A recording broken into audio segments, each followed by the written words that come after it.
In the depths of a Utah canyon, a weekend of bonding between two brothers turns into a nightmare. A simple mistake leaves one brother badly injured. It was the worst pain I'd ever felt in my life.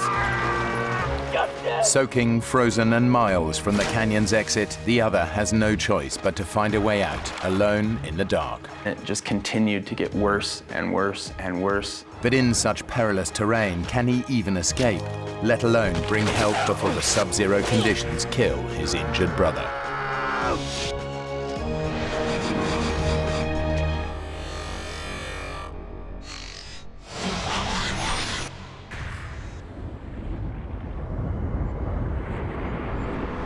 Southern Utah. This iconic western landscape is the result of 25 million years of sandstone erosion, which have left deep canyons littered with boulders and pools of freezing water. It's harsh and uninhabited, which is exactly why it appeals to experienced canyoneers like Justin and Jeremy Harris. Jeremy and I have shared a lot of experiences as we grew up as brothers. Justin's always been an icon to me. He's always been someone that I looked up to. Canyoneering is a passion that the brothers have shared since they were 7 years old. We can share things that brothers don't very often get time to share. Today they're going to tackle a remote canyon over 50 miles from the nearest town.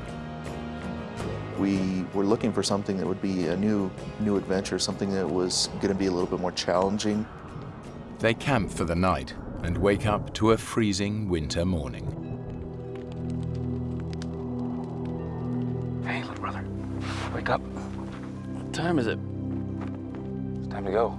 It had been a while since we'd been out on a hike, and November was, you know, it was a little later than we wanted to go. It's freezing. We both had done quite a bit of winter hiking, so it wasn't something that was foreign to us, but it's definitely something that's going to complicate matters. You sure you're up for this today? I thought about that question, and I think, yeah, maybe part of me as his older brother thought that I needed to make the final say. Yeah, are you? Yeah, I'm up for it. We drove all this way, right? I made the decision that we were going to go for it that day. Justin! We started double-checking all of our equipment, making sure that we had all of the hardware that we needed, that the ropes were ready to go. Our route was going to head up towards the pinnacle and then drop down into Baptist Draw. Basically, at that point, you know, it was like a little bit of kind of elation that we'd made the decision that we were going to go forward with this.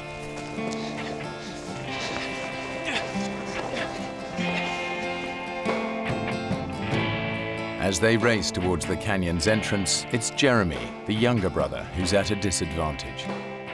As a child, he suffered from a debilitating hip condition that led to a full hip replacement when he was only 21.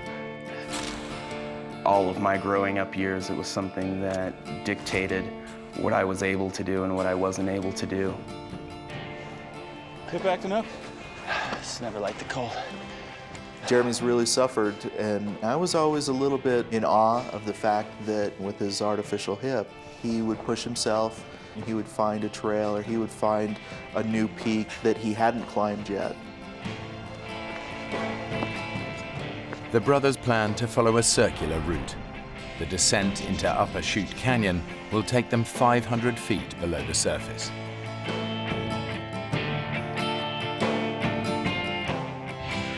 To get back out, they must look for the side canyon at Chute Junction. We were headed down ledges, and we were hopping from rock to rock and just kind of making our way. The trail notes say that the route should take about 8 hours. The brothers know they need to complete it well before dark. The dangerous terrain and possibility of flash floods make a slot canyon no place to spend a night. Are we waiting? What?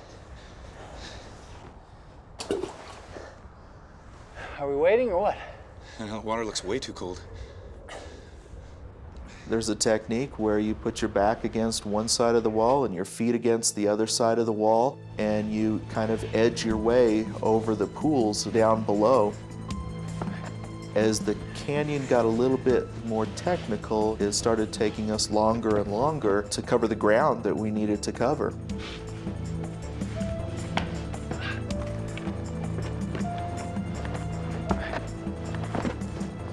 I didn't get too concerned about the pace that we were making until we got to the rappel. Is this it? That's it. The drop is too steep just to scramble down. They'll need to use ropes. I could feel the cold wind blowing up into the canyon, and I was starting to get nervous at that point. Justin had not rappelled ever before, had never even put a harness on. How far down do you think that is? 6,000 to 7,000 feet, at least. You know, you're my least favorite brother. I know.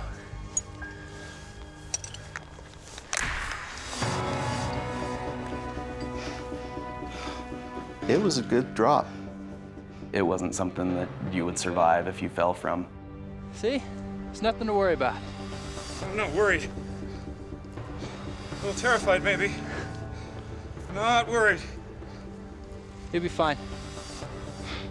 Jeremy was getting quiet at that point, and I don't know if he was having some of the same thoughts I was having about what was happening and how long it was taking us to do this, but I know that things got really, really serious for us.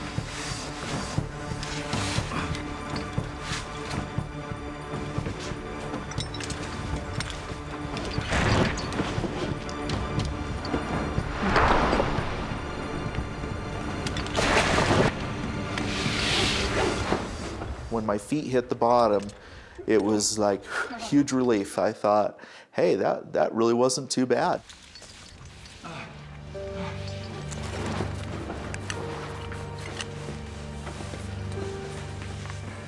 The scary element about technical canyoneering is once you go over a rappel, unless you leave your climbing rope there, you have no way back out. You have no choice but to continue. The canyon has proven to be far more difficult than the brothers expected. They're now hours behind schedule. The tension was increasing, the pressure was on. We really needed to get a move on. Well, it wasn't more than 100 yards, and we ran into a huge chokestone. No, that's not on the trail notes. It becomes basically a barrier that you need to climb up and over.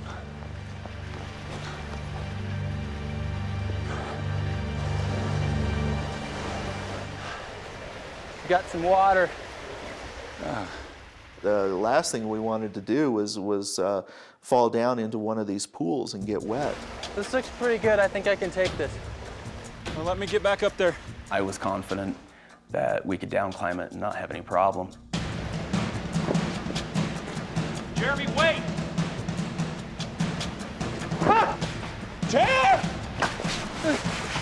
Jeremy!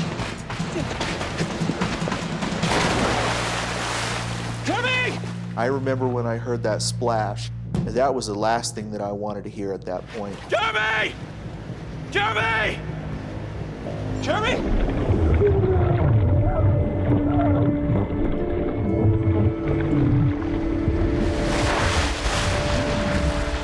Jeremy! Are you okay? Are you okay? I can't believe I just did that. Hold on, dear, I'm coming. Both hypothermia and frostbite were a major concern. It's the end of November and it's in Utah. I don't know exactly what the temperature was during the day, but it was well below freezing. Freezing. There's no way we're climbing out of here. Just double time the rest of the canyon. Get back to camp. Dusk is just 3 hours away and the temperature's dropping fast. Justin and Jeremy will have to move even quicker now if they're to have any chance of getting out of the canyon before dark. More fire. Hot cuts real good right now. I think we were even in a bigger hurry after that happened. I know I definitely was. All right.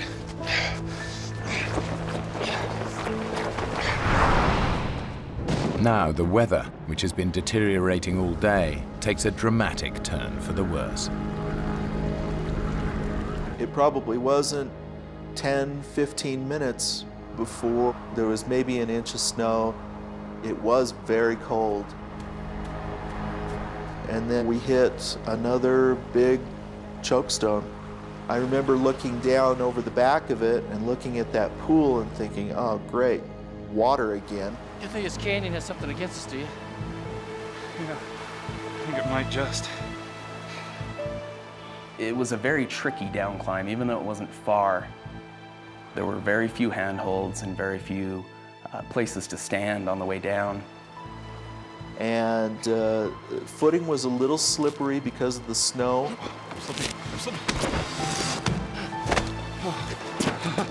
I'm glad you were there. And I remember just holding on to his hand because that was the firmest thing that I had to hold on to. Okay. I remember feeling a shift in his movement and believing he was going to jump to the floor because it really wasn't that far. I let go.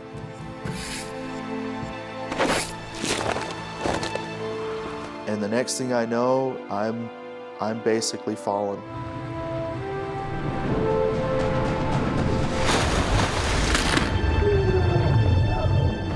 Justin! I knew without a doubt I had just broken my leg, and all I could do was scream. It was the worst pain I'd ever felt in my life. Just stop screaming, you gotta calm down! I had never quite heard someone scream in pain like that. It was a really helpless feeling to hear him scream like that in pain and not be able to do anything for him. Just take it easy, bro!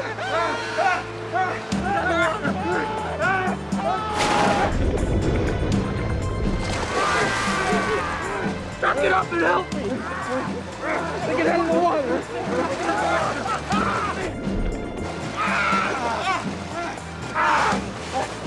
Come on! And I could really feel how bad he was hurt. It was very obvious that that there were things in places where they shouldn't be. It's really bad, Justin. Justin's shin bone is shattered in 6 places. Internal bleeding is already restricting blood flow to other parts of his body. They don't know it, but this injury could kill him. Okay. What time is it? I remember thinking that my brother has an artificial hip. He can't carry me out. I can't walk out. I can't crawl out, and I'm stuck here. We're gonna get through this. You think? We're gonna make it. If I was gonna get out of there, it was gonna be up to Jeremy. That was really hard to be the one to take charge, because forever before, he was the person that I would look to when I didn't know what to do.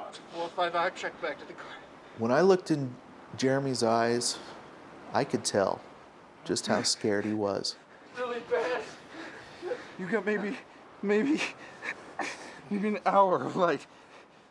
I was gonna leave him there and hike out, which is really hard to do, for the fact that, one, it's my brother that I know and love very much, and two, that real soon I'm gonna be by myself. Okay, you're gonna have to move me. Up against the wall, out of the wind. You ready? Okay, just do it, do it! I think both of us knew just how serious of a situation we were in. Justin's in real danger. Between his injured leg and the freezing temperatures, his chances of survival decrease with every passing hour. Jeremy needs to move on. It's another 4 miles to the side canyon exit, and the light is fading fast. That's the side canyon there, right? I'll just crow's nest it up here. Double time it back to the car. Call for help. Just Get him. Just take it one step at a time. How you feeling? Good. Considering I've never been this scared. When we started divvying things out and going through the backpack, we came across my camera. And one of the last things that we did was take a picture of each other, because I remember saying, well, we better take a picture of each other if we don't ever see each other again. I thought that maybe I might never see him again. And those things, yeah, those things go through your head. Remember I was saying about you being my least favorite brother?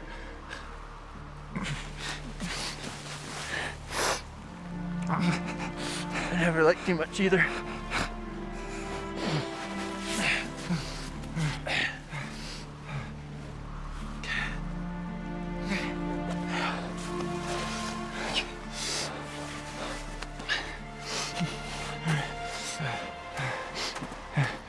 Hey, chair. Yeah. How do you think the hike's gone so far?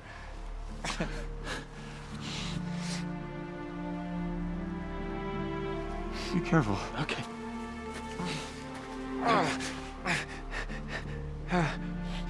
I could see him for a while before he went out of sight. And I remember telling him, think happy thoughts. and you can do it. According to the trail notes, Jeremy should be out of the canyon in 4 hours. But so far, the route has proven more difficult and far slower than expected. I think we were both pretty confident that I was going to be out soon and I could call someone and we'd get him out of that canyon.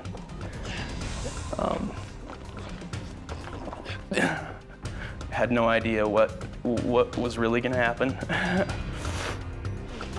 But Jeremy can't find the side turning that will lead him back out of the canyon to the car. And he's running out of daylight. When it went from light to dark, it was so hard to conceive how far I'd gone, but I kept thinking that I had gone too far. And I ran into pools.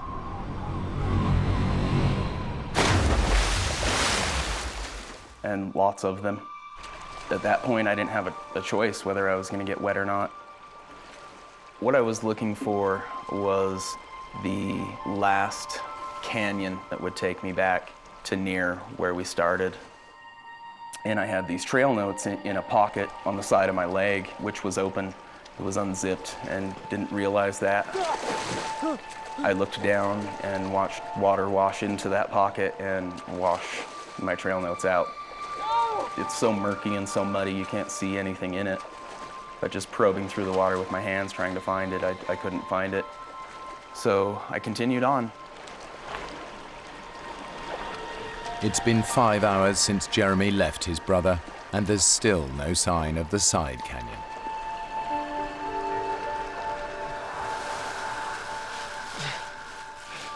The sense of time was kind of messed up for me.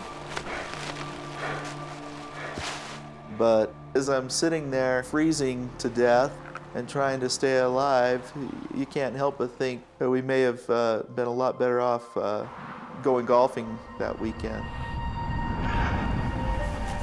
And then I hear little scratching noises, what sounds like something's fidgeting around. And it's completely dark and I can't see anything.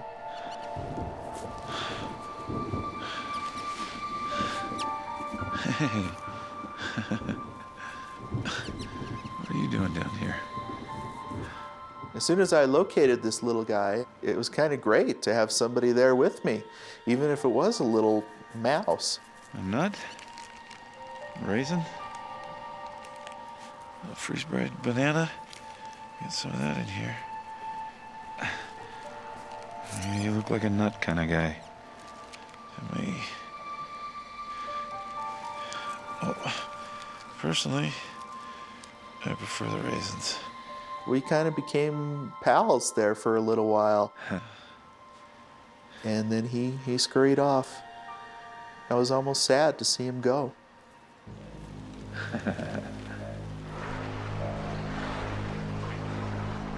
Jeremy has now been searching for the side canyon exit for more than 9 hours.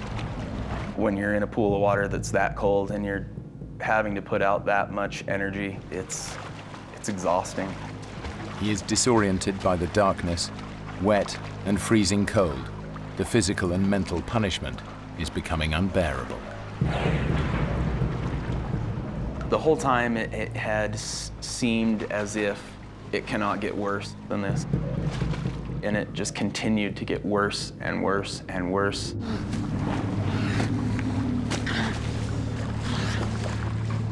It was so cold outside that I wasn't really wet, more like frozen. And I would have these clods of ice that would build up that I would have to break off in order to just continue moving.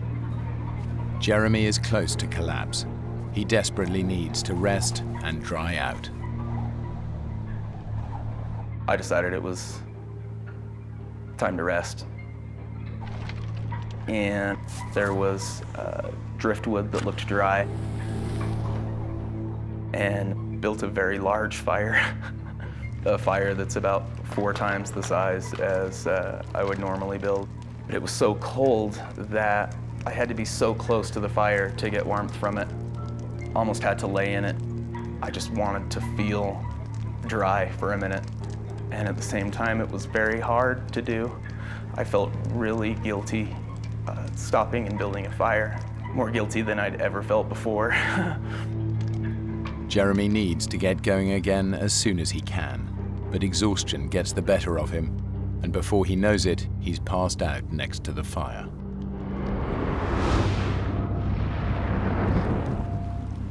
Deep in the canyon, Justin is beginning to realize just how badly his leg is hurt.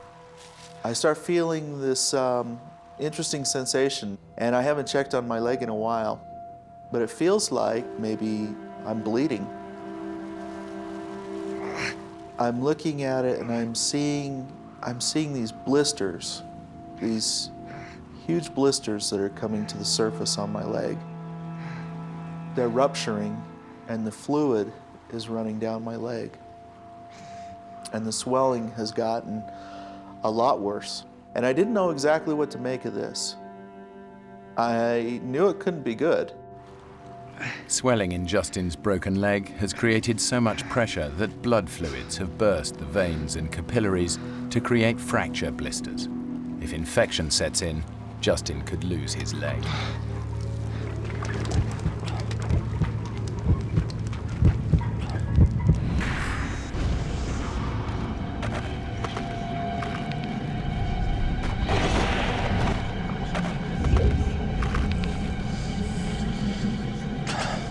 Hey, little brother. Wake up. What time is it? Time to go.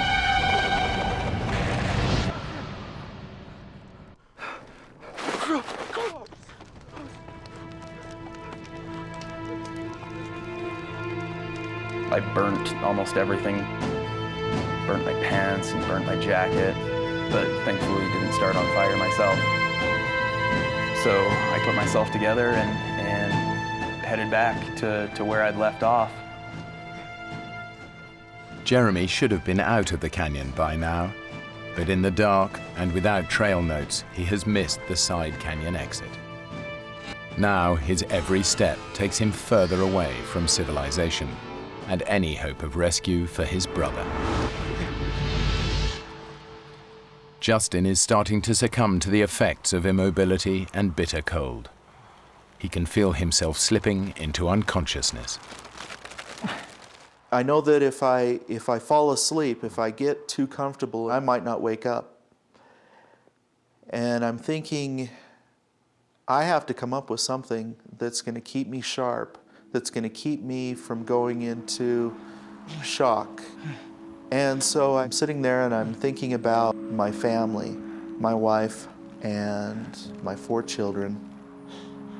And the thought comes to me, just repeat over and over again their names and their birth dates. Madison Patricia Harris. April 5th, 2000. Tanner Justin Harris. July 28th, 1996. Mackenzie Susan Harris. Mackenzie Susan Harris. May 1st, 1995. And my oldest boy, Skylar Christopher Harris. Skylar Christopher Harris, December 3rd. And I knew if I can do this 100 times and I don't get anything wrong and I don't forget what I'm doing, then I'm doing okay.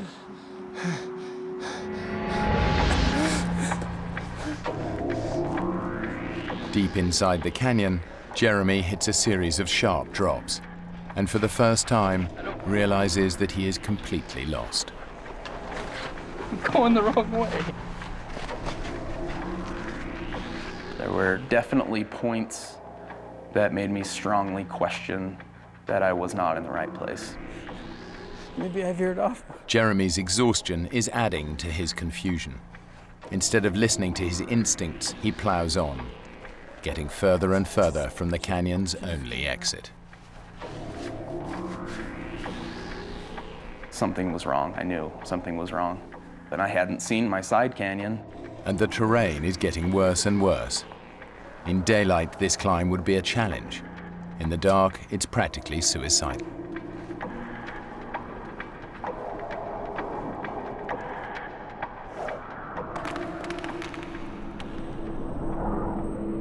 Patricia Harris. April 5th, 2000. Mackenzie Susan Harris. Mackenzie Susan Harris. May 1st, 1995. Skylar Christopher Harris. December 3rd. Patricia Harris. I got stuck. And all of a sudden I realized that one of my worst fears is happening, that I might be starting to lose grip on the situation. And that really scared me. And so as painful as it was, I pretty much forced myself to stand up and endure some pain to try and get my system in check.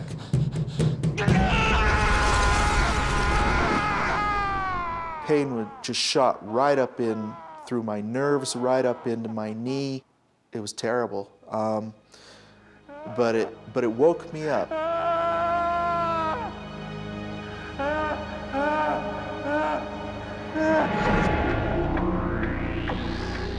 The way I'm going, that's the way.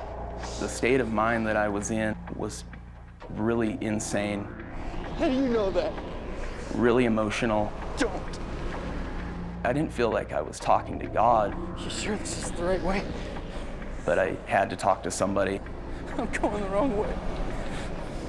You know, I'd have moments consumed by negative thoughts. What if Justin hasn't made it?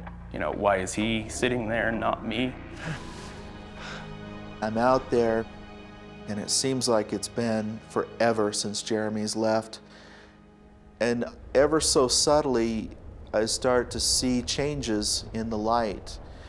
And high above me, it looks maybe a little bit differently.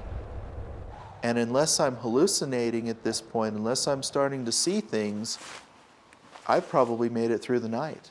And it was almost like a new awakening. It was a new day, and I was never so glad to see the sun come up. Jeremy has somehow survived the series of perilous climbs. But tragically, he still hasn't realized he's been going in the wrong direction for almost half the night. And I came to another area that was a choke in the canyon and walked up on top of it, and it was about 60 feet to the bottom. I didn't have a rope or a harness, and my thought was, Jump in. Good idea. I was going to jump off the top of this into this pool. Jeremy is so exhausted that it's affecting his judgment. There is no chance that he will survive this jump. Jump in. Yeah.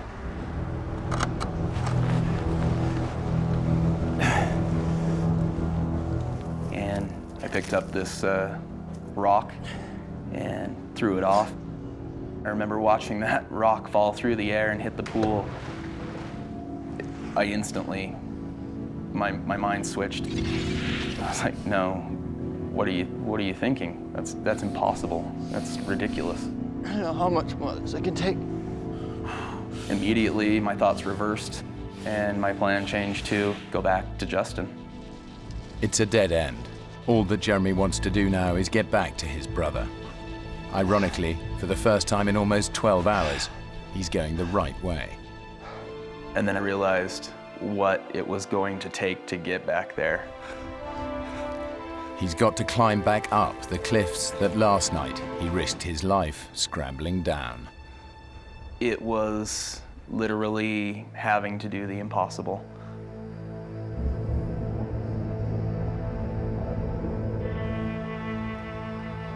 For Justin, daylight brings a new sense of hope that rescue is on its way. I could see the sunlight on the cliffs above me changing, and it's getting closer to me. And it's warming up a little bit. For the first time since I had been out there, it was almost bearable. And I'm sitting there, going through the hours and the calculations in my mind, and I'm feeling really good about where I'm at, and I'm feeling great about where Jeremy's at. I'm thinking in my mind that he's probably back to camp, and he's got help coming, and I'm gonna get out of here, and I'm gonna have one heck of a story to tell. And hopefully my wife won't kill me when I get home. And I'm laying there, and I'm just about as relaxed as I've been the whole time. And then the sun goes away.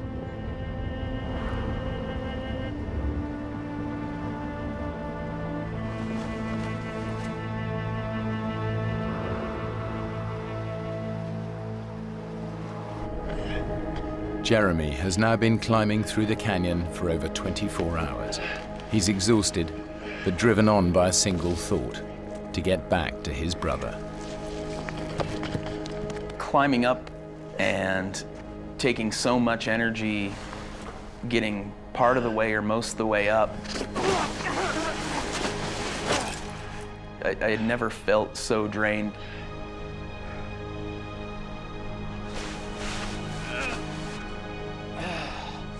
It was extremely hard to climb.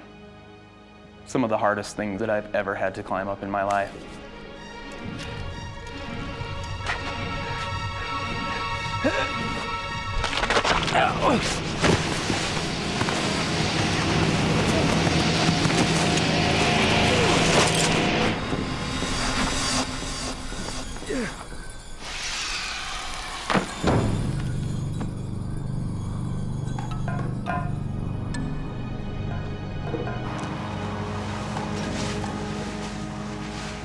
I'm thinking that by now I should have seen somebody.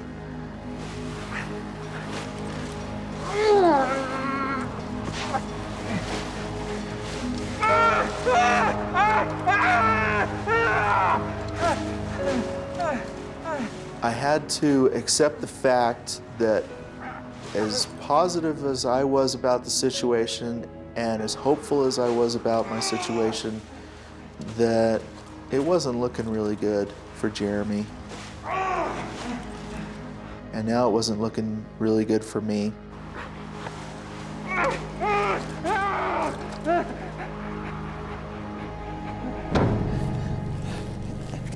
Looking back on it, climbing up these pour-offs, what I remember of it, maybe faced with knowing that it was impossible, I was able to find strength inside me somewhere and abilities that I didn't believe I had or existed. It's strange to think about, and I truly don't know how, but I made it.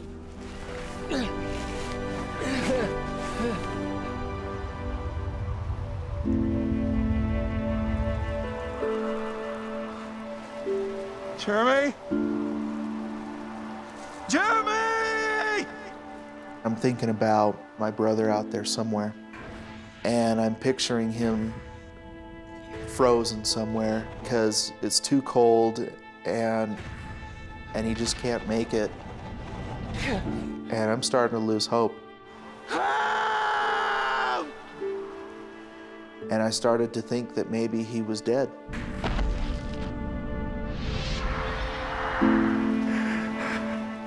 But as Justin struggles with his fears, miles down the canyon, Jeremy is suddenly confronted by his terrible mistake.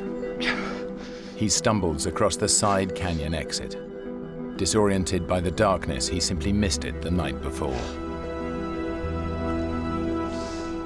It was so obvious. I can't conceive how I would have missed it, other than just the state of mind that I was in. I definitely should have seen it.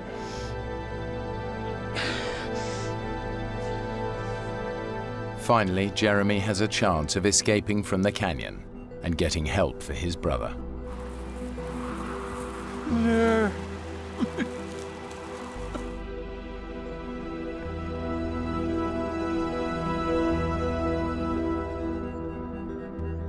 The brothers' camp should be 20 minutes from the side canyon exit, but after 2 hours of searching, he still can't find it. I really wasn't sure where camp was at. My tent has a yellow rainfly over it, a bright yellow rainfly, and Justin's car is red. And off in the distance, I saw red and yellow, and I saw it as clear as day. And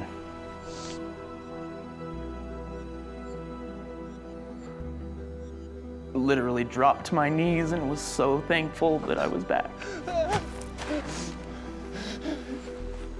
And I'm on my knees and I look up and it wasn't there. I wasn't seeing what I thought I saw. It was kind of just the roller coaster ride continuing. Jeremy may be out of the main canyon, but he cannot find the trail back to his camp, and in just 2 hours the sun will set. At the bottom of the canyon, Justin's battle for survival has become one of sheer will and faith in his brother.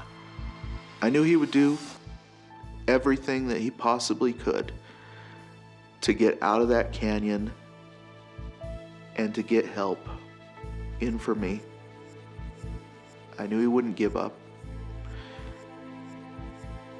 no matter what. It's really hard to convey to someone how exhausted I was. I'd gone so far beyond what I had imagined my limits were. I wasn't sure whether I should believe that it was really there or not.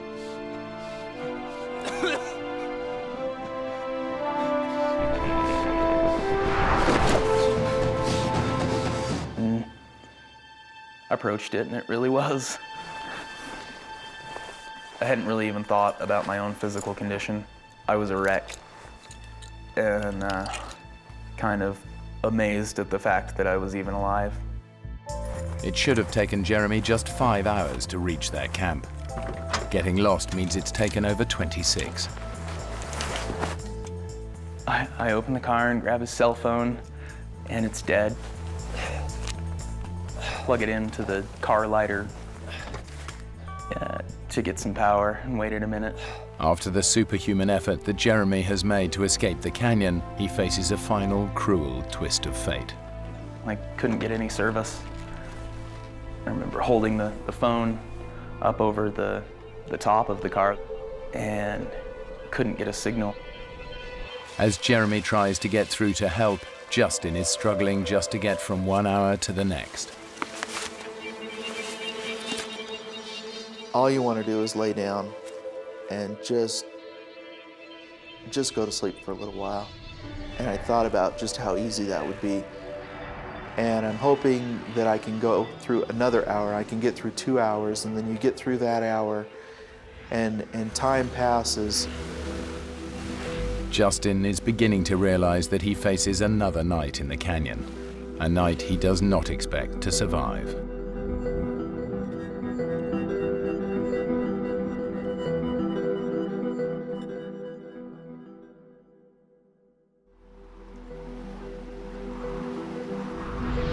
As the sun rises after a second night exposed to sub-zero temperatures, and with no idea if his brother is alive or dead, Justin knows he cannot survive much longer.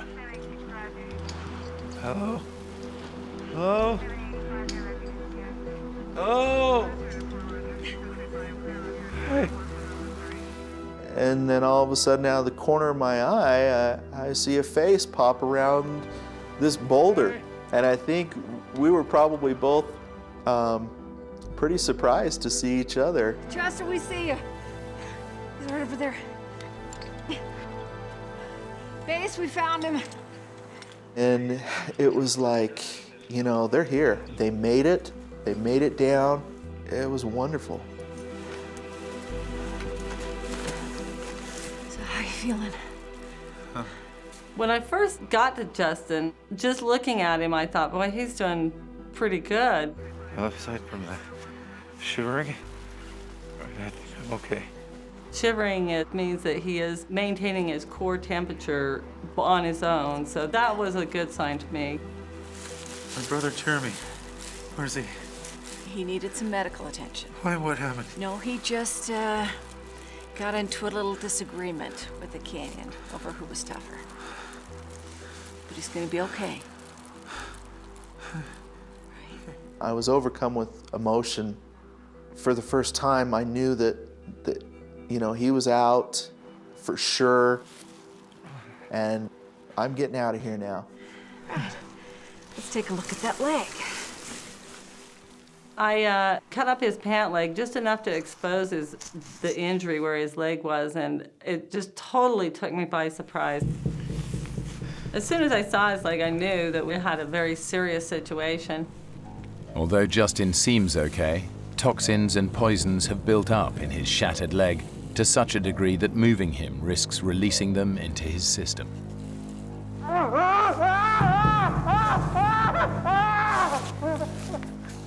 When your blood doesn't circulate down through your body continuously, acids build up in your body, and if they are rapidly released back into the system, they'll go to your heart and it'll kill you.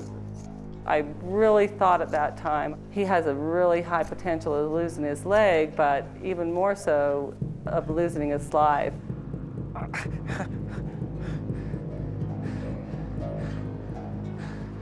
How bad is it?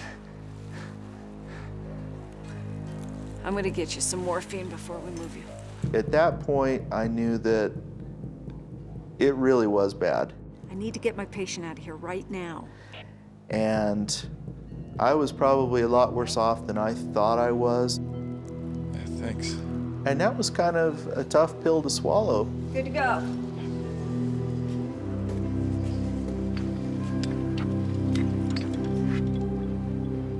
I'm laying flat on my back, and you know, for the first time, I'm getting a pretty good view of the canyon that we came down to see, and so I'm kind of looking around, and it's you know, it's a nice canyon.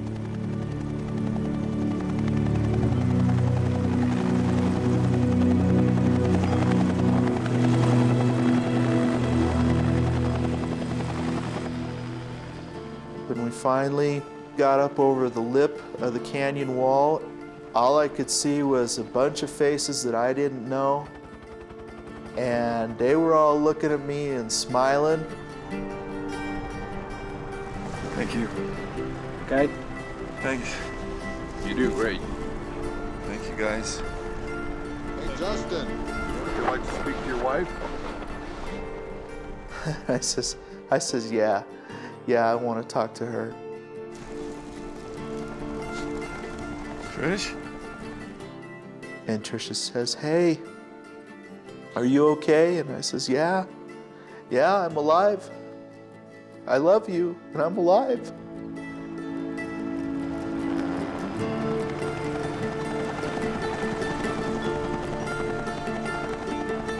Jeremy and Justin are finally reunited in hospital in Salt Lake City. And I remember thinking, he's just gonna go into surgery and they're gonna fix his leg. And he's gonna be just fine, and that's far from the truth. Justin spent 90 days in the hospital and endured 13 operations. Despite all their efforts, the doctors were unable to save his leg. It was too much to bear. I still felt so guilty. Jeremy and I lived through something that we shouldn't have, and the experience of going through that with someone is powerful. I think just being born of the same mother doesn't make you brothers, and the term brother is a very sacred term to me, and Justin's definitely my brother. Neither Justin nor Jeremy has ever gone canyoneering again. But their bond as brothers is closer than ever since they survived that terrible weekend.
Two scuba divers are exploring a remote tropical dive site.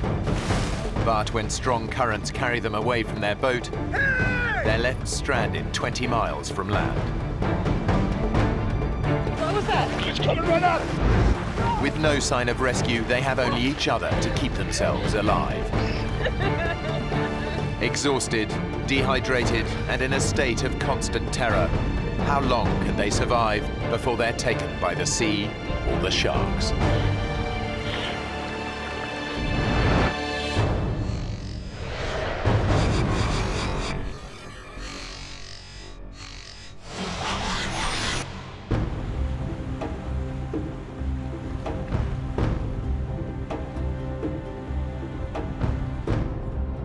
I didn't know what to expect going to the Solomon Islands for the first time. I remember getting off the plane and thinking how awfully hot it was. 35-year-old Melissa Armstrong was a hotel manager in Toronto. But fed up with metropolitan life, she quit her job and traveled here in search of adventure. I wasn't feeling fulfilled. I was really wanting to make a change in my life. And I thought, okay, this will be an adventure.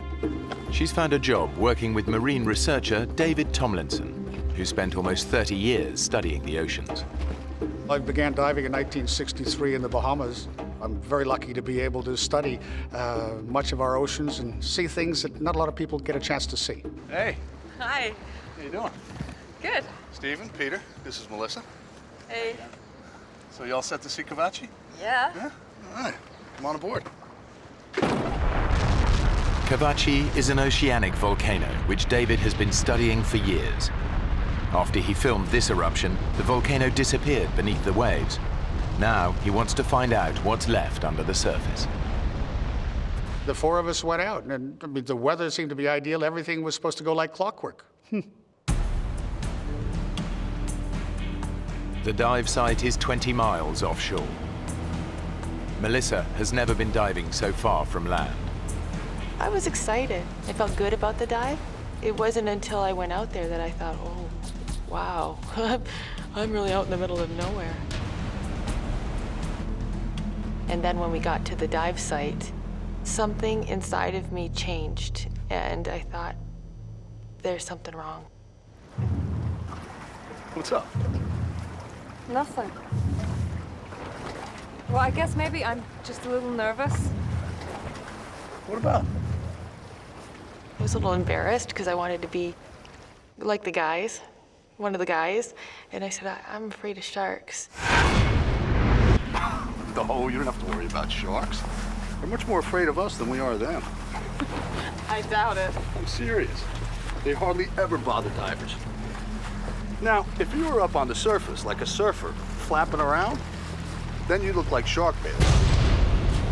But when you're down below, there's nothing to worry about. Can you zip me up? If it was me, I wouldn't be worried about the sharks. I'd be worried about you diving right on top of a volcano. Well, that wasn't something I had ever even contemplated. So now I'm thinking sharks, volcano exploding, sharks and volcano. Don't listen to him. If it wasn't safe, we wouldn't be here. But David knows more than he's letting on.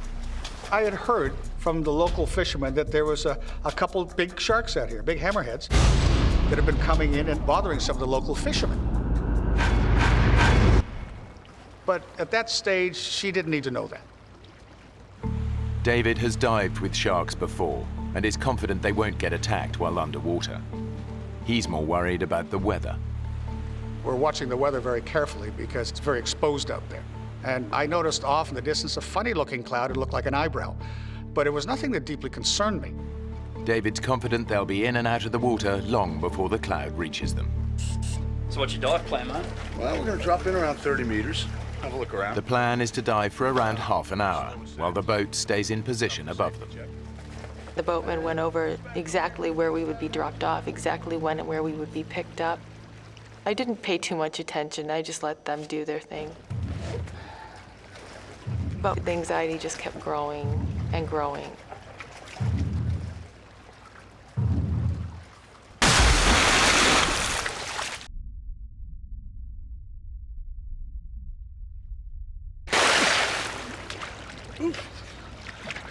Come on in, the water's fantastic.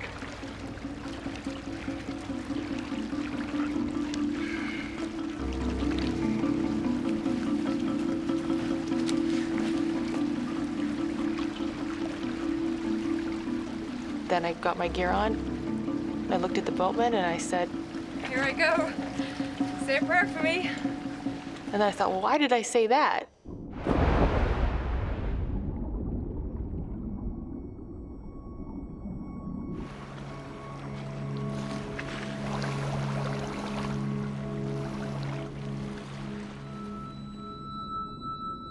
The dive was completely different than anything I'd ever experienced. It was amazing. We started going through this white haze. It was quite dreamlike, and there were bubbles funneling up around us coming from the vents of Kavachi. The volcano is out of sight beneath the divers, far deeper than they can safely descend. All they can see are clouds of sulfur dioxide rising towards them from below. It was such an amazing celestial scene. It was just breathtaking.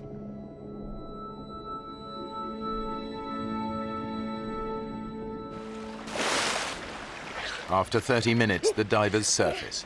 That was amazing, wasn't it? It was awesome. The weather has changed dramatically. The dark cloud David spotted earlier is now above them. God, it's really choppy now. Yeah.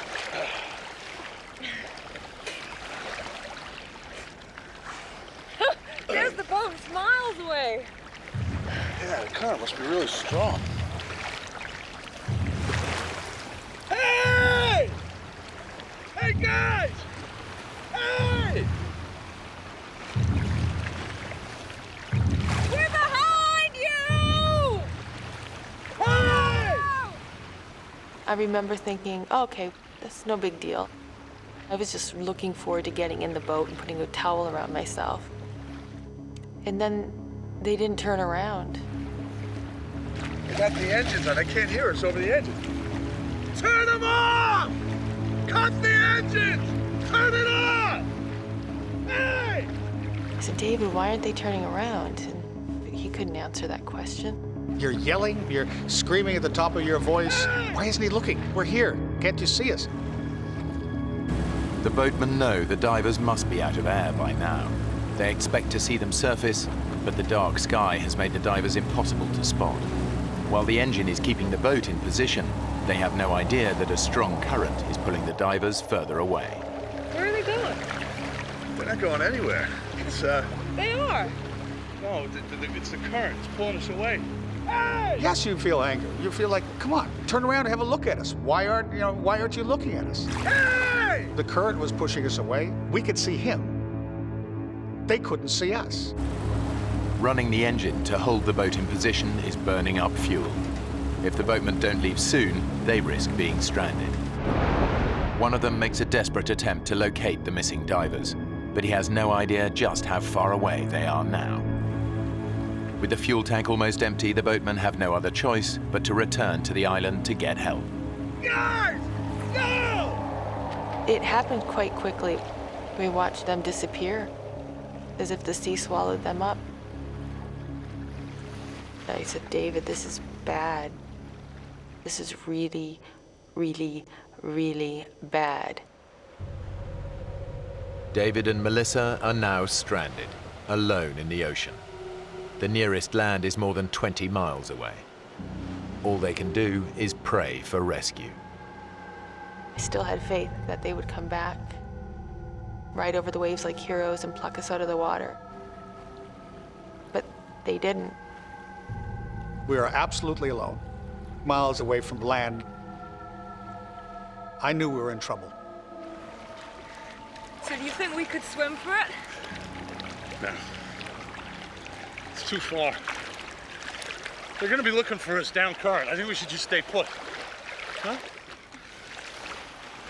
I said, let's not ruin the chance of them finding us, because the boat driver was the only one that knew we were in trouble, and he knew that if he'd come looking for us, he'd come down current. So we were going to stay down current.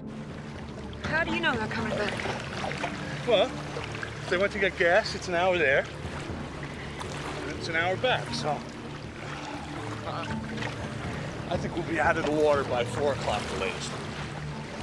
Yeah? David had come up with a timetable, so to speak, of when the boatmen might return, which was about 4 o'clock. I thought, okay, we might be here a while. But then the uncertainty started seeping in.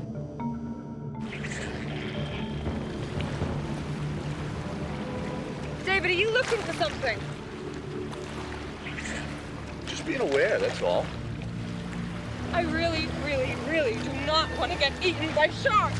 Hey, you need to calm down. I think at that point, a bit of anger was coming in. He should have known better. How could we be in this situation? Please don't tell me to calm down. We're in the middle of the ocean. You've lost that boat. I think I have the right to vent here. I won't say what I said, but I swore a little bit. Melissa's reacting as one might expect. She had a little bit of a dummy spit, and she was swearing profusely. She's relying on me to ensure that everything went smoothly. And at that stage, I'd shot myself in the foot big time. And it just was turning sour as the moments went on. David and Melissa ignore each other, forgetting they're floating in a powerful current. David! David! The current pushes that far away. It was scary. Come here! We had to try to swim against a knot to a knot and a half current. Swim to me!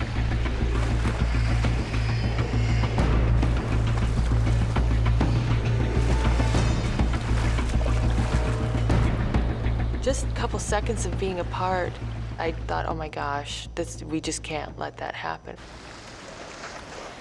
I took her regulator, shoved it in through my BC, which was an easy way of making sure that we didn't get separated. Because separation in a scenario like that can be deadly. Not that I'm not a control freak, but I had to help stay in control for us to survive. David said, let's just conserve our energy. That's the most important thing right now. So the plan was that I would wrap my legs around his waist and my arms around his neck. So his face was right here. But I didn't want to look at his face. I didn't want to be in that situation. I didn't want to be in the middle of the ocean. But what choice did I have? Hey! Hey! 20 miles away, the boatmen get back to the island and raise the alarm. Lost 2 divers out there.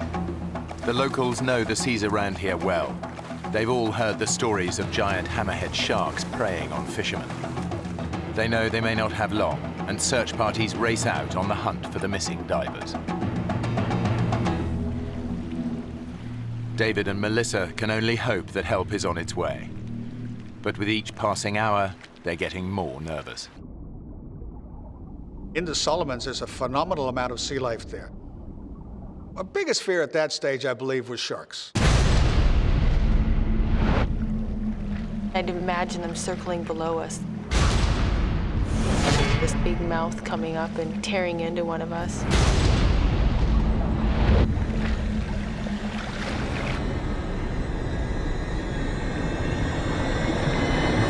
What was that?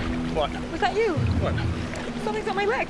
Ah! Get it off! It's my gauge. It's my gauge. Just get it off I'm me! trying. Would you stop kicking? Look, there's nothing down there. There's everything down there. If there's anything dangerous down there. Like sharks, you mean? Yeah. Just say it! Yeah, and you keep kicking and splashing, the shores ain't gonna come and check us out, right? All I could think about was sharks. One nibble, one drop of blood in the water, and then we're gone.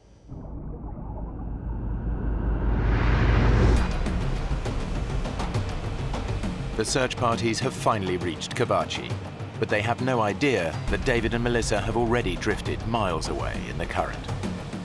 They continue to search above the volcano.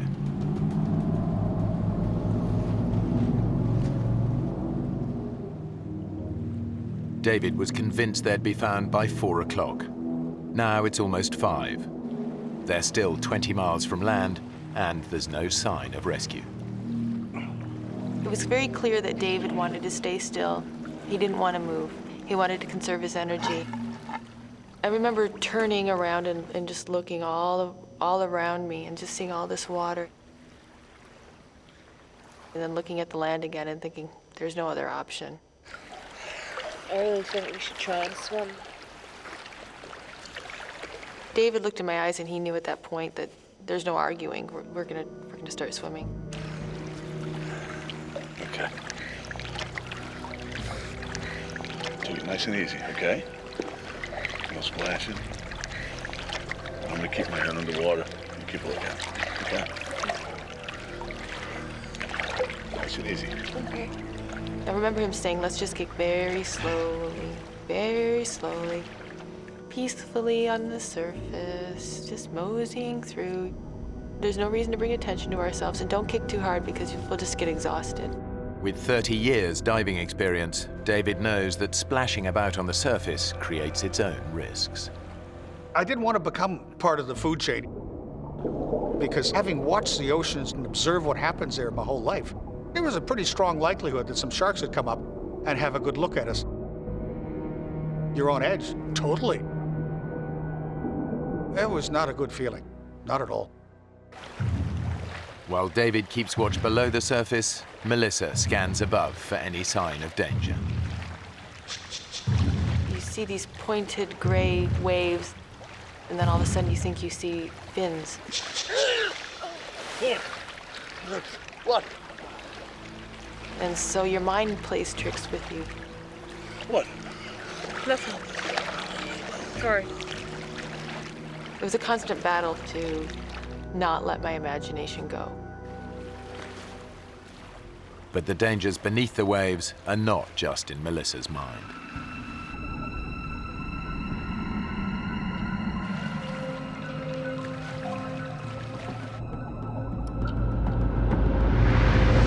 Ow! Something gripped me. What? Where? Oh, my Ow! Then I looked in the water, and there were millions of these little globs, little translucent balls. Jellyfish! All right, look, they hurt. They're not gonna kill you, okay? Swim through.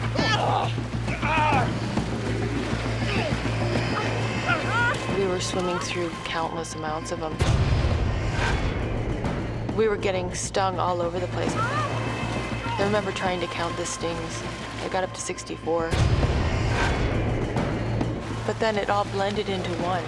It was just the zapping pain that was shooting through my entire body.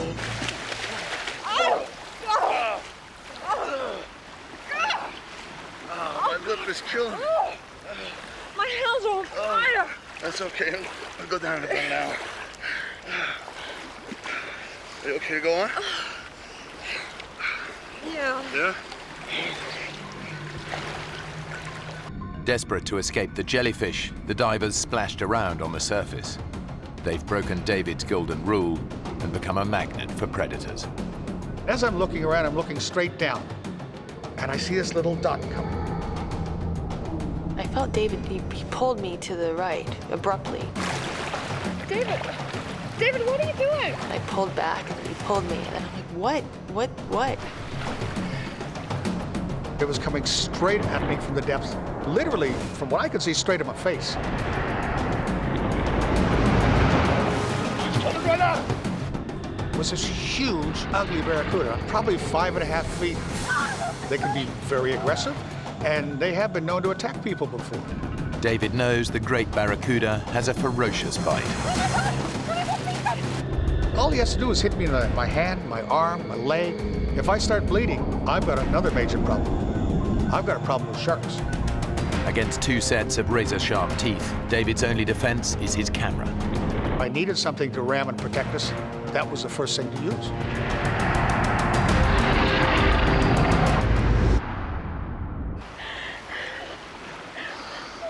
It circled around us, and then it went off. He couldn't believe it didn't do anything else. It's gone. But I kept looking for it because I just didn't want to be caught by surprise by one of those.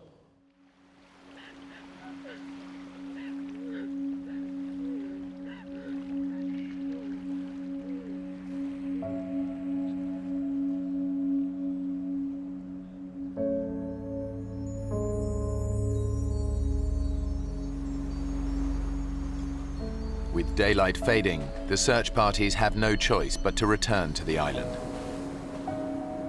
They've spent over 6 hours searching for the missing divers. They'll start again at first light, but everyone knows that by then, the odds are they'll be looking for dead bodies.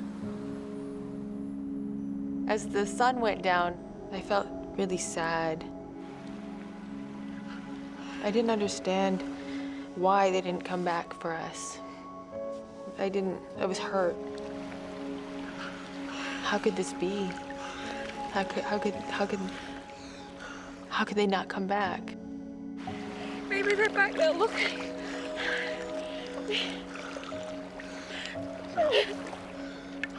We should just keep swimming. Oh, come on, we're covering good ground.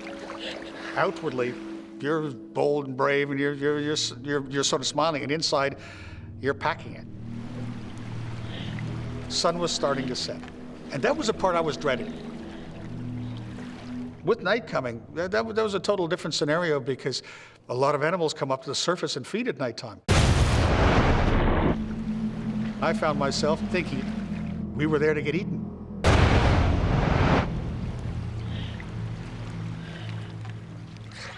Despite David's fears, they're still 15 miles from land. Their only option is to keep swimming.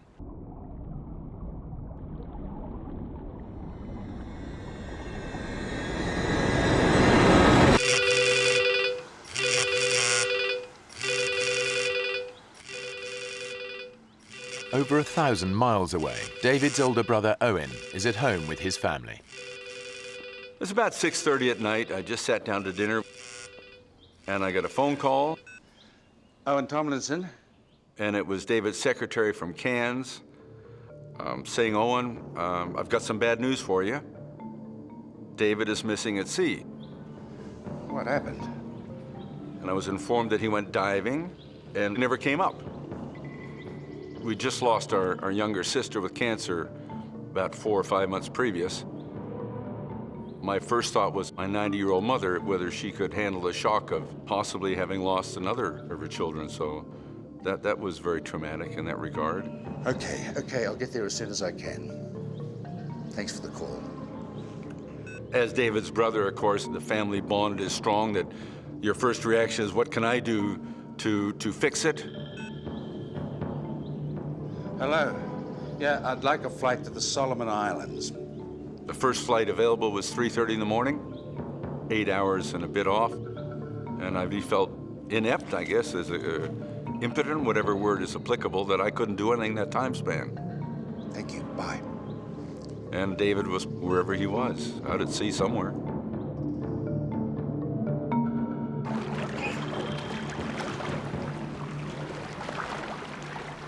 As night started wrapping itself around us, it was completely terrifying. Thinking, oh my, we're gonna be here at night. We're gonna have to deal with what we just dealt with, only in blackness. What? Stop. What Stop is it? swimming. Look, in the water. All of a sudden, I find that every time we move our arm or our leg, the water's glowing. Wow! The mysterious light is caused by microscopic plankton in the water. Any sudden movement makes them glow. Stop. Stop. But it's beautiful. Yeah. We move, we get seen, huh? That really stopped us from swimming, because I said, Melissa, we can't keep swimming now because we're gonna, it's lighting up around us. Something's gonna see us. But when the divers stop swimming, their body temperature plummets. I was just shaking so hard. I was so cold. You've got nothing to stand on.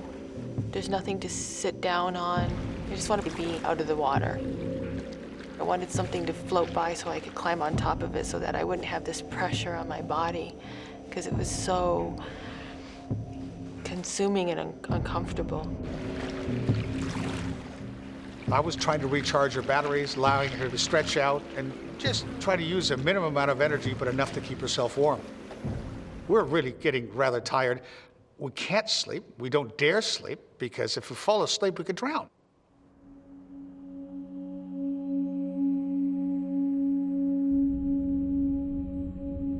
I had taken my mask off, and I remember putting my arm through it.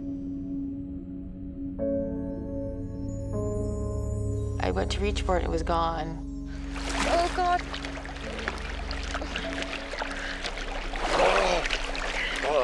Can you see it?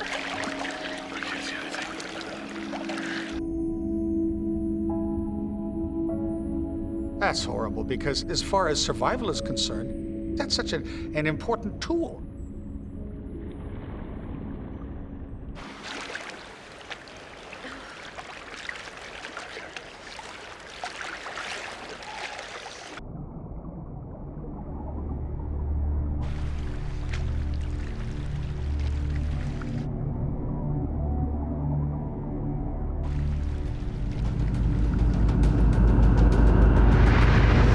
David, what was that? What?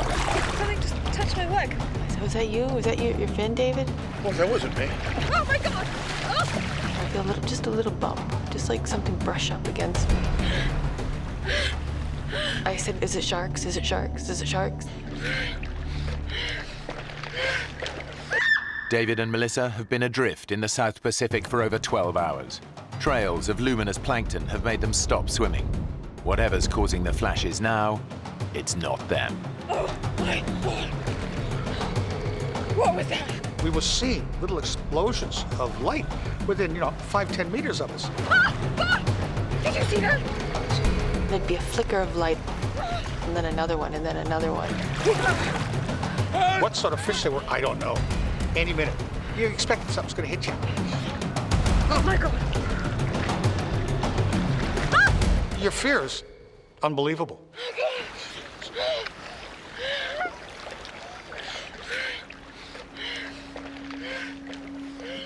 The night was the most stressful time I've ever had in my life.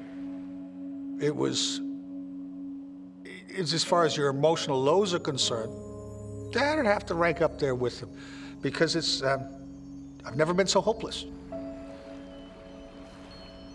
Every minute that we're out there, you become less convinced that we're going to get out of it. We're in a really bad place here. I don't know what's going to happen.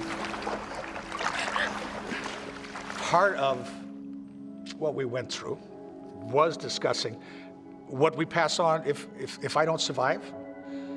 Tell my kids I love them. And my family.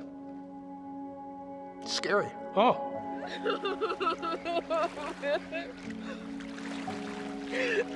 It was really important for me that if he were to survive, I wanted him to tell my mom and dad that they were good parents.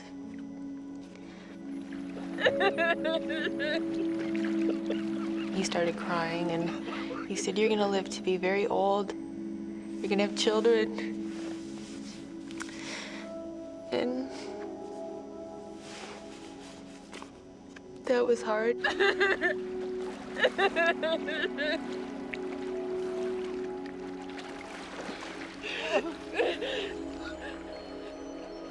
I had fought against the idea of death. And then this transition happened where you're talking about it. You're accepting it.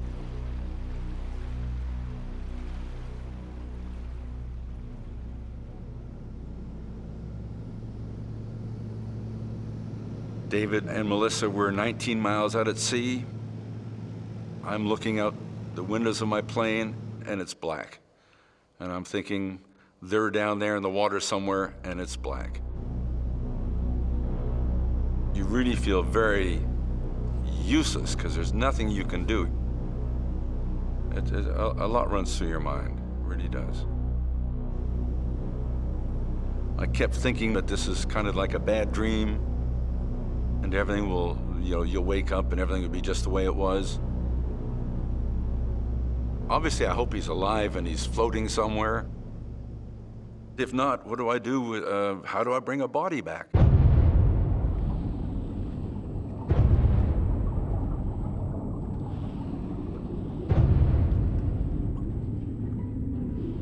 There was one point where I thought maybe David can just hold me under.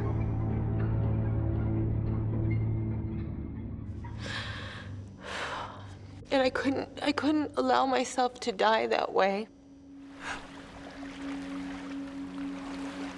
I couldn't do that to my family. I couldn't dishonor them.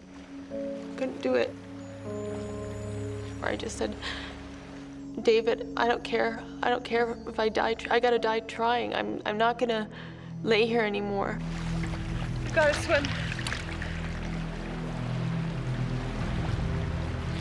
We gotta swim.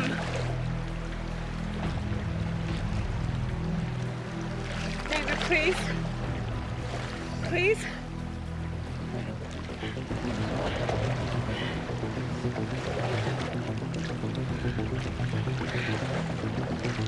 And he said, "Okay, all right, let's go for it."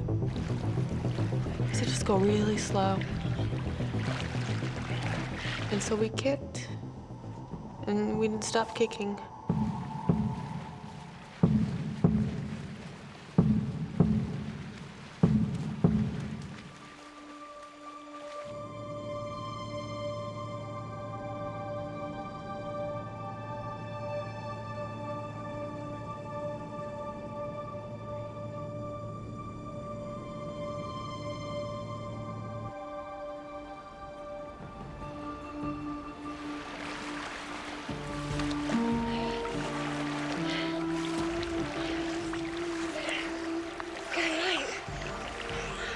After living through that darkness and then seeing the light, it just changed. It just gave me something I didn't have. It was glorious just seeing that sun. It was one of the finest sunrises I've ever seen in my life. It's just to watch the light come up was great. And then I could actually see for the first time the land. I could see that it was actually tangible. Oh, we're getting closer. It is closer. My eyes were completely glued to the land. That's all I could think about. Melissa may be feeling more positive, but David is 20 years older than her. While he allowed her to rest during the night, he's been awake since 6 a.m. yesterday. As we went on, I was getting really tired. I've been going for 24 hours at that stage. He started acting very erratically. I remember watching a snorkel slowly sink into the water. And just when it was about an inch from the surface, I would nudge him and he'd pop his head back up. David, you okay? You all right? Seeing him like that scared me a lot. I remember thinking, what if he drowns?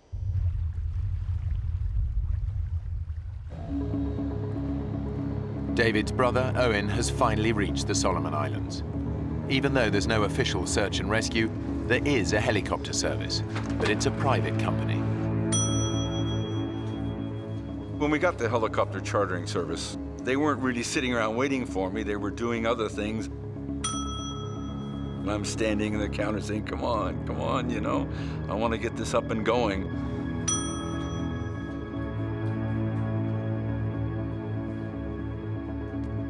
Hi. Yes, sir.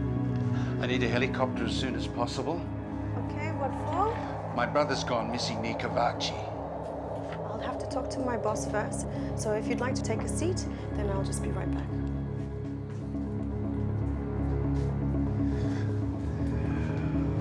I was hoping they would be out at first light, but it was probably closer to 8 in the morning. It was a bit upsetting because we wanted to find the two of them as quickly as possible.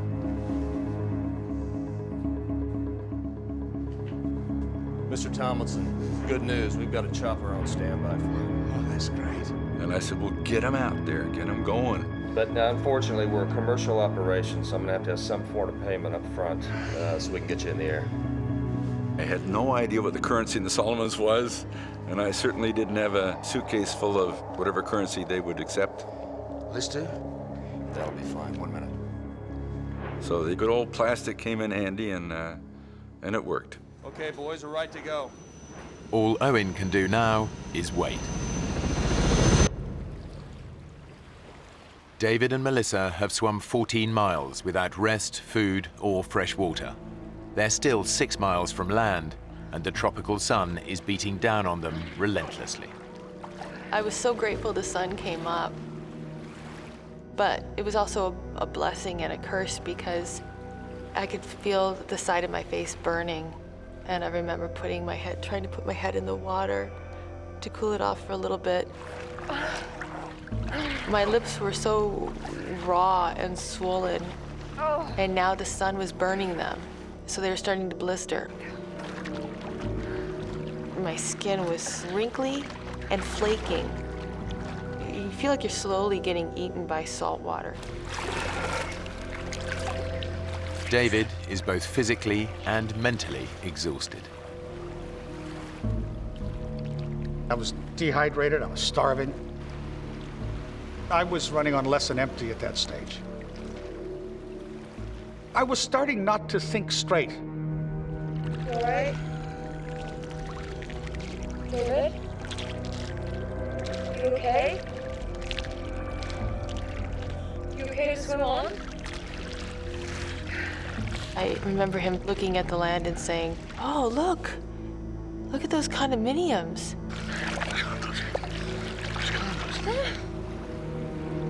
And I said, there's no condominiums.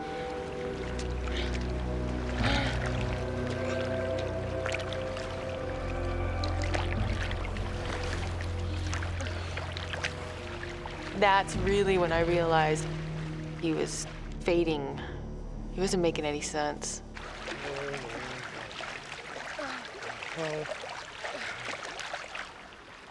I was getting closer to almost total exhaustion. And all of a sudden, we finally heard it. It's a helicopter! That wakes you up fast. It's the helicopter chartered by David's brother. Rescue is finally in sight. Oh, it was the most beautiful thing I've ever seen in my life. It was amazing, and here it comes, and we waved and did all the right things. But we're wearing suits that are black and blue. We don't stick out. We need something reflective. Over here! Find something reflective. Hey! We've made it through this hellish night. The sharks didn't get us. Yay, here's the helicopter, and they're here to save us, and everything's gonna be okay. And they got closer and closer, and we're trying to signal, and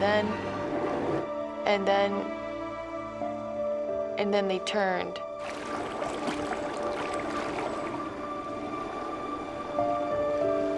They can't see us.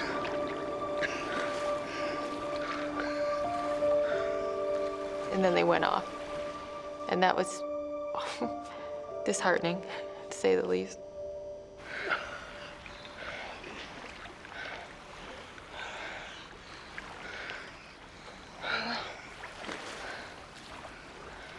Then we just pressed on towards land.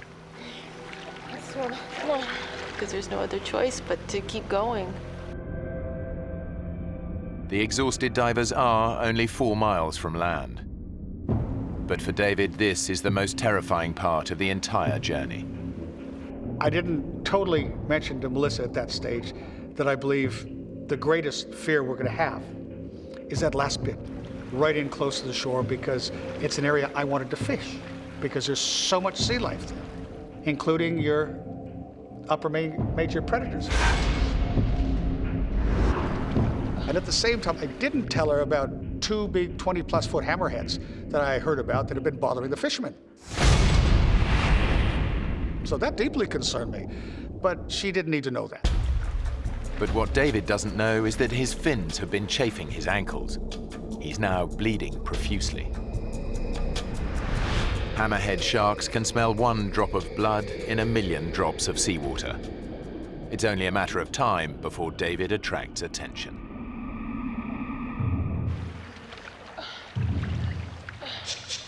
I remember thinking, what's that piece of plastic sticking out of the water?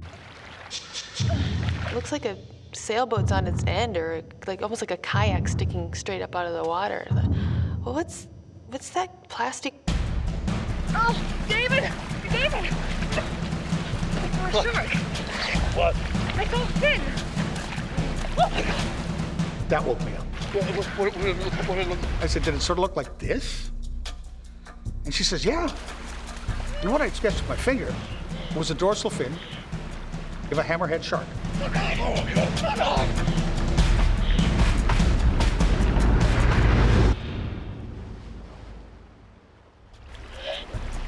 Just offshore, they've spotted a hammerhead shark.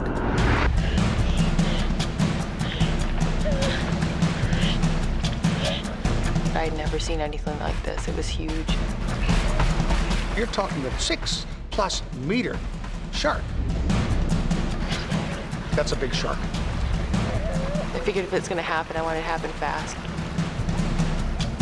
I hope it doesn't bite my leg. I hope it just sinks its teeth right into my heart. And bang, it's over with. This was my greatest fear. You're just hoping that that shark isn't hungry. With all the bad things that have happened, a little bit of good luck would be nice right now.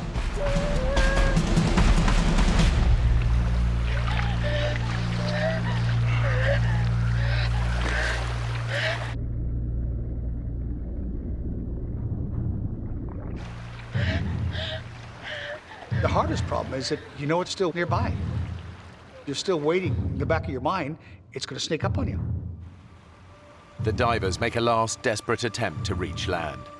After 26 hours in the ocean and an agonizing 20-mile swim, they're finally just a few hundred yards from their goal. But getting ashore is far more dangerous than they ever imagined. This wasn't a sandy beach that we would float up to gently. This was an extremely pitted, jagged, horribly craggy shoreline. David, look at the rocks. I knew that with our bodies being so soft, so pliable, our skin just being mushy, all I could think of is how badly we're gonna be torn up. 26 hours in the water has taken its toll on their skin. I looked at my hands, and my hands were just unbelievably wrinkled from being in the water for so long. And right in the corner of my thumb, just where my nail meets, a bit of flesh had fallen off. At that stage, our flesh is so soft from being in the water so long, it's not going to take much to hurt ourselves badly. It just takes a little piece of rock that's sticking up, and it's going straight through you. The rocks could be lethal, but the shark might return at any moment. It's a do-or-die decision. Here, give me your vest. I discussed with Melissa exactly what we're going to do. We've worked out a plan. Get that out in front of you. The body surfing on these, okay? So now I'm thinking, how on earth we're going to body surf and survive?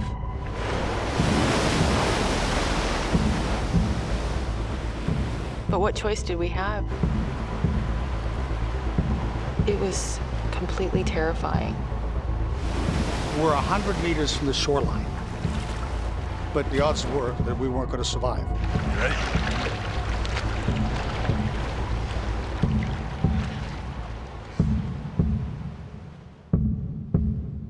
And I just happened to turn left, and I don't know why I turned left and looked. And then I heard him say, "I'll be damned. There's a boat."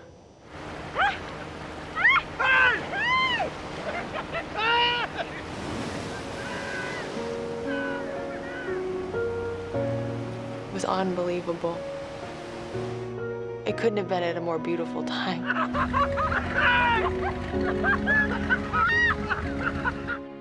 It was an unbelievable feeling.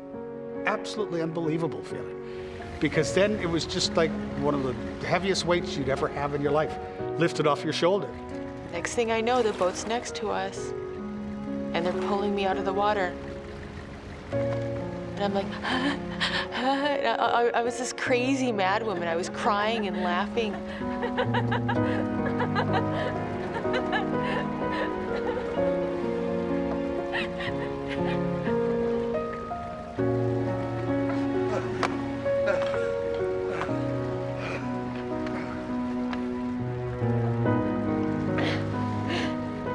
I kept thinking, I was just lost at sea. I was just lost at sea for 26 hours.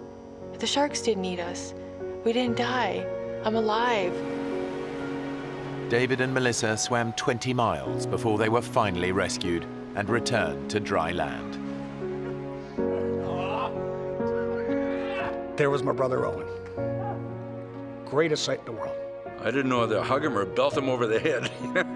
I really didn't. God, David, what have you done now? But he's a bit sunburned, so I didn't want to give him too big a slap. I gave him a hug instead.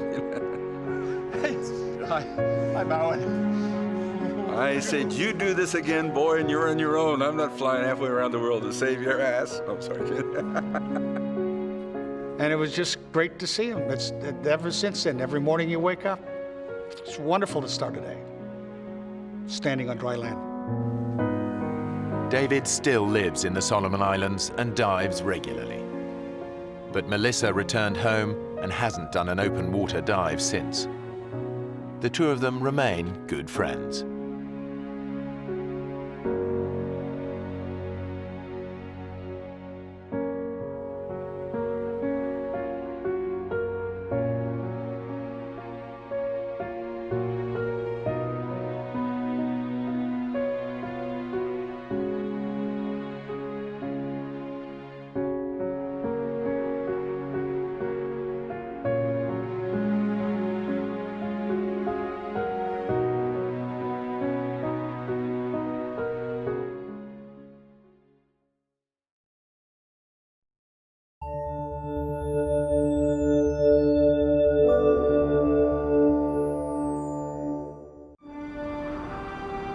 3 British mountaineers attempt the climb of their lives in Alaska.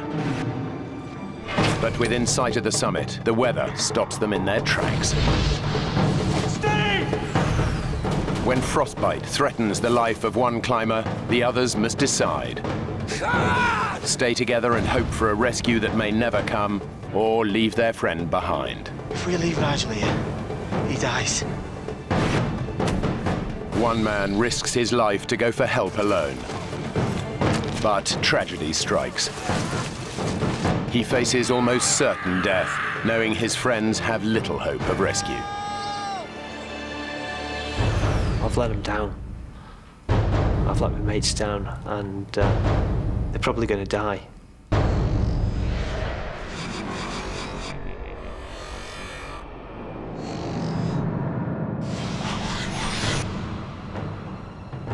Mount McKinley is the highest mountain in North America. It stands in the Arctic Circle. It's one of the toughest climbs in the world. The team has set their sights on the 20,000-foot peak. They've been climbing for an energy-sapping 2.5 weeks and should be one day from the summit.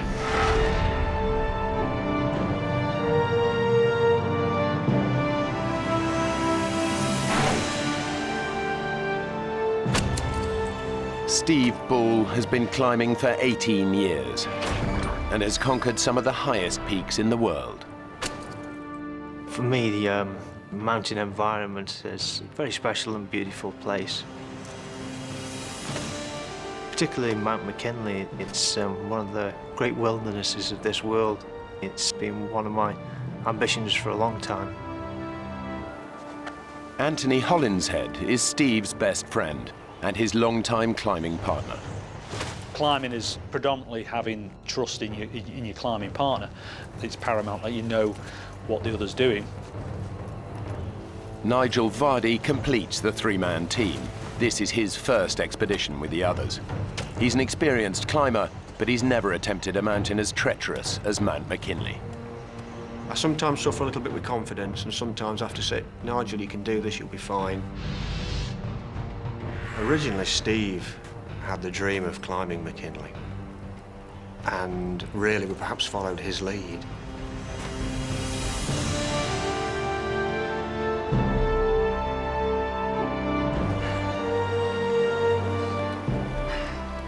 It would be the first big expedition that Nigel had done, so I think he was a little unsure of what was in front of him. With Nigel coming into the team, it's obviously changes the team dynamics slightly, I suppose. Stephen and I were used to making decisions. Right, you ready?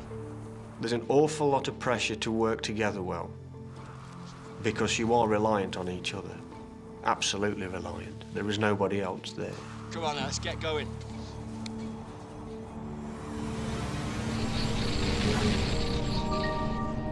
There are a number of routes up Mount McKinley. One of the most popular is the West Buttress. But Steve, Anthony and Nigel have decided to tackle the much tougher West Rib route.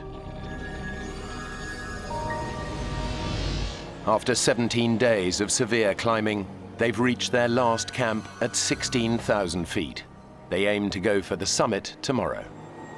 The night before the summit bed, we're in the tent. We're all pretty high. I think we're ready for it tomorrow. Now, ladies and gentlemen, dehydrated meat or fish, or how about our lovely powdered vegetarian option? He is a real comedy character to know, is Anthony. Full of life, always got a good laugh. Hey, nice bit of colour you picked up today. You'll be in swimming trunks tomorrow. Did you not put your sunblock on today? Steve's quite the opposite. Steve's a very serious character. Should be like a religion to you, Nigel. You know what the sun can do to your skin up here? Right. Fast up, fast down, OK? So let's strip all the unnecessary gear and pack a kit. What we agreed? Frillies in tutus. The conditions can be extremely hostile at this altitude. The team must be sure of the weather before they decide on making the challenging climb for the summit. Base to Denson, Weather's looking fairly good for the next 24 hours. Copy that, base. Good night. Good enough? We better get some beauty sleep then, eh? To infinity and beyond.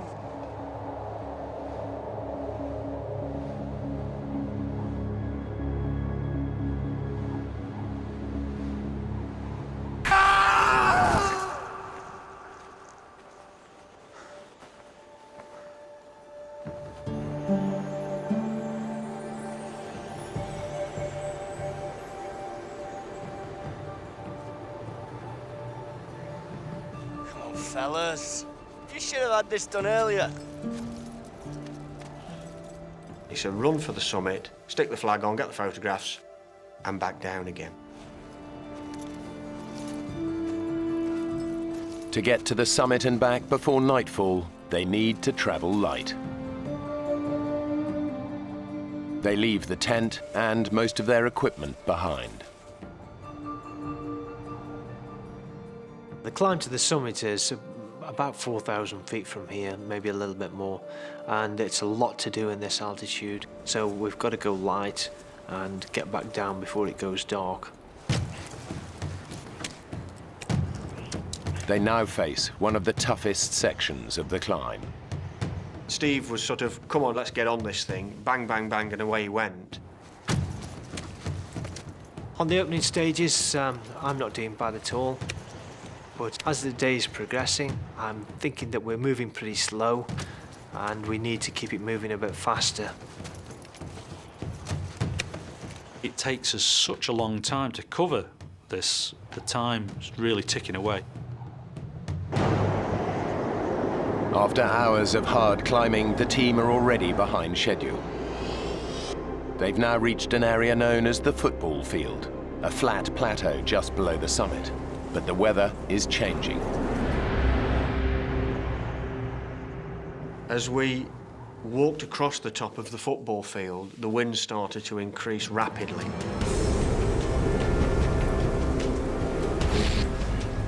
The temperatures dropped to around minus 50 degrees centigrade, with the wind howling over the summit ridge at about 70 miles an hour.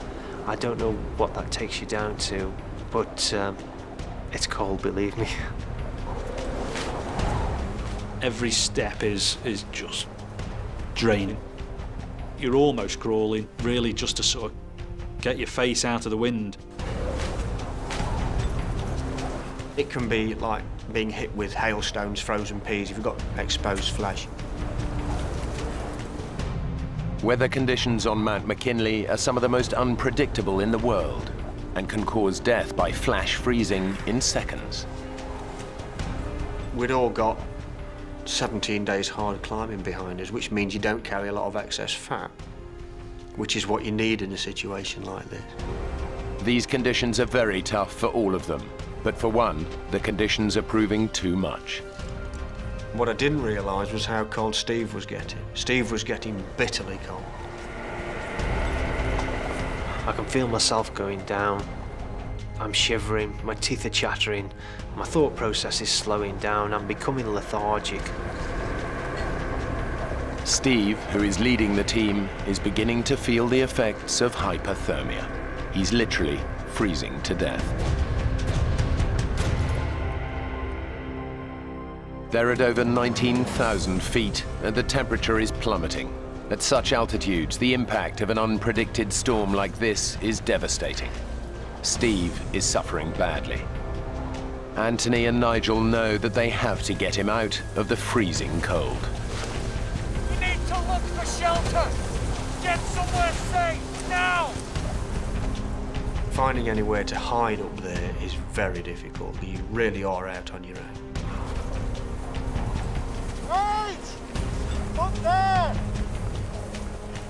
By the grace of God, we found a crevasse at the base of the summit cone.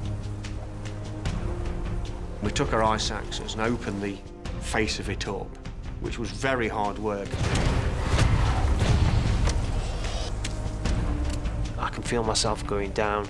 I'm shivering. Hypothermia is going to come soon if I don't get out of this wind.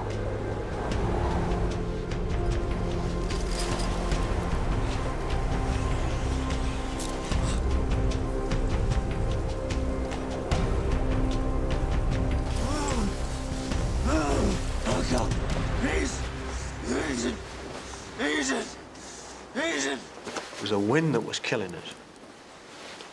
And once we were in there, I'm not going to say it was warm, but it was warmer. Oh, God. Please. Easy. As the cold's taking effect, your mind's slowing down, your reactions are slowing down, thought process is slowing down. So I'm relying then on others to take care of me. Easy. I need you to hug me. I need you to get some warmth into me. Steve asks me to sort of cuddle him, keep him warm, really. You ever tell anyone about this at Climbing Club? And you're toast.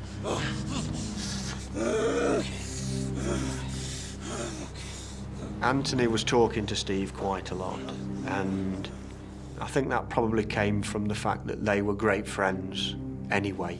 They'd known each other a long, long time, and Anthony just wasn't going to let him go. Thirsty.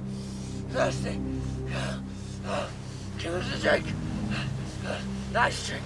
Let's see what we've got.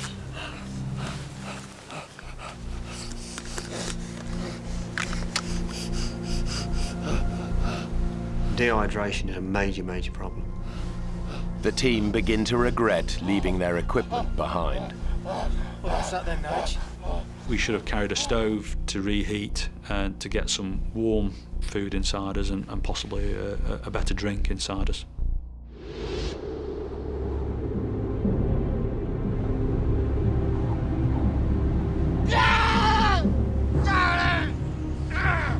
It's all right, mate. It's all right. Just calm down. I'm here, all right? So shh. We've got to radio for help.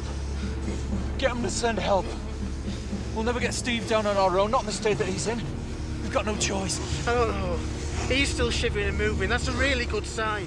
Nigel and Anthony know that Steve would want to carry on, but they now must decide if they should call off the climb and send out a mayday call. It's a very difficult decision to actually decide that we've got to make this mayday call because we don't know how Steve's going to react. We need to call now rather than waiting till it's too late. Just hope there's enough charge in the battery to get through. Try to keep it warm, but it's so cold. Is it okay? We'll get a better signal outside.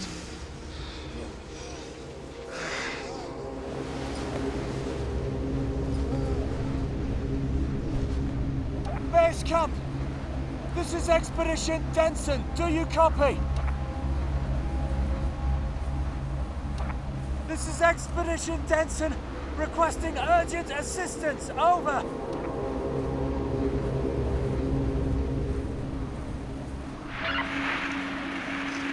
This is base camp. Base camp receiving. If you're trying to reach us, we can hear your button being pressed, but no voice transmission. Repeat, your button, but not your voice. I felt very happy to hear somebody else's voice, that there was somebody there. But they were really struggling to hear us. We need you to respond by clicks. 1 click for yes, 2 for no. And so they started off, are you this expedition? 1 click for yes, 2 clicks for no. Are you Expedition Zambezi? We just went down until they got a click for yes.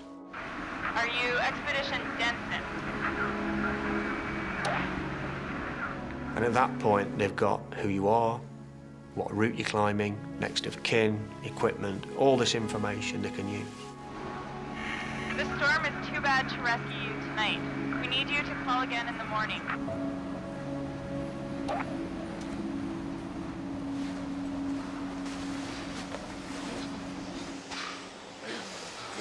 What did they say? I'm to call. Reconfirm our position in the morning. We've just got to get through tonight. Radio again tomorrow.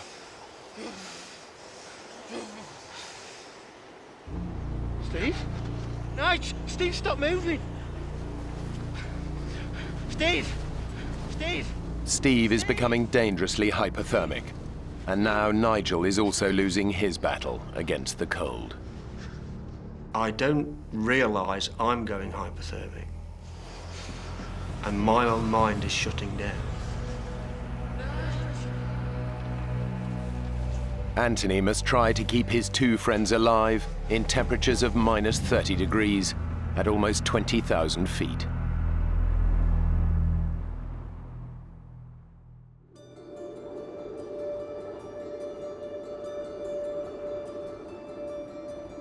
It's been a long night, but eventually Anthony emerges to see if the weather at least may be changing for the better. With daybreak comes another surprise. Morning. You seem disgustingly fit for a man who was a shivering wreck last night. Obviously these big manly arms of mine are stuffed. Overnight, Anthony managed to slow the process of hypothermia by holding Steve's body close to his own, providing much-needed insulation against the cold. It was a vast improvement from the previous night. Steve actually was in a good condition. Come on, let's go and check where we are. What about Nige? Oh, we can get him later. Look, just like you and I, let's go and have a look at this mountain that we've been talking about for so long. Okay? At this point, I'm still hoping to make it to the summit, for all three of us to get there.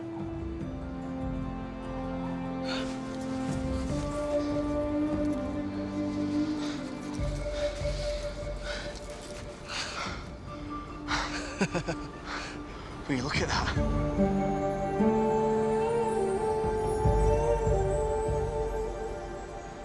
It's there for the taking. Come on, let's go for it. Steve, last night you were pretty bad, you know.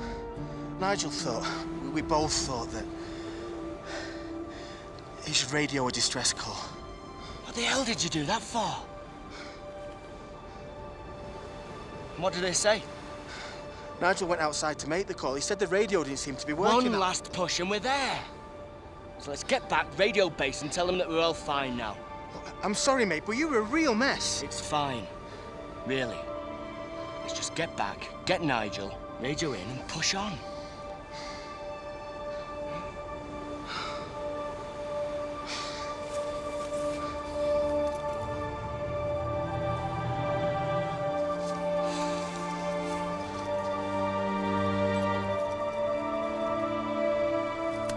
Nigel still needs to radio in to confirm their position and let base camp know that their emergency is over.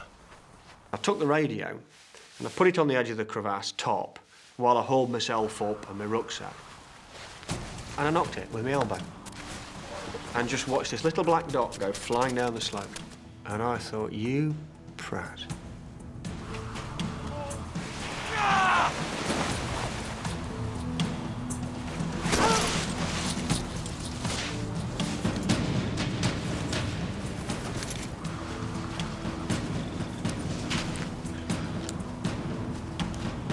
Base camp, this is Expedition Denson. Do you copy? It's dead. Which was a hell of a thing to realise. Base camp, this is Expedition Denson. Please come in. Your only means of contact with the outside world was gone. And it's the one thing that could save you, is being able to talk to people.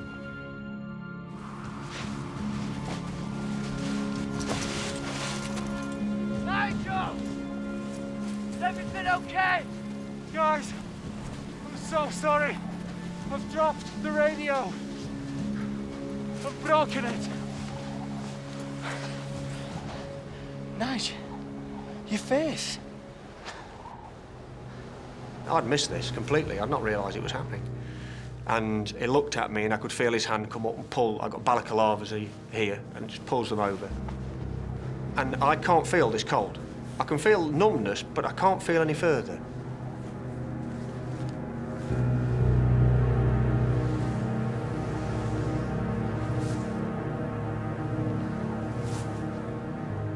I look at Nigel and I'm shocked. He's in a terrible state. The day before, he got sunburnt on his cheek, and overnight frost must have got into this because his face was swollen up the size of a football. I don't know how long he's going to last. We've just got to get him off. Let's get you inside, eh?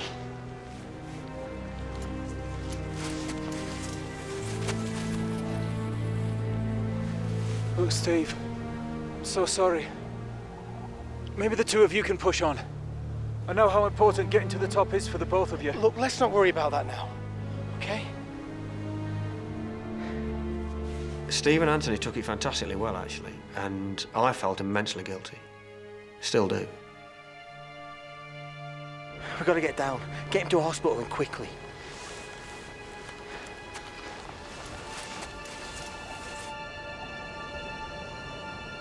The mountain will be here next year, be here the year after.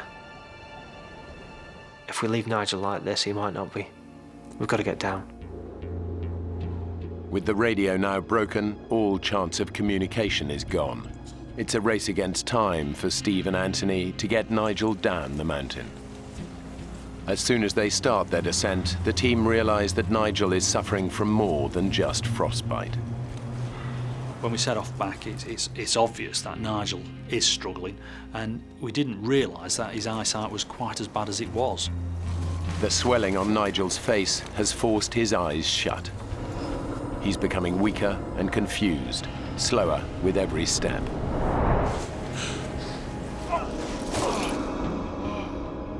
It's a feeling of being out of control. Nigel! Keep moving! He was falling over and tripping over. It was painful to see.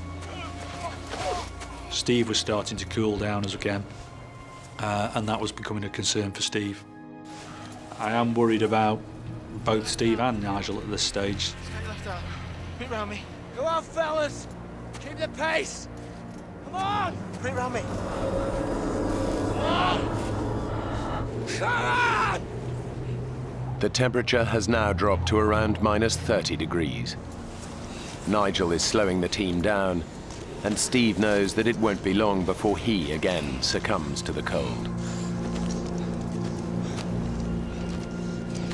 We've got to get down. We've got to get somebody down now and organise a rescue.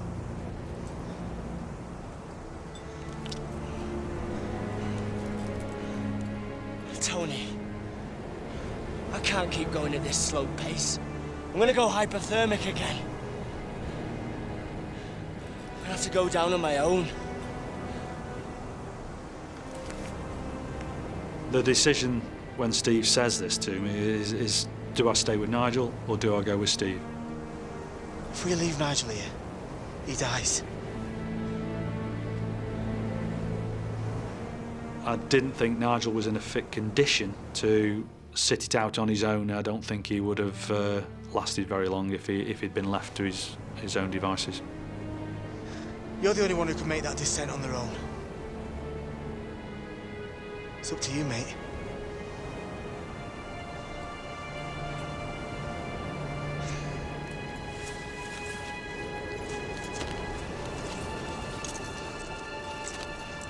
Are you sure?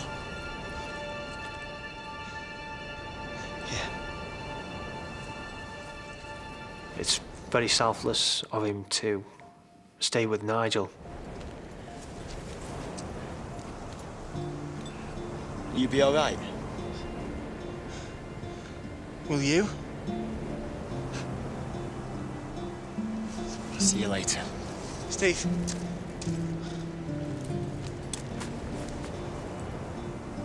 Watch your step.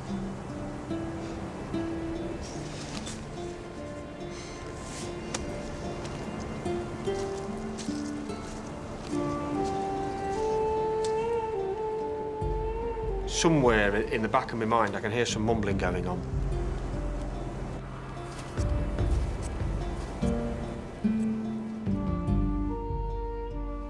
And Steve walks away. And I'm looking at him, squinting, thinking, Steve, where are you going? And he's gone.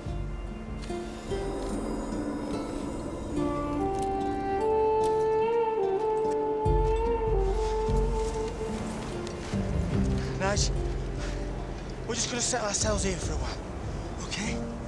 Yeah?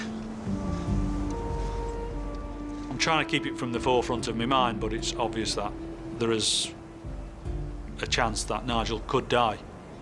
It's a weird experience seeing Steve go off on his own. It's a massive responsibility for me to get down, and I feel the weight of that responsibility. It's on my shoulders to make sure that these pair live.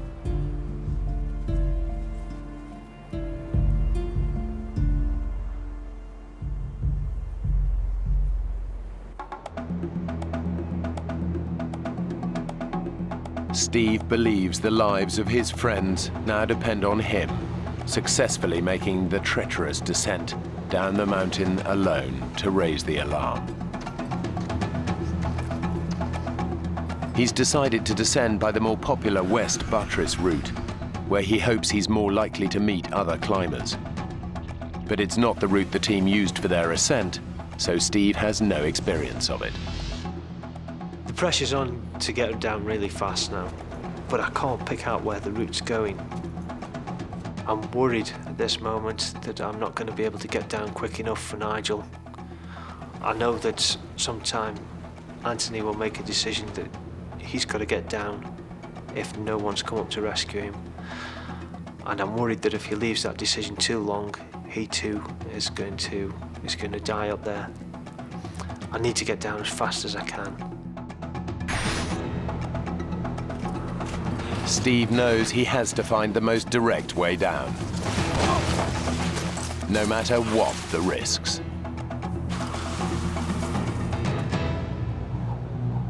I'm going to go for the ice chute. I think it's the fastest option, and I can clearly see where I'm going.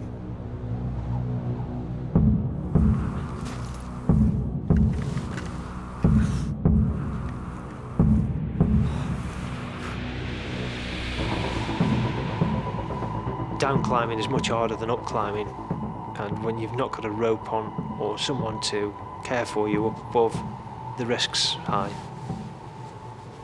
My heart's pounding a little bit.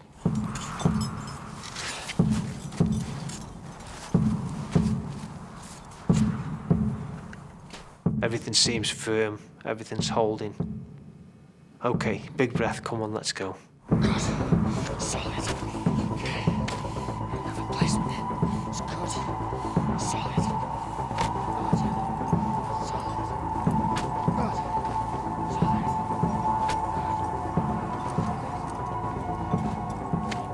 All of a sudden there's a crack. And I'm off. The adrenaline's going, and I'm thinking so fast that these seconds I'm falling feels like minutes.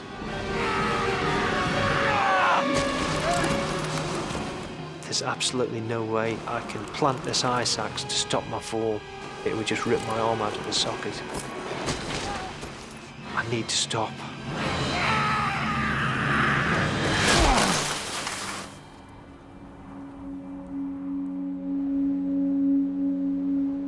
Steve has fallen around 1,100 feet.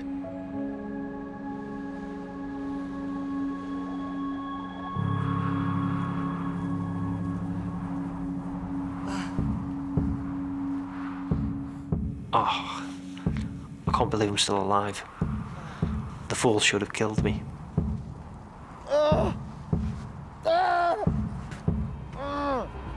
Steve has severely injured both his legs. The right is fractured, but his left is shattered in 12 places. He's over 17,000 feet up, and in his condition a huge distance from the route where he had hoped to find help. Over 2,000 feet above him, his friends are waiting for the rescue that may now never come.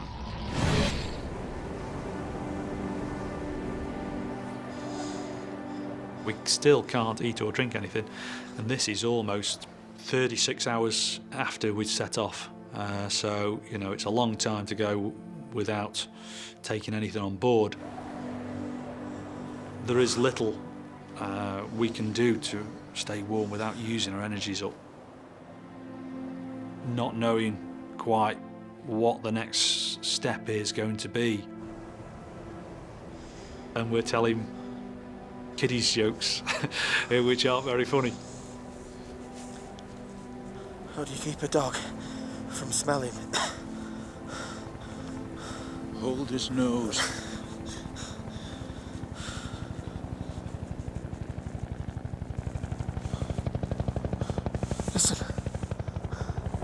Listen. Steve's got down and given him our position. We're gonna be okay. You're listening and listening and listening and thinking to yourself, fantastic. This could be it. Help! Help! I can hear helicopters. You can hear the chopper blades coming round and round the mountain. Help! Thinking to myself, are they looking for us? There's a rescue party coming up the mountain now, or we're going to be safe.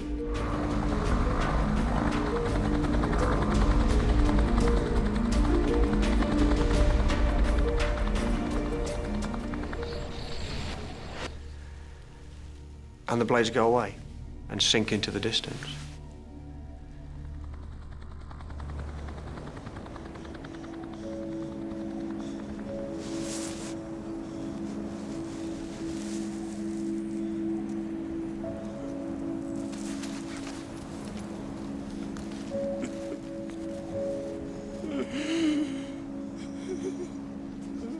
At this kind of altitude, a helicopter rescue is virtually impossible.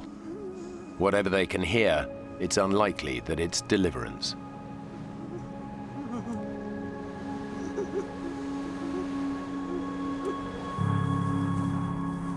Beneath them, Steve is critically injured, but is making a heroic effort to drag himself to where he can be spotted by other climbers. His injuries are so bad he might not live, but Steve believes that if he fails, all three of them will die on the mountain.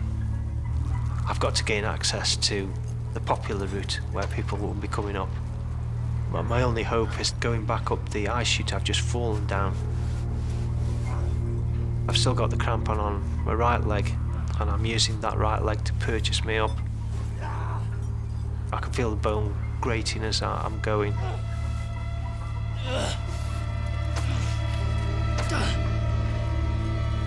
I get so far up, and my crampon slips, and I'm sliding back down again. On the way down, I bang my left leg.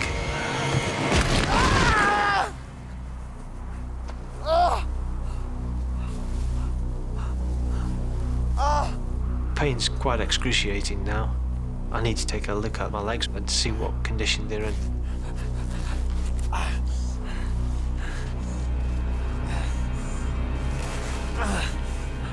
I roll up my trousers.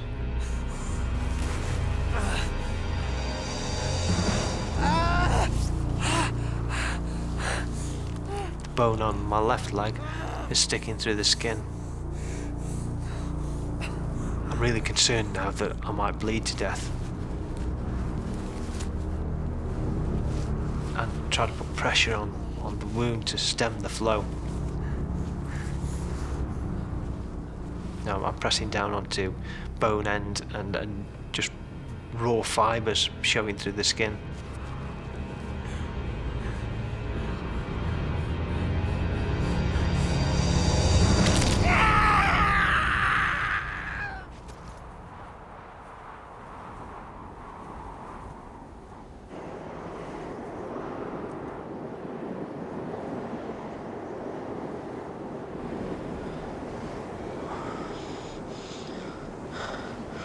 Knock, knock. Who's there? Lettuce. Lettuce who? Lettuce and it's freezing. Sorry. That's bad. I feel very helpless. I really do. And to have somebody there with you is fantastic. He's being like a nursemaid and being a very, very good one. Frostbite has started to affect Nigel's hands and feet. They're deteriorating fast.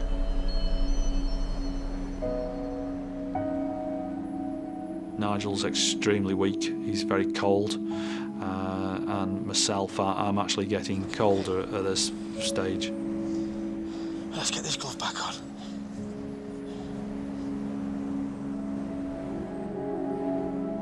As time ticks on now, I am becoming a bit disconcerted about being out another night with Nigel in a very weak condition. Come on now. Won't be long. Could be on the way any minute.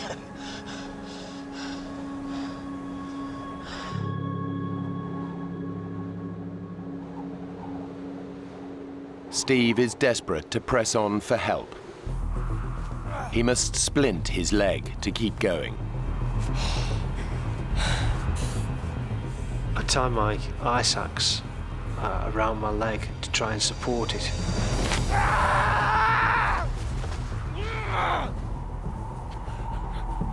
Everything's lined up now, and I'm looking in better condition.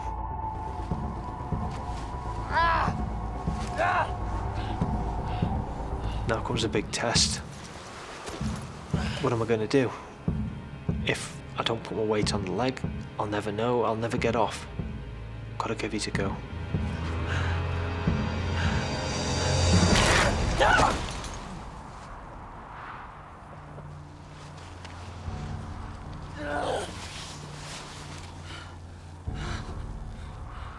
I'm sitting here in the snow, wondering what the hell I'm going to do. I can't stand up and walk. I've tried crawling.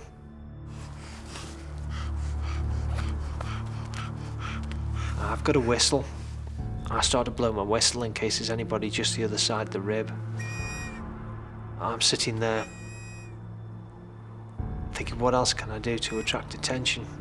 I've got nothing else. I've let them down. I've let my mates down, and they're probably going to die.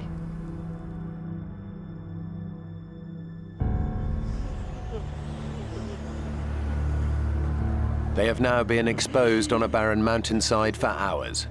And even though the Arctic nights are very short, as the sun gets lower, it just gets colder and colder. It's getting close to sort of 9, 10 o'clock, 10:30 time, where I'm starting to realise that at that time of the day, it'll be very unlikely that a rescue party will come to us. And as a result, it's starting to hit home that we could be out in a very exposed area for a second night.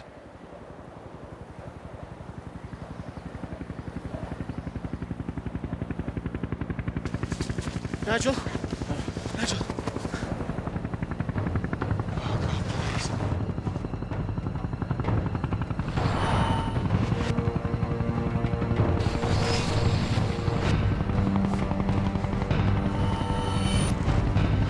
Nigel!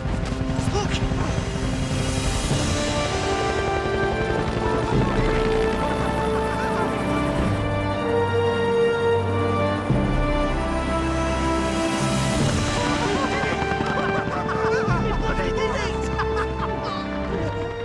We thought Steve was the hero of the day for raising the alarm and getting the helicopter to us.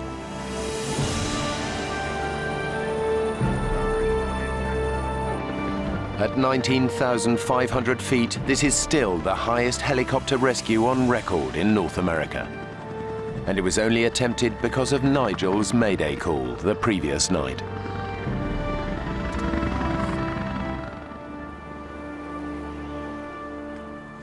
But it's not looking good for Steve.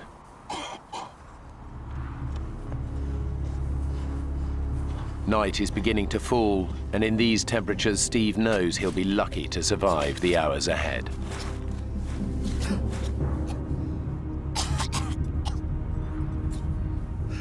I've got to look after myself for the night now. I've got to think about shelter, about keeping myself warm. What if the wind comes down the mountain? I untie my ice axe from my leg, and I etch out a shallow hollow and build up a small wall. It's enough to keep any wind off. I need to make sure that I stay awake when it's dark. If I don't stay awake, I die.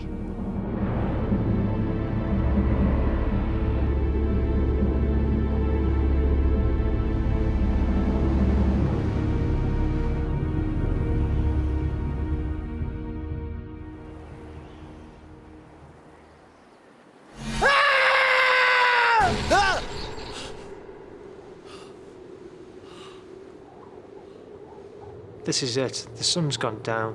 If I think about 4 hours in the dark, temperature's down to minus 50 centigrade, and surviving it, it's a long, long way to go.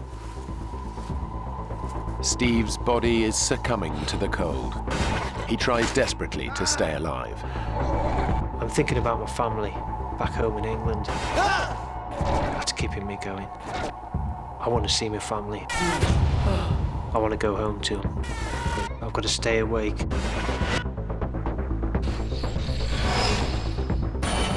I'm messing with my leg. Putting my goggles over my eyes so my eyes don't freeze. Even tapping my leg to stimulate some pain so that it keeps me awake.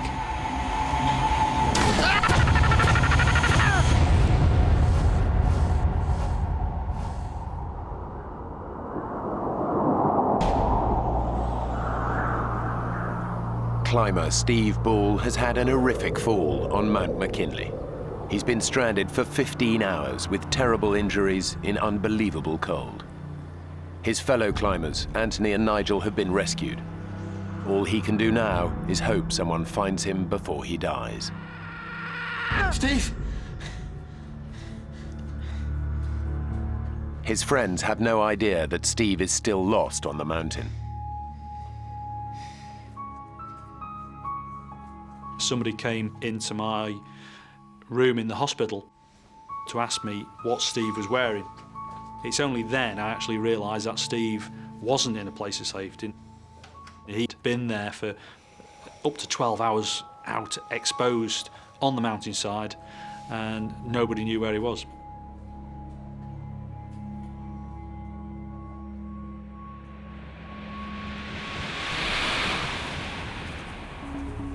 Climbers have now been alerted and are out searching for Steve, but they have no idea where to look for him and have little hope of finding him alive. It is rare for the human body to survive overnight temperatures as low as minus 50 degrees.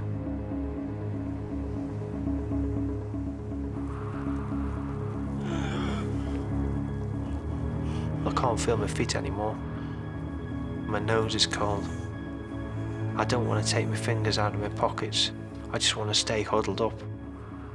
I haven't got a lot left. I'm starting to lose it.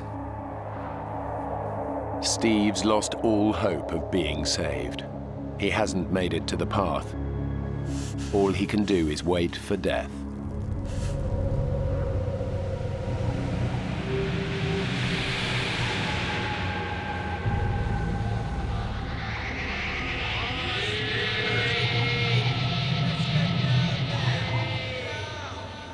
I'm hearing voices, and I don't know who it is. I think I'm dreaming. But it's not a dream. These voices are real.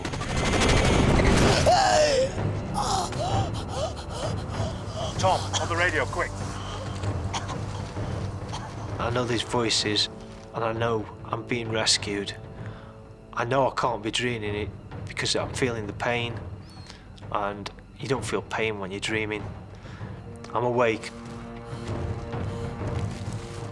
They tell me they're climbers, and they found me, and they're surprised that I'm still alive.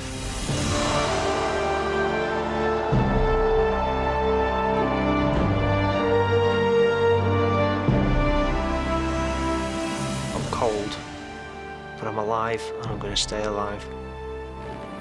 I want to go home.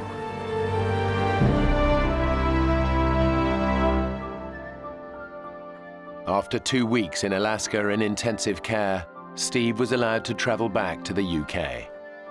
He spent a further 6 months in hospital and another 2 years in rehabilitation. My frostbite injuries resulted in amputations of all the fingers and thumb on my right hand, my left hand mid-palm, the left leg has gone below the knee, and my right foot has gone mid-foot, and of course a little bit of nose. Anthony and Nigel both suffered from severe frostbite. Anthony lost 2 fingers. Nigel lost all his fingers and all of his toes, as well as needing skin grafts to reconstruct his cheek and nose. I've managed to travel the world numerous times since all this happened and go into the Arctic, the Himalayas and climb. A little slower. Steve's asked me, as he would, whether we could go back and do it again, and I'd like to think that we will get back and get another expedition planned, possibly all 3 of us together, and do something. But we'll have to wait and see. I'm disabled now, but I'm out fell running, out walking, I go rock climbing, I go mountaineering, snowboarding, skiing, canoeing. I still go back to the mountains, I still climb, and I still get the same pleasure and enjoyment from the mountains. So, no, it's not worth losing life and limb. But you can't stop going. I'm hooked.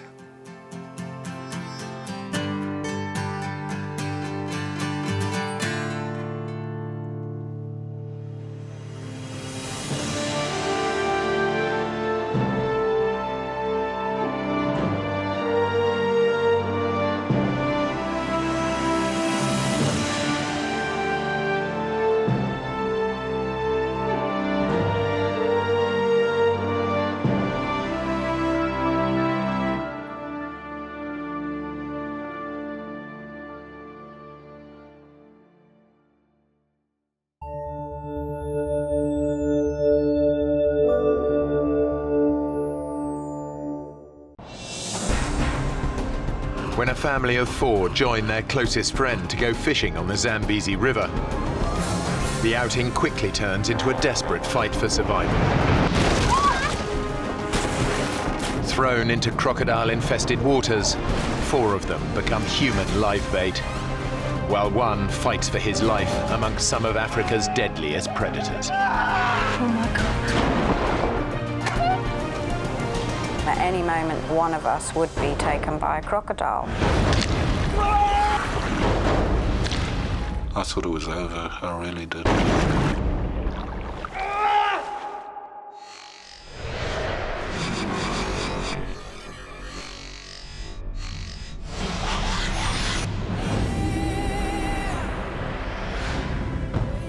Zambia, one of the wildest countries in Africa, home to the spectacular Victoria Falls. They are fed by the mighty Zambezi River, which divides Zambia from Zimbabwe.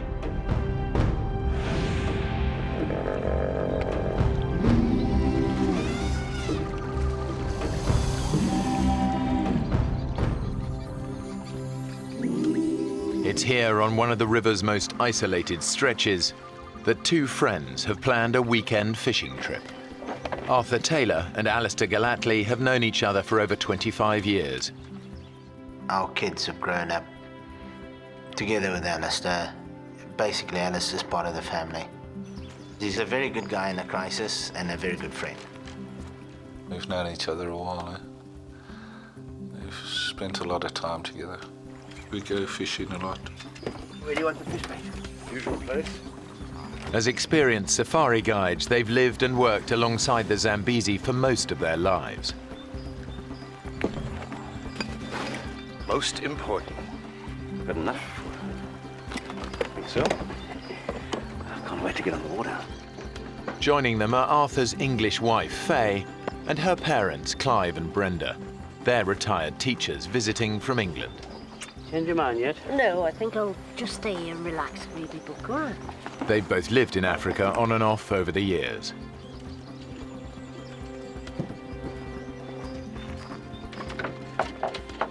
This is the last chance for all of them to go out on the river together. Tomorrow, Faye and Arthur have to pick up their 2 children from boarding school. But even though she spent a lot of time in the bush, Brenda isn't keen on the idea of going fishing. My mum was anxious because she doesn't really like going on the boat. And she would rather have just spent the day in camp. I'm not going to go if you don't go. If she doesn't come, the crocs will be safe. My mum is a pretty strong personality, and you certainly don't mess her around. You'll have to give me a hand in here.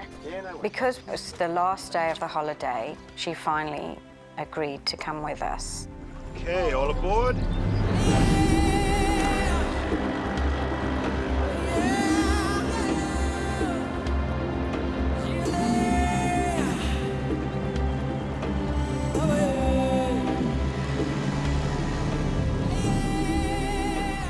This is one of the river's most remote stretches.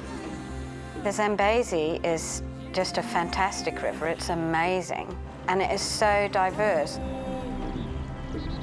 The bird life is out of this world. You see animals, bushbuck, buffalo, elephant coming down, and in the water there's the hippos everywhere, and huge crocodiles. It's just an amazing river, really is.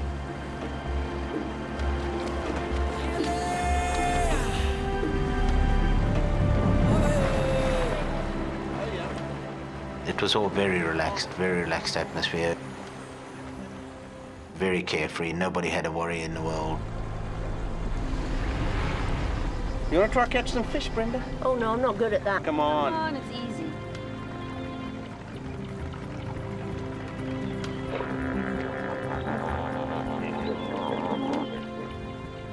We passed so many schools of hippos, and they're all lazing around. They just look so peaceful and so placid. Most of them are in herds or groups, and then you get the few odd single males. As long as you give them a wide berth, the chances are you're not going to have any problem. Oh, I think I've got something here. Pretty heavy. Oh. Fishing had been pretty poor that morning, and when Mum caught a fish, it was like, yay, you know. I mean, she's really chuffed.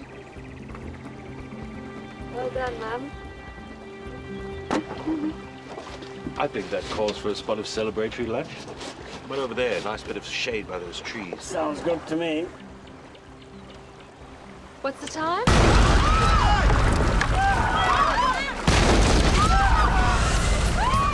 There was no warning.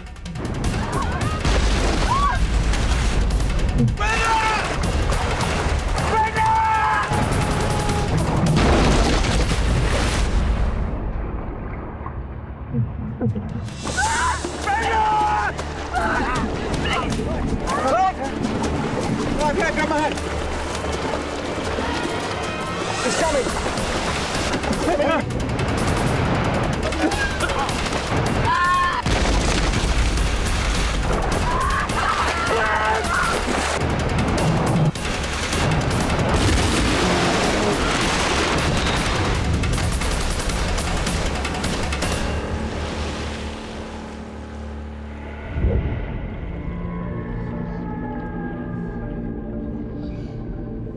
It was just this huge boom, and I was in the water. I think my subconscious was saying, this is it, this is the end.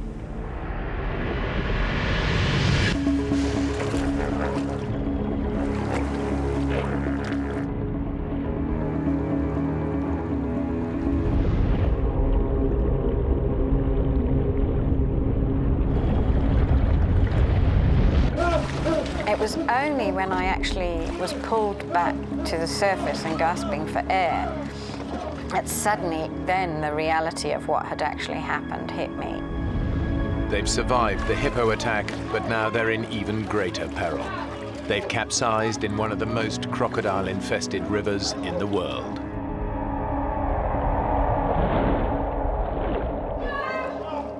To think about, you know, my bare, dangly legs, it sent a chill through me, thinking that any moment now, one of us would be taken by a crocodile.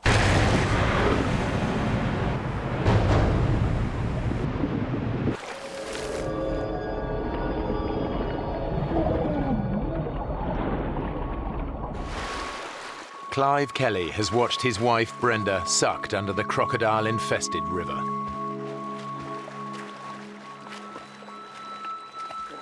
He has no idea if she is alive or dead. Brenda! Brenda! Where are you? Although Clive can't hear them, his wife, along with his daughter Faye, her husband Arthur and their best friend Alistair, have all surfaced underneath the boat. Brenda! But the group's immediate danger is not crocodiles. The current was actually so strong in that part of the river that it actually swept us out from underneath the boat. The Zambezi is famous for its unpredictable and deceptively strong currents. Many people drown in its eddies and whirlpools every year.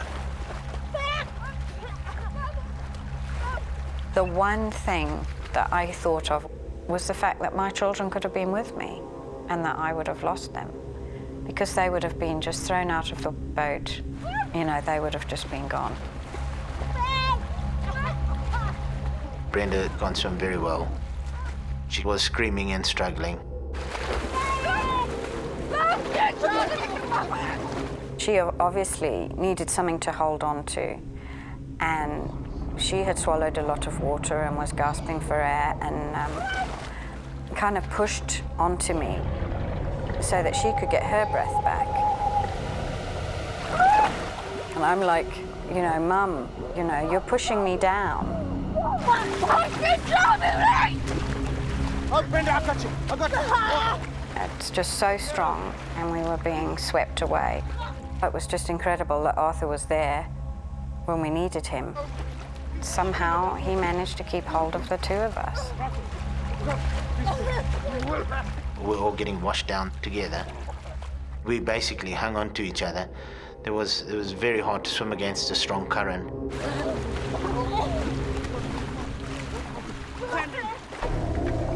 The boat has become snagged in the middle of the river. Just relax, Brenda, relax. Clive and Alistair are able to cling on to it while the current drags the others downstream. Clive and I, we couldn't do much. We sat on the front of the boat and we watched them. I had no idea where we were going. All I knew was that we were being swept away. The current was really, really strong and it was just sweeping us down. We were trying to make our way to shallow waters. We knew it was our only hope of survival. Luckily, the current actually took us towards the middle of the river, which was slightly shallower. It's a sandbank. There was a submerged island.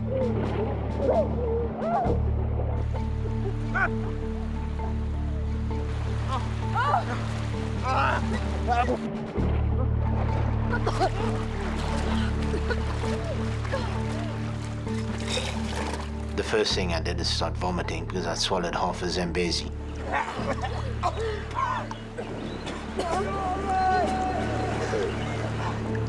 Alistair has seen his friends struggle against the current. He knows Clive would find it virtually impossible to make it to the sandbank.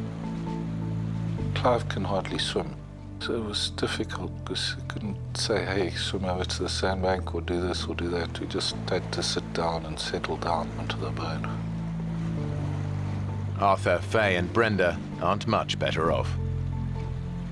When we finally got to where we could stand, it was kind of a relief, but we knew that it was just a temporary relief. The river is full of crocodiles and very huge crocodiles that would have no fear of man. And I believe most of those crocodiles in that area just look at you as a food source. So definitely there's a big chance you will be eaten. From his position on the boat, Alistair assesses the situation.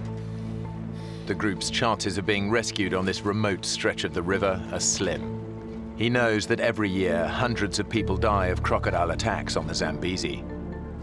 As the only single man in the group, Arthur! he takes a calculated risk.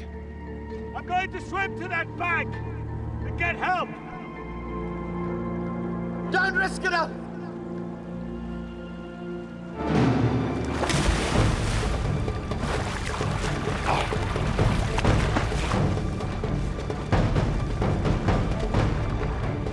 He's crazy. It was quite fast water. I started swimming slowly, I was a bit scared that splashing around the crocs I'd attract crocodiles.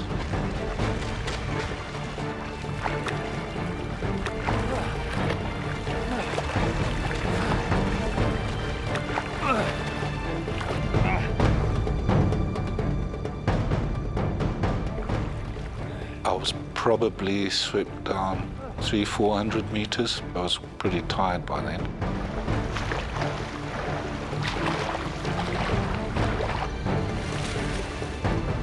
I saw a little inlet up ahead, so I paddled into the inlet.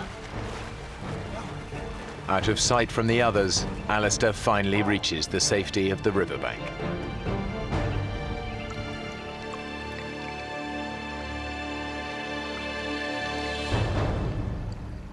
As my feet touched the ground, I looked up. About 10 yards away, there was this crocodile in the water just looking at me.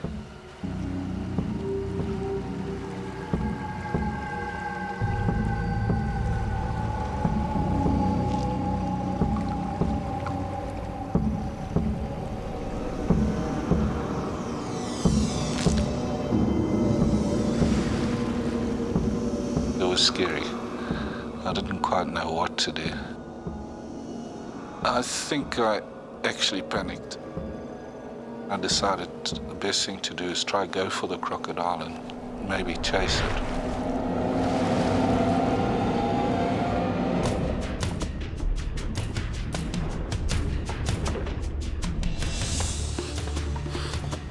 I went under the water just to try to see where the croc was.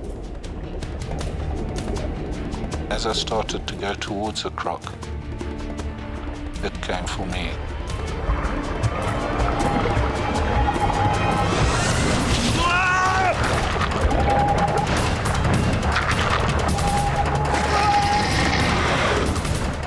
It was going for my legs, and I pushed it away with my left hand. Its teeth cut my left hand up a bit, and it disappeared.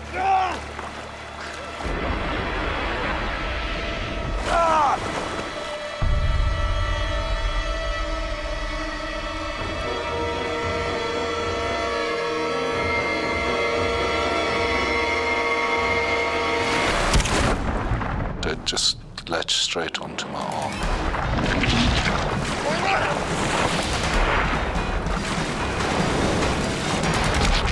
It was just trying to really tear my arm off.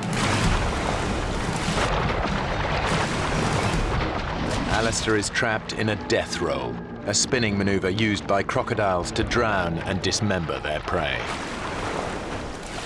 I was getting pretty weak. I thought it was over, I really did. I couldn't see any way of getting out of it. His right arm trapped in the crocodile's jaws, Alistair thinks of one last thing that might save him. I took my left arm and tried to get it inside the crocodile's jaw. They've got a flap in the back of the throat which keeps the water out when they're underwater. I tried to reach that. The second I did that, once I got my other fingers inside the mouth, it let go.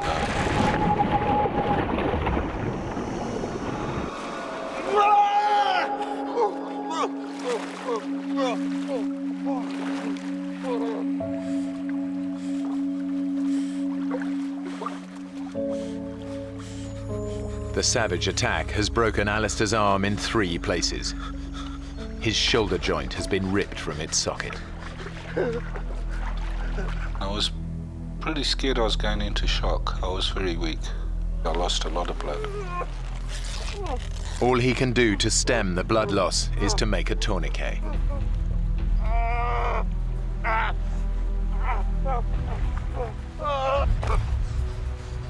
Arthur, Faye and Brenda lost sight of Alistair soon after he was swept downriver. They have no idea that he has been attacked by a crocodile. I distinctly heard him shouting, "Oh my God, oh my God." And we just thought he was exhausted. and was just kind of relieved that he'd got to the other side. I've been nailed by a croc! Oh, God. It was just such a terrible feeling. We weren't sure whether he'd lost an arm or a leg or where he'd been bitten. Where? How bad? How bad are you hurt?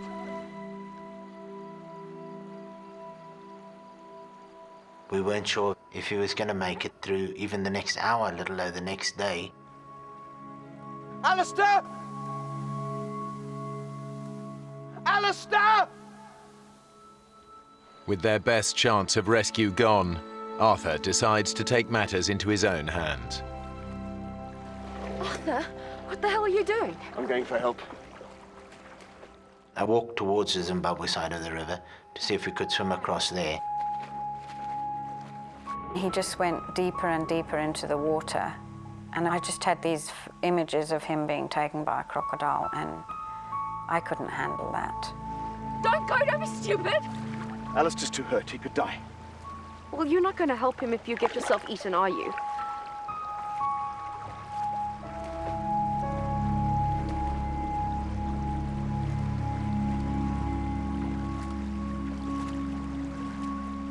On the bank, there were several crocodiles laying there, so I wasn't about to jump in over there. And so I decided to return. He realized that it was impossible. Every 10, 20 meters, there's a crocodile lying on the bank of the river. It's just hopeless. The whole situation was just hopeless.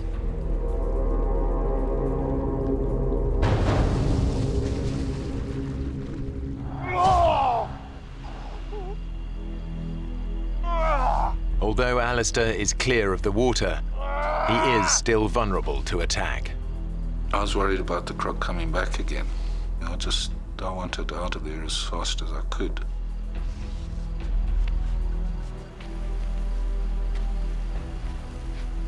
The sun was pretty hot, and there was one tree in this pile of rocks that I went and I sat under to try and sort my arm out.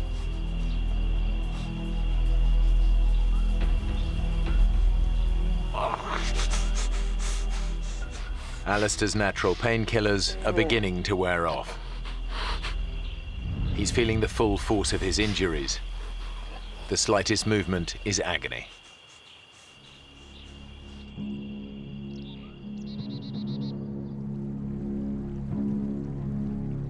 Clive is still stranded in the middle of the river. And now the boat is beginning to sink.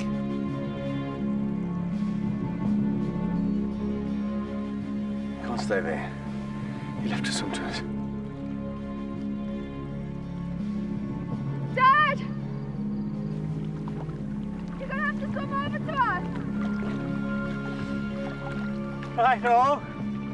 My dad had no choice but to swim, because if the boat went down in the night, then he would just disappear. He wouldn't have stood a chance.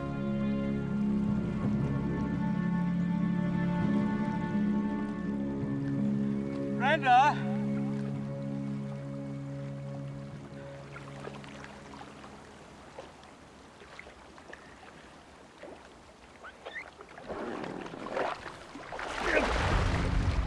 It was just such an awful experience to watch, and terrifying, not knowing at any moment when he was going to be taken by a crocodile.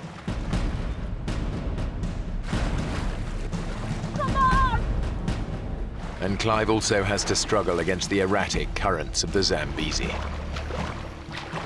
Although he was swimming as much as he could towards us, That's it, Dad! he was just going further and further away. Oh, God.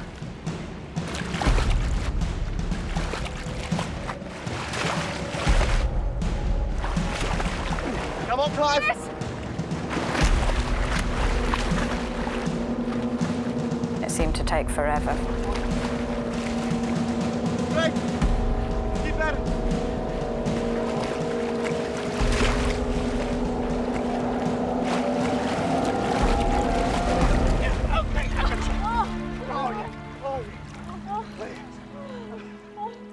Our can't tell you what a relief that was, that my dad was alive and had made it.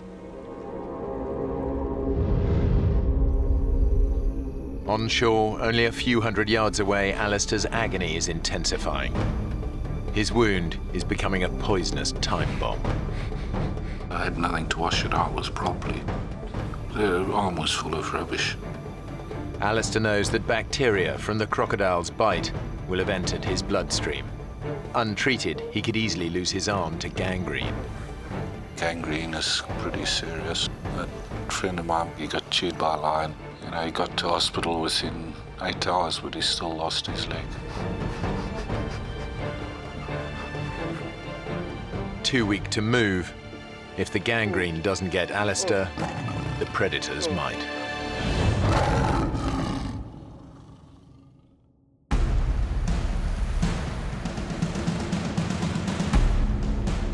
Stranded in the middle of the crocodile-infested Zambezi, the others know they've lost their only chance of rescue.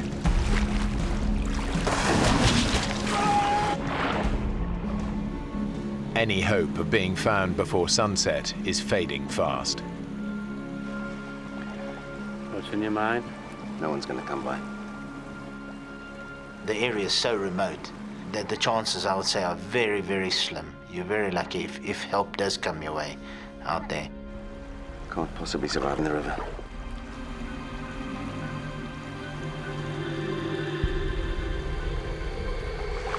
What you two are spring about? Arthur wants to swim for it. No way, we've been through this already. We've got to do something. There are too many crocs. Yeah, we can't just sit here. Arthur, wait. Arthur thought that he may try and swim towards the Zambian side so he could see how badly Alistair was injured. But I knew that I couldn't bear him to go. That I would not be able to make it without him. Please. Maybe we could all swim together. It'd be a big mass then, and that might scare anything off. Mum? Mum, do you think you can? I'll try.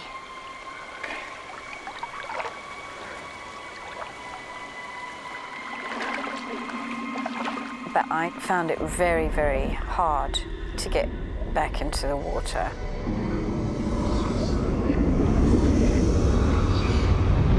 We were all so out of our element. I just freaked. No, it's no use like that. I just started to panic and said, I can't do it. I just cannot go through with this. I can't go across. Sorry. Courage. Definitely, you get a sense of, well, frustration out of the fact that there's nothing you can really do besides stand there and wait for help. They all face the prospect of a terrifying night with no hope of rescue. It's a terrible feeling knowing that somebody is lying, bleeding to death, and that you are unable to do anything about it. I can't tell you how terrible that makes you feel.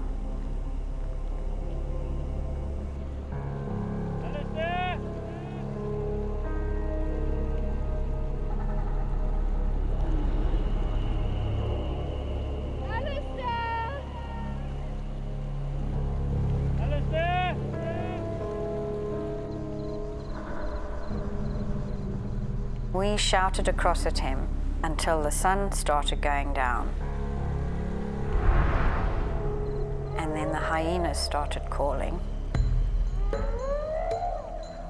When the sun went down, we all decided not to call to Alistair. If he had called back to us, it would have just alerted any predator within range that Alistair was there.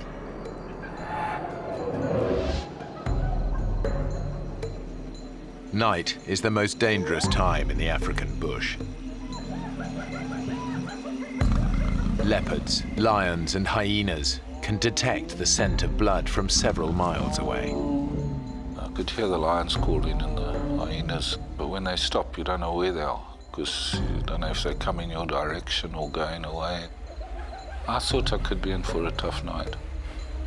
I just got these stones together so that if something did come up that night, I could at least throw a rock at it.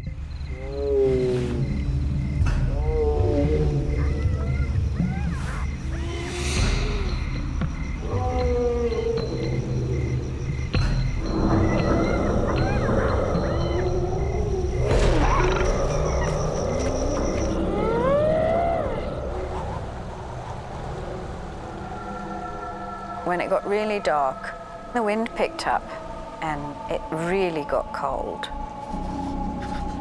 I was absolutely freezing and my teeth were chattering and I just couldn't get warm.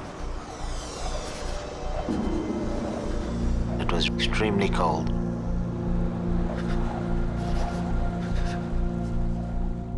Definitely you are in extreme danger by standing in the river because there is a very good chance that a crocodile will come and get you during the night. Let's get in a ring. We decided that we'll all huddle together. We're rolling already. Gotta try and keep a lookout on all sides. The more sets of eyes you got looking all around you, the more chance you have of seeing a crocodile coming from behind or from the left or from the front. So we're all looking in different directions just in case a crocodile came from another side.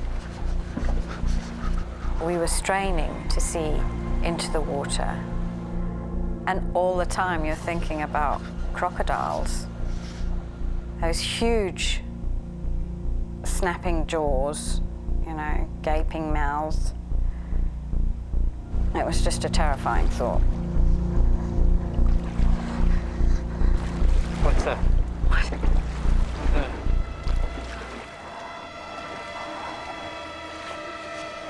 Oh my God. It's coming closer. It's still coming.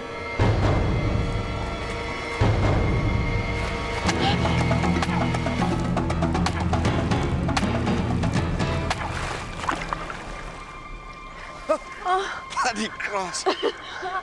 In the tiny bit of light that there was, the vegetation that was coming down, branches, clumps of reeds, all of them looked like a potential crocodile. We were all very vulnerable. Yet the worst thing was not knowing what had happened to Alistair or if he was going to make it till the morning. The hyenas started coming closer. The lions moved closer. We were just worried that they would pick up the blood trail and by the morning, Alistair would be no more. I was worried I'd left a blood trail when I walked out. And I was worried something had picked that up and come following it. I was worried about the lion and hyena. There's a lot of them around the area. I heard grazing. And I looked up.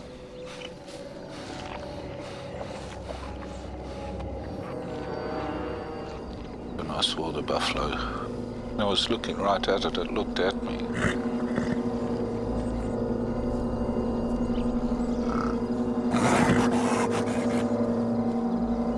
If you get into their danger zone, or they're wounded or sick, buffaloes is really pretty dangerous. Kill a lot of people every year.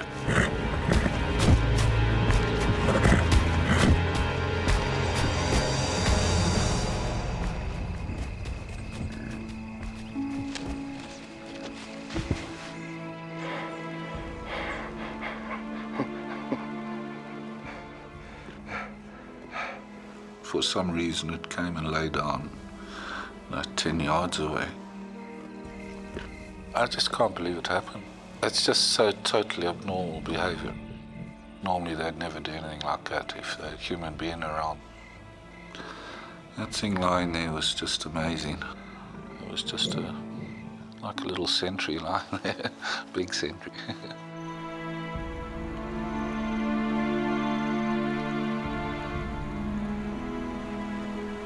The darkness all around us just seemed to make you realize just how vulnerable you were in that great vastness. You were a nothing, and things were just out of your control.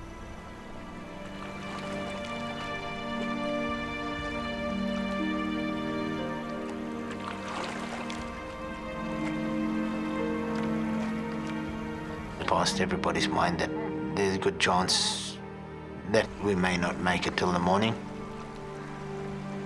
especially in Faye's case. She was worried that she may never ever see her kids again.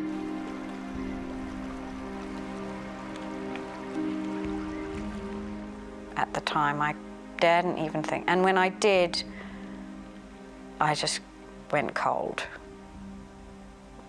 It was just such a terrible experience.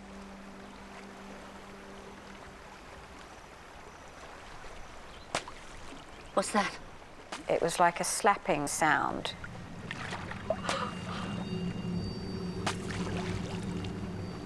Arthur said that is a crocodile slapping its tail, and it's not far from here. You could distinctly see it was a crocodile. We could see the jagged edge of his tail as he came closer and closer.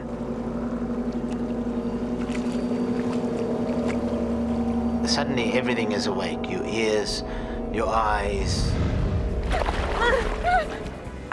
Big panic. Wait, that's it, look it. When something is coming directly to you, you fear the worst. Wait, look it.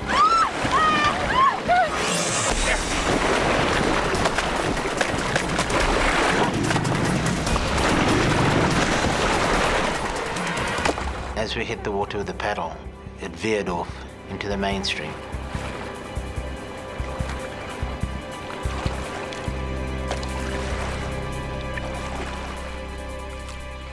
We were on tenterhooks after that, looking around in case another crocodile did come by. The pain had set in during the night. If I moved a little bit, it got pretty serious. If I stayed in one position, I was fine. Alistair knows the worst thing he could do now is fall asleep. If he does, he could slip into unconsciousness, and with wounds this serious, his body could shut down and he could be dead by morning. But he's lost a lot of blood. He can't keep himself awake.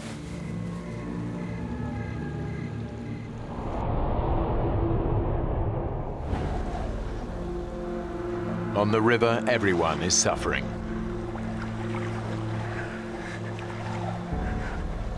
Standing for such a long period of time, we did get really tired. Our backs were aching. We were freezing cold.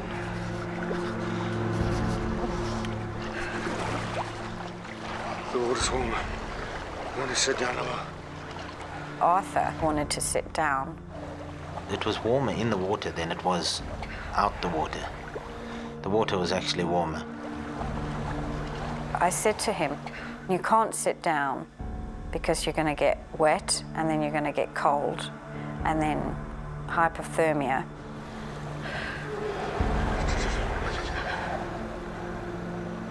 I said, we've just got to get through this. We've got 2 children to think about and they need us.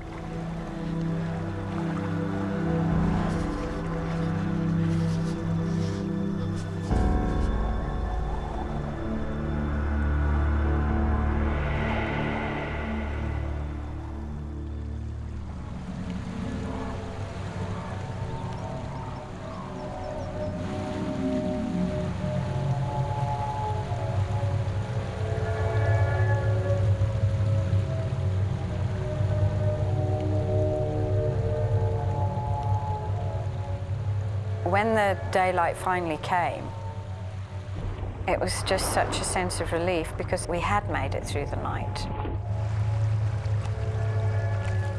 But We had worried that Alistair had bled to death. I mean, we had no idea what had happened to him and how badly injured he was.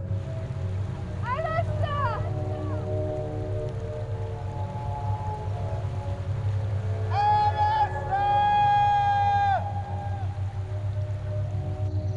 That was such a terrible feeling because you always think of the worst.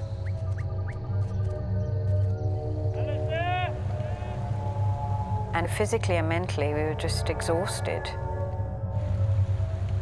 After almost 20 hours stranded in the water, the group are desperate. We were thinking, well, you know, it's another day and somebody has got to come past.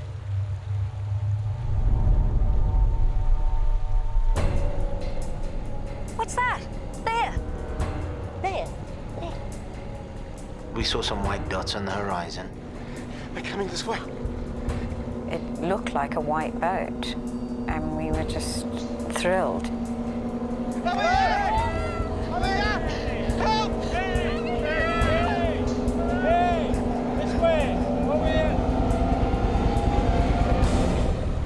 Turned out there were cattle egrets flying towards us.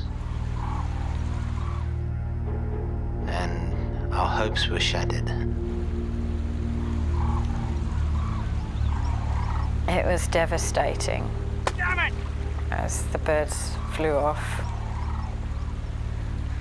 Just felt so helpless, completely helpless.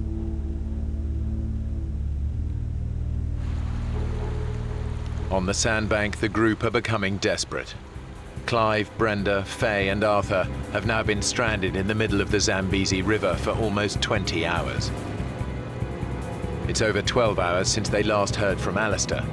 They have no idea if he's still alive.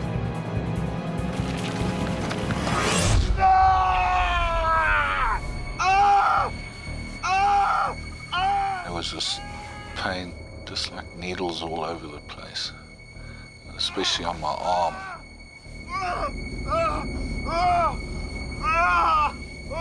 I didn't realize what it was at first until I managed to sit up.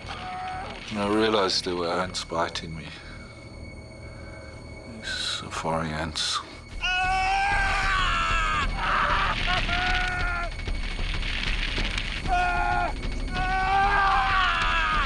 Safari ants are one of the most vicious insects in the world. They've been drawn to Alistair by the scent of his blood.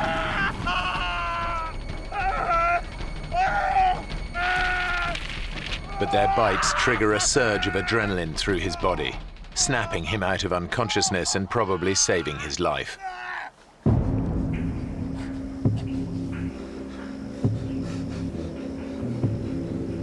Alistair forces himself to move on. It was tough going. I couldn't stand up. I had to sort of bent over, using my left arm on my knee to try and keep support. Alistair realizes he's the only one who can find help for the others. But it's now 24 hours since the crocodile attack. He's lost a lot of blood. He's weak and disorientated.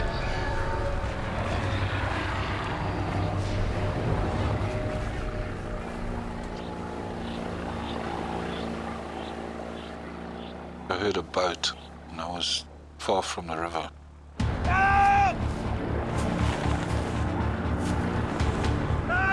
I thought I'd never get down to the river in time.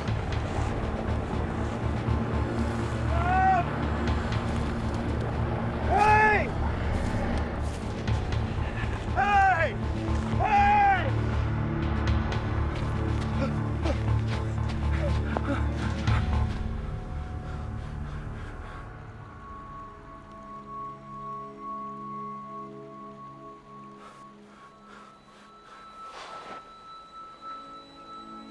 There must have been an aeroplane or something, because it definitely wasn't a boat. Despite the threat of crocodiles, Alistair loses consciousness. On the sandbank, the others are beginning to lose hope.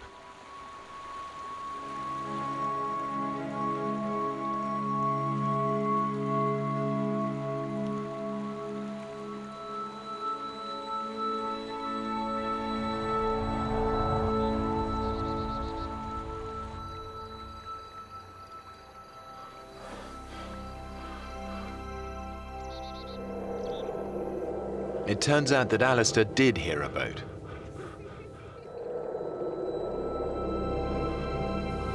I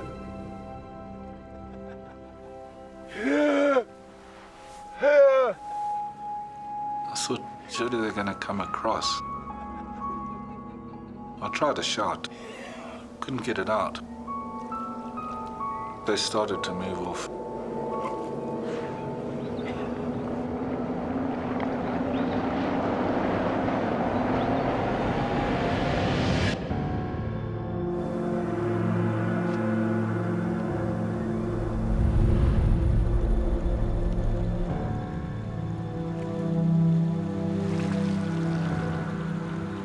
On the river, his friends can do nothing but await their fate.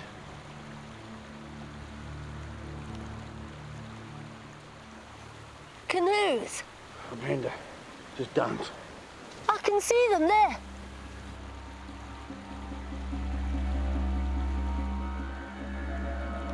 There.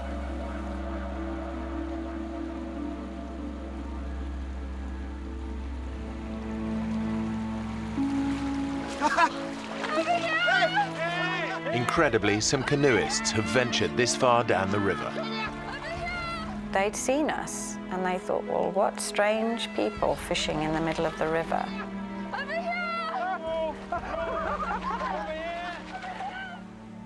I can't tell you how that felt, really. I mean, it was just a sense of relief. We were going to be all right. It was also still worry for Alistair. We hadn't heard from Alistair for several hours.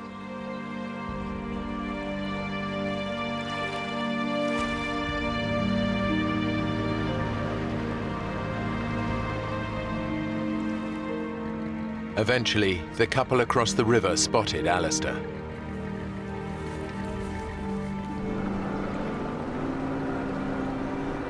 They took him to safety, where he was reunited with the others. Despite his terrible injuries, surgeons were able to save Alistair's arm.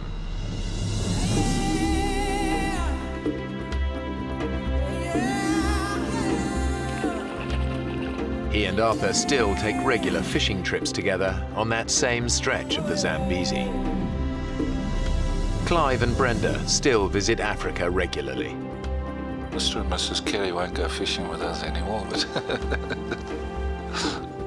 Faye spends most of her weekends in the bush, but she rarely goes out on the river. I always feel anxious when I get in a boat, even now, after all these years. It's just such a terrible experience. But we all survived, all 5 of us.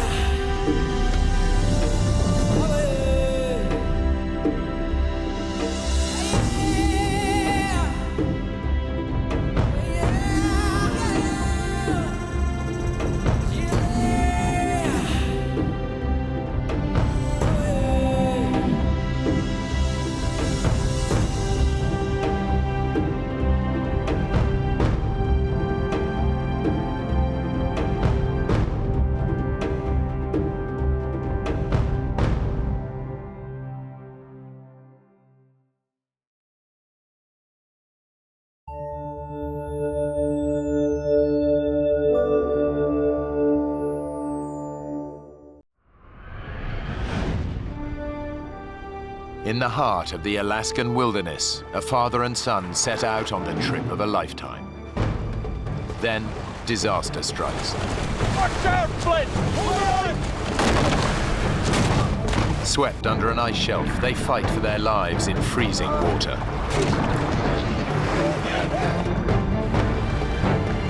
Dad, you're gonna swim! They've lost everything and are at the mercy of prowling predators. The son faces a terrible dilemma. Stay with his father and wait for a rescue that may never come, or leave him and risk hiking out through 60 miles of dangerous terrain for help.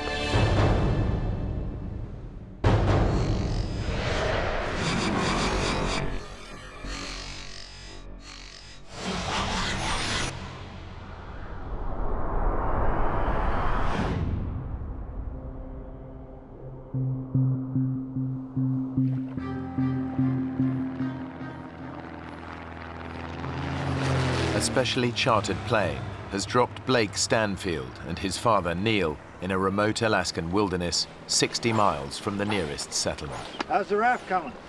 We're almost there. Good. Get the coffee on. Neil runs a building management firm, and Blake is a doctor. They'd taken leave to spend some time together. My father and I started backpacking when I was a young boy. Always ended up loving that. He taught me to appreciate the outdoors. Isn't it beautiful, Dad?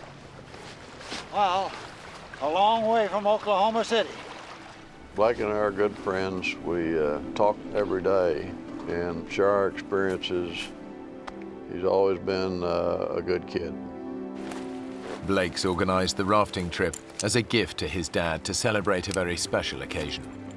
For my father's 65th birthday, I had planned this rafting trip to the gates of the Arctic as a present to him. Although Neil's been looking forward to this, he knows it's going to be tough. Hey, Dad. Yeah? Man over here? Sure. He'd really wanted Blake to book them on an organized group trip, but Blake had other ideas. Blake is very independently minded and decided that, oh no, we don't want to do that. We want to be able to do whatever we want to do. Since he knew I'd made up my mind, there wasn't much he was going to say that could make me change my mind. Okay, Dad? Yeah. It would have been kind of nice to watch someone else do the hauling and shoving. Come on, Dad. You want to share this with 10 strangers and a tour guide? Matter of fact, yeah.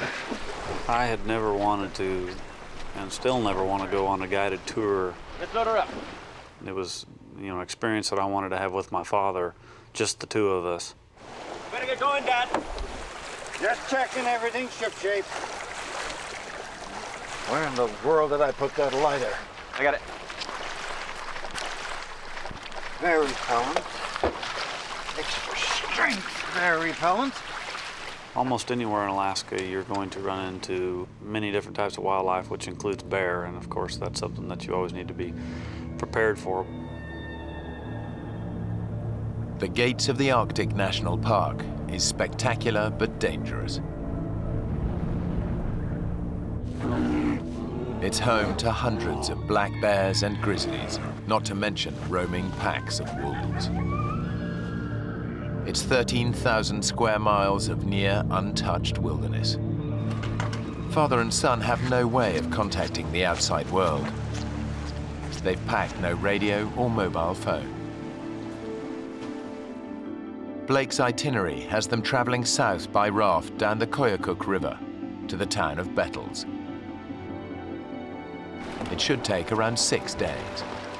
Let's go!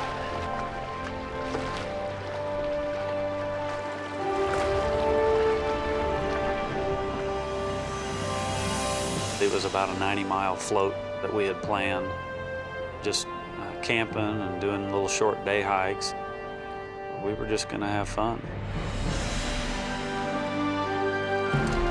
Oh, it's beautiful. Isn't it? Thanks, son. A wonderful, wonderful birthday present. Well, most of our conversation was just how amazed we were with the beauty that we were surrounded by and how remote it was and how quiet it was. Blake and Neil have deliberately avoided the crowds by arriving in early June. It's 2 weeks before the start of the rafting season, so the men have the Koyukuk River all to themselves. Quite exciting, isn't it? I'm glad I came. We commented on the way down the river that wasn't it great to be the only ones on the river, the first ones on the river that year, and there was a reason, as it turned out.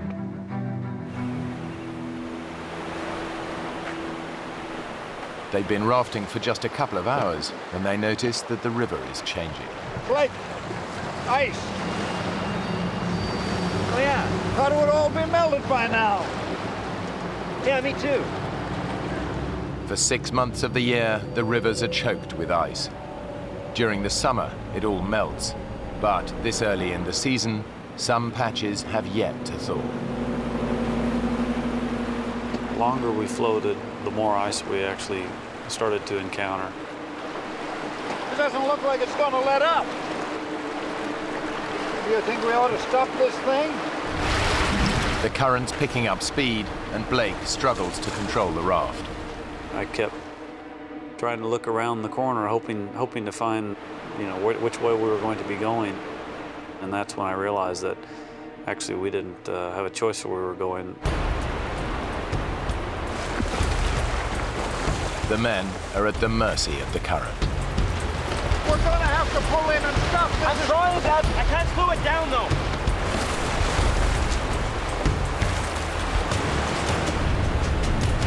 We're going too fast. Let's slow it down, Dad.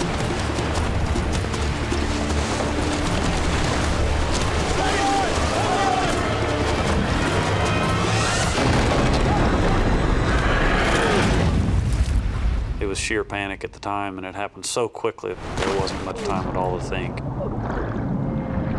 The next thing I actually remember was being pulled right underneath the ice.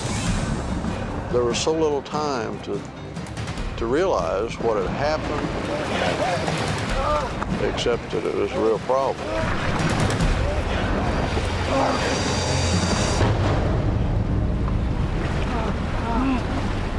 It wasn't long before we came up in essentially an air chamber underneath the ice. The air pocket saves their lives, but the ice shelf could stretch on for miles. I remember looking over at my father, yelling at him. Blake yelled. Dad, I'm sorry. Of course, it wasn't his fault. Give my hand. Blake manages to grab Neil's hand, Hold on. but the current's too strong. Dad. His dad is swept away beneath the ice. Dad.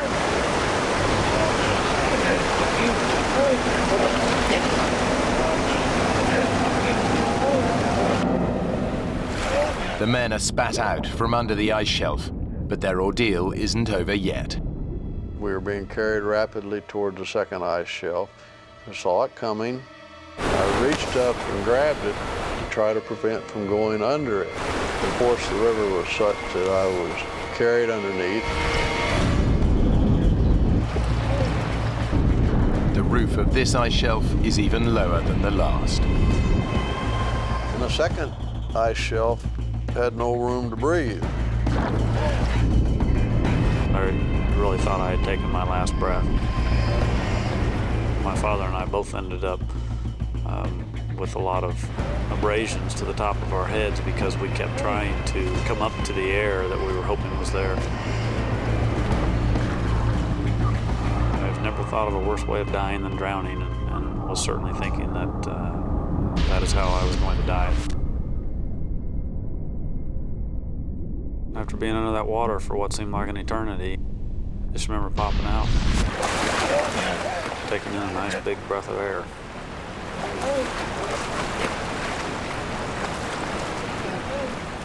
At this time, I had no idea where my father was. He had been pushed up against something and trapped.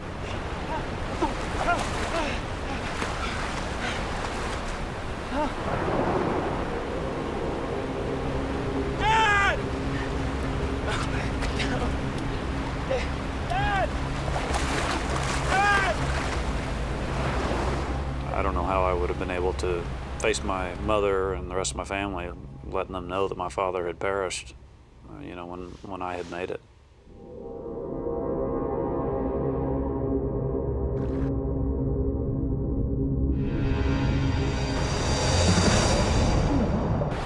And the next thing I remember seeing was his head above the water. The powerful current is sweeping Neil away. It didn't appear like he was making any attempt to get out of the river, and for all I knew, he was injured and couldn't. Neil's disorientated, but somehow he catches hold of a rock and hauls himself out. Blake knows that his dad has got to get to shore fast before he's paralyzed by cold and shock. And Blake, in the meantime, is yelling at me, and I can't hear him above the roar of the river. So eventually I managed to get my breath long enough to tell him to shut up. Will you let me think for a minute? Blake was telling me that I had to swim over to him, which was the last thing in the world I wanted to do. Dad! Come get! Getting back in the river is dangerous. But Blake knows it's his dad's only chance. Come on, Dad! You can do it! You can do it, Dad! Dad!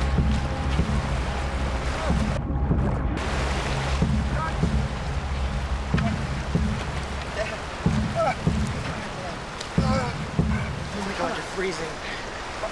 Dad, come here.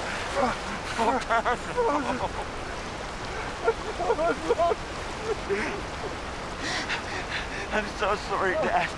It's okay. It's okay. It was just bad luck. Bad luck.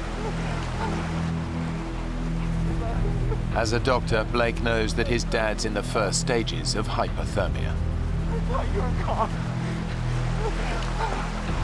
The second I got him out, I realized he was shaking uncontrollably. It was mild seizure-like.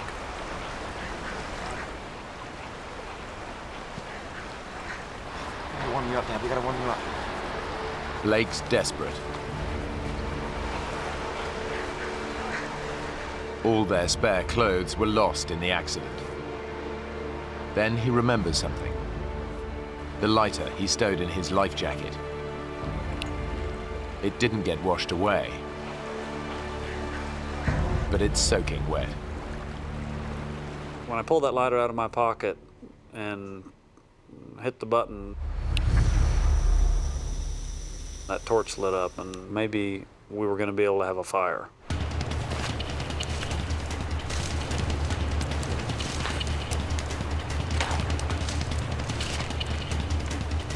I knew that we had to get a fire started. We had to get him out of those cold, wet clothes. We gotta get you dry. It's okay, Dad. You're gonna be okay. All right? Neil's wet clothes are making his temperature fall even faster. It's okay. Basically, while this fire got started, I hugged him and tried to give him some of the warmth that I had. Eventually got him to where he wasn't shaking anymore.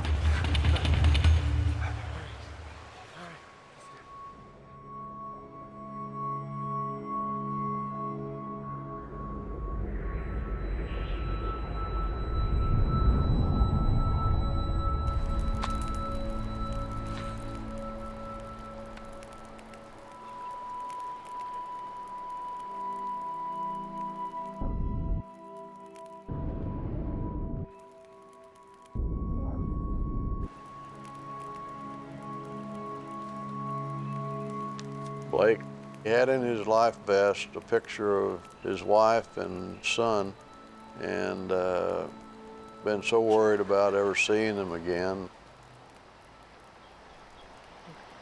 And we were both somewhat crying. It's okay, look, it's gonna be all right. I'll be back home. But Blake knows their prospects are bleak. They're stranded in a remote wilderness and nobody expects them back for at least a week. Their raft is lost, along with all their food and gear. Worse still, the reserve is teeming with hundreds of wolves and bears. I think at that point we realized that we got some big problems. Getting colder now, the sun's going down. You think we ought to find a more sheltered spot? Yeah. You okay to move? Guess I'll have to be.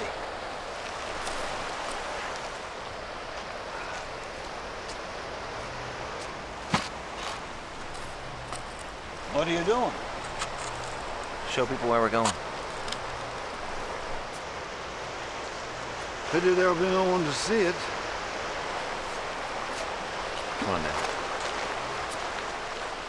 Blake and Neil set off to look for shelter. Blake lost his boots in the accident, but his pace still leaves his father lagging behind.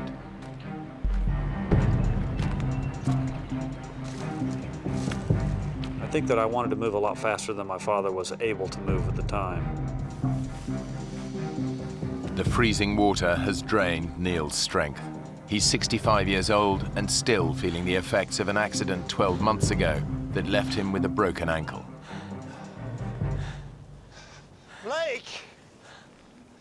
Can we just hold up here a minute? You're not even trying to find a place to stop.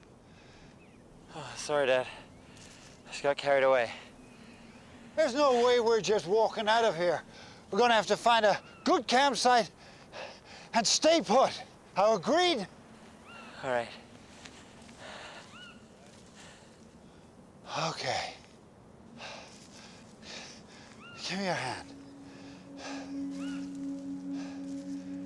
Here we were in the middle of this vast wilderness, a good 60 miles from the nearest human being.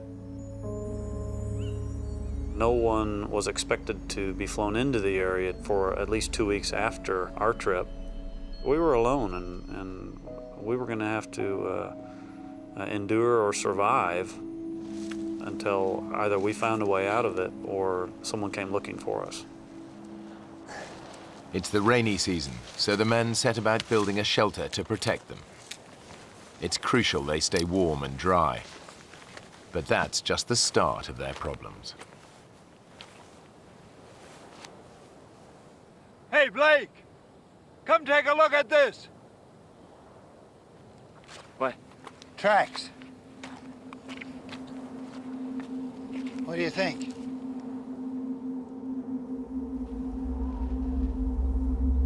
Black bear?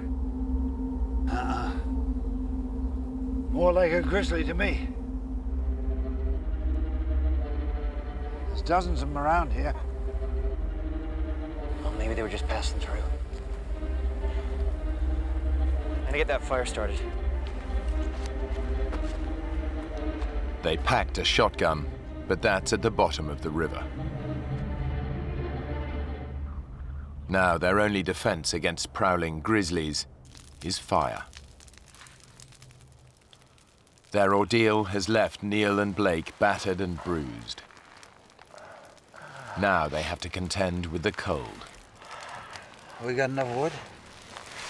Yeah, we got lots. You get closer to the fire. I'm warm enough. There. My father and I took turns laying towards the front of the shelter where the fire was. Try and get some sleep, okay? Yeah. And then whoever was laying in back would bear hug the person in front.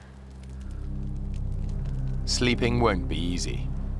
It's summer and the sun barely dips below the horizon. But during the few hours of darkness, the temperature can still get close to freezing. I shivered myself to sleep, because sure my clothes were still damp. But Blake can't sleep. He knows it'll be at least a week before anyone realizes they're missing. If they stay put, their chances of survival are slim. The only alternative is a grueling 60-mile hike to the nearest town. It was a long way to the nearest person. It was extremely rough terrain. We only had one set of shoes between the two of us. There were plenty of bears in the area. It was hard to take in the severity of the predicament that we were in.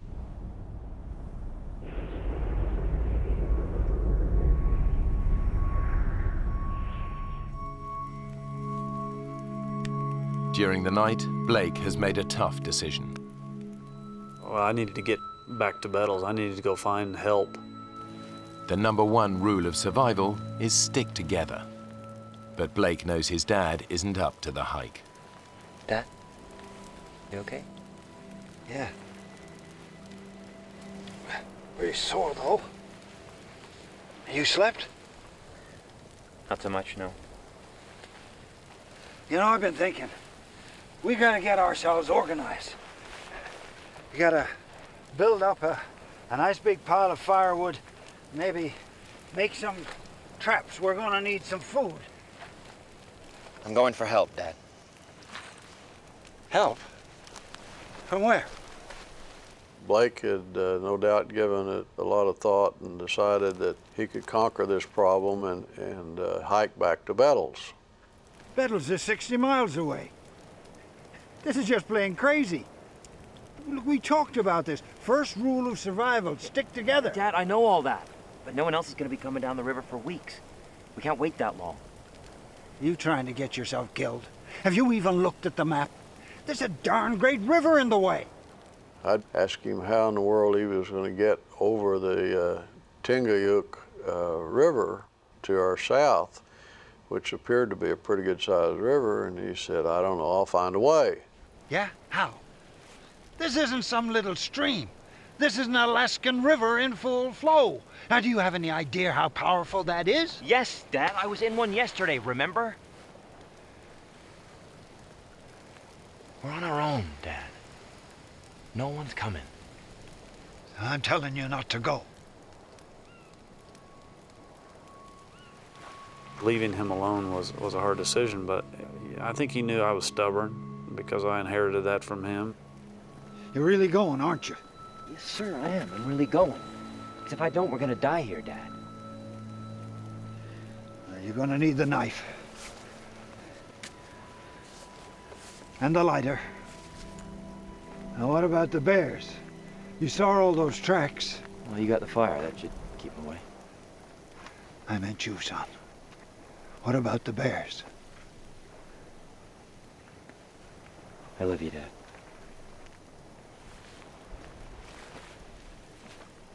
Yeah. Me too. Well, you know I do.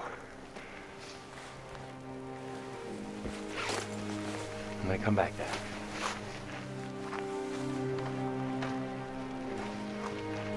Now, don't get yourself killed, you hear? I was emotional when he left. I felt alone and very concerned about being alone, but probably more worried about him and what he might encounter.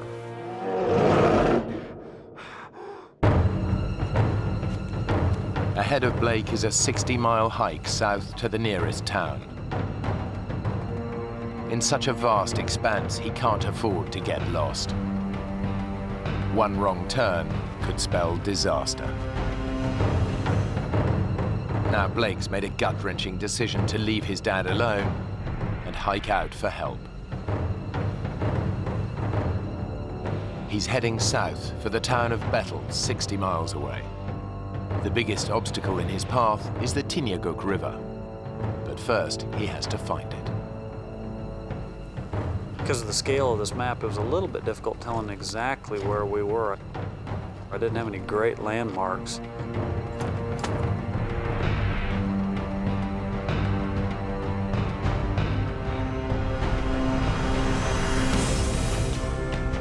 The hiking is taking it out of Blake.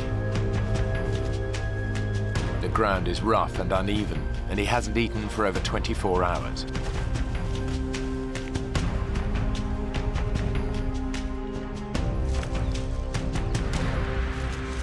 But he's still making good progress. Just a few hours after leaving his father, he hits the river.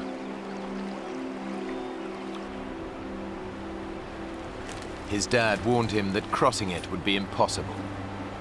It's freezing cold and fast running.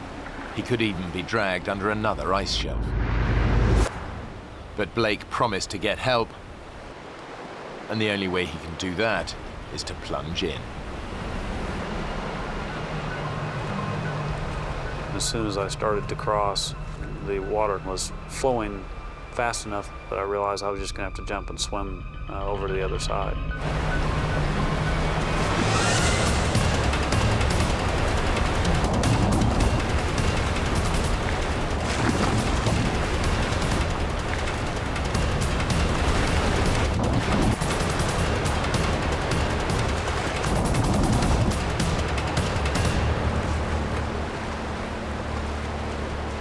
Blake has proved his dad wrong. With the river behind him, it should be a straightforward hike to Bettles.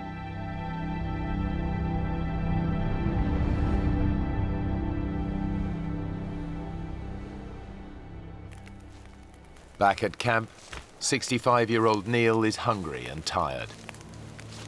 But he can't rest. Blake has their only lighter, so Neil's got to keep the fire alight.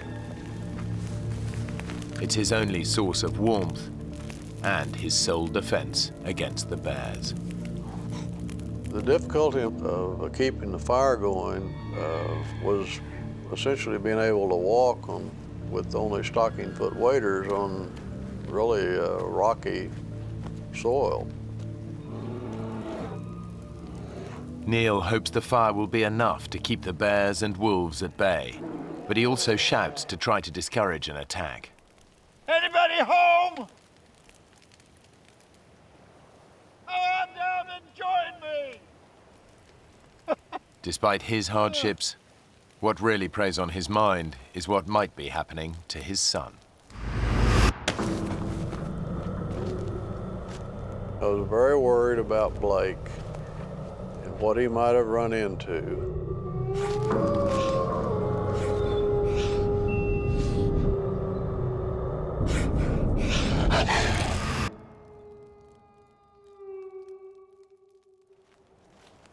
Like his dad, Blake is trying to frighten predators away by singing aloud. All night long, never got tired. Most of my songs were moose tunes and bear tunes, which was really quite ironic. I went out walking in the woods one night, all alone, pale moonlight. I hid myself in a tree up high to see what I could.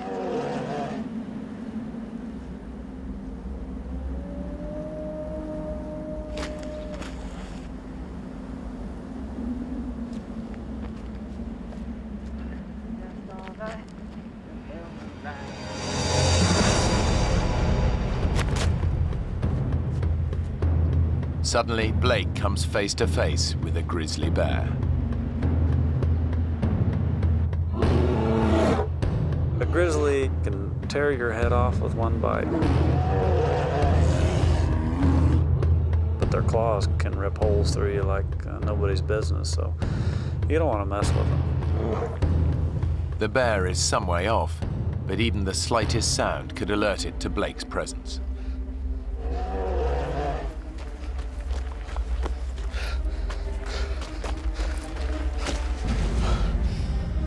Certainly sent the adrenaline through my body when I saw him. Blake daren't make a sound. The bear's too close. It was scary seeing him out there. He wasn't far enough away for my liking. The bear hasn't spotted him, but grizzlies have a sense of smell 100 times more powerful than a human, and can pick up the scent of prey from more than 2 miles away. But Blake's in luck. He's downwind of the bear, and his scent is carried in the opposite direction. But the wind could change. He risks making a run for it.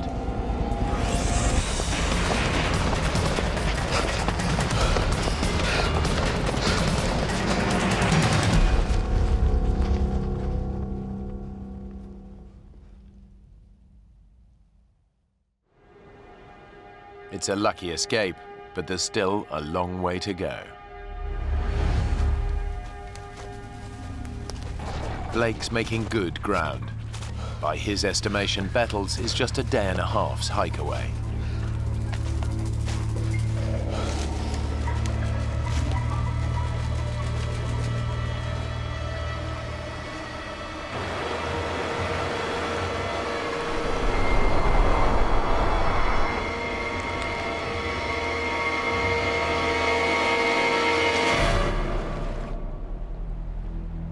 This is the Tinyaguk River, the one Blake thought he'd crossed earlier that day. But that was just a minor tributary. His father was right. The Tinyaguk is just too huge to cross. There's no way he can reach Bettles. I kind of lost a lot of that optimism that I had as soon as I saw that there was no way to cross this thing, because it was so wide and so swiftly moving and so cold.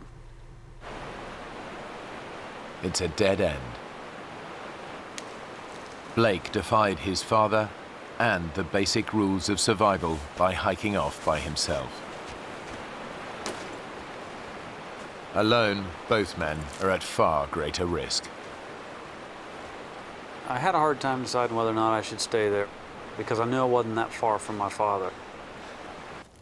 I certainly had some feelings of guilt that I had put him in this predicament.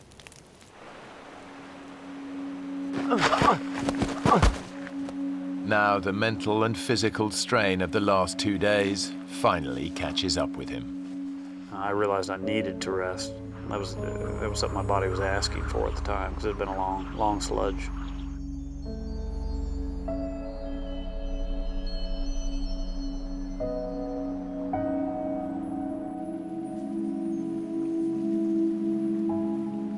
Blake hasn't eaten for 36 hours. The only thing that I really saw were some spiders, and there were a few that I swatted and ate, just because I thought maybe I'll start to see more of these and have some nutrition. But the amount of nutrition I got from the few that I ate certainly didn't give me any energy, that's for sure.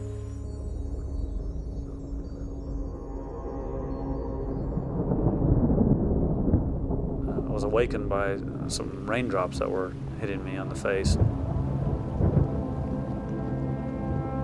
I was worried about my father because, he would have gotten just as wet. He didn't have a lighter to restart a fire had his gone out. In the rainy season, downpours can be intense. If the fire goes out, Neil risks bear attack and hypothermia. The possibility of rain was a real problem. It would put out a fire, and there wasn't any way to keep a fire going. And that's what I had to try to do. The rain clouds blow over. Now Neil faces his first night alone in a wilderness bristling with predators.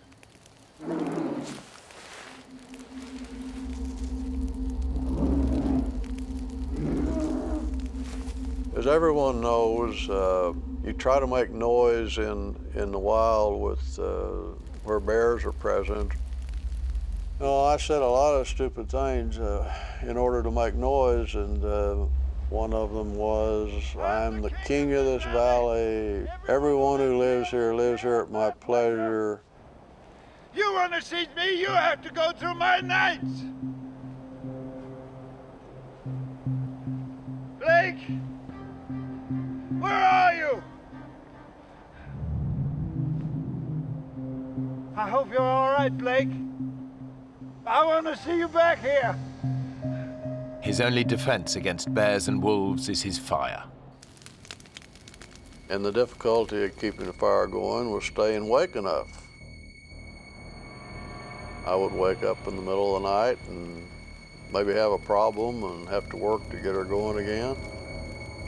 If the fire goes out, Neil is in big trouble.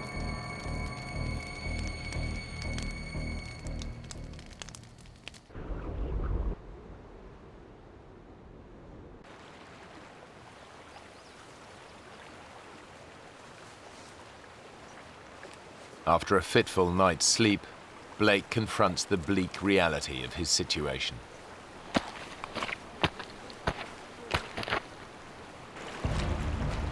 I was distraught when I realized that there was pretty much no way to get to Bettles. I was a long way from what I'd hoped to be my final destination. But he has one slim hope. I kept thinking about the fact that these bush pilots fly up and down these rivers, So they might be flying directly overhead. If he can make himself more visible, he might be spotted by one of these passing planes. Despite his weakened state, he starts to gather driftwood for a signal fire. I actually set one of these log jams on fire, hoping that someone might see the smoke. But even this simple plan fails.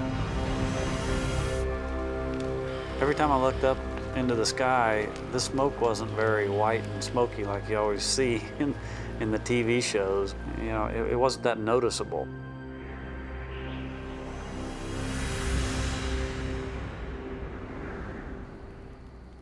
It's Neil's third night alone in his brushwood shelter. I guess a spark jumped from the fire.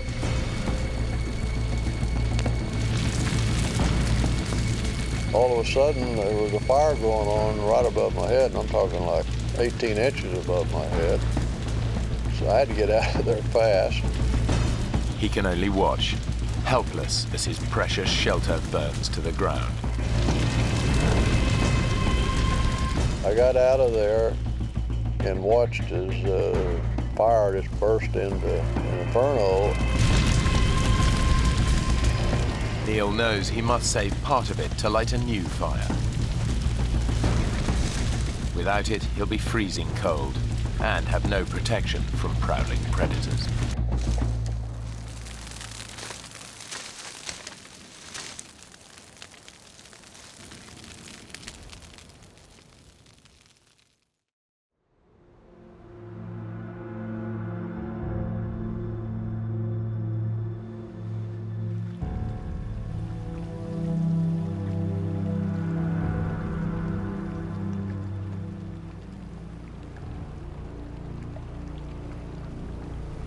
During the night, meltwater has flooded the river.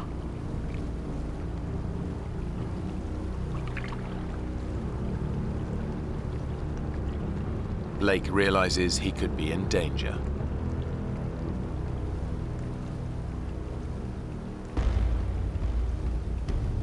When I realized that the river was rising that quickly, I moved up into the forest because I was worried that I was actually going to end up on a small island out there and be trapped by water on all sides. Upriver, Neil is exhausted and hungry. His precious shelter was destroyed in the fire, leaving him exposed to the risk of a freezing downpour. Now daybreak brings a new enemy, the blazing sun. The sun was coming down pretty hard, and there was essentially no cover. He needs to build a new shelter. But it's becoming harder and harder to carry out even simple tasks. Ow! There's only so much punishment a 65-year-old body can take. After 3 days without food, Neil is weakening. Blake's decision to hike for help has backfired. Now his actions could cost his father's life.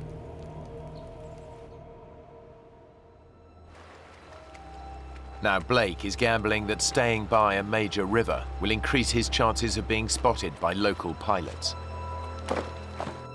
But since nobody knows they're missing, his chances of being rescued are slim.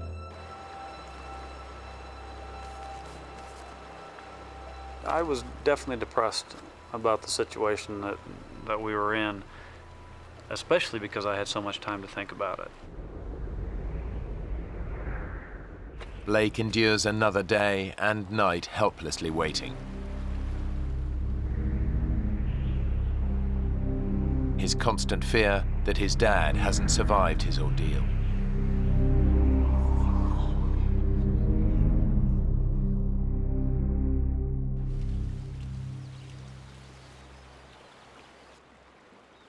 Blake's decision to hike out looks increasingly like a bad move.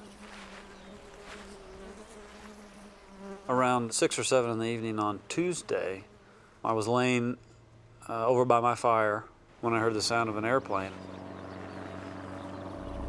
My God, he was coming up on me quick, I could tell. I ran as fast as I could. Hey! Hey! Hey!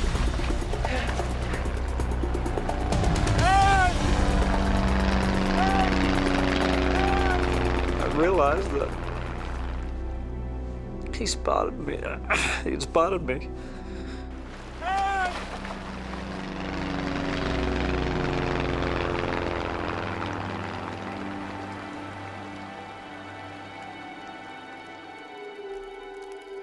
3 hours later, and there's still no sign of rescue.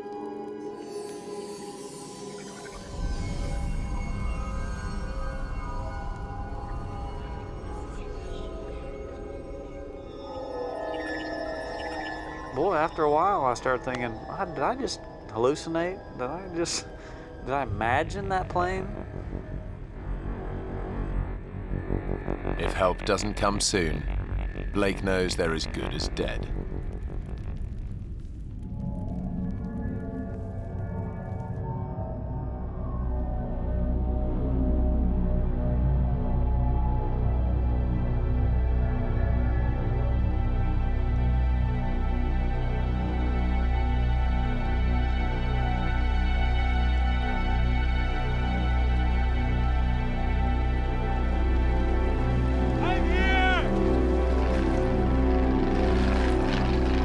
The same plane, and as they flew over me, they dropped a bag of stuff.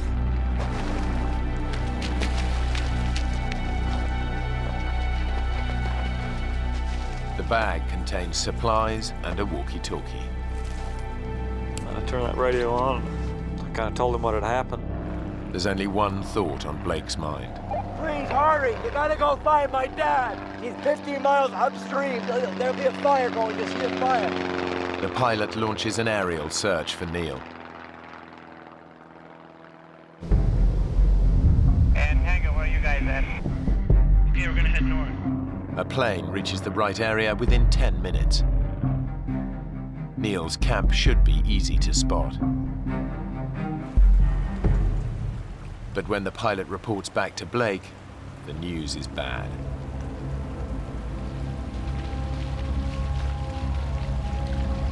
Hey, you gotta go back! He's up there! Keep going till you find him!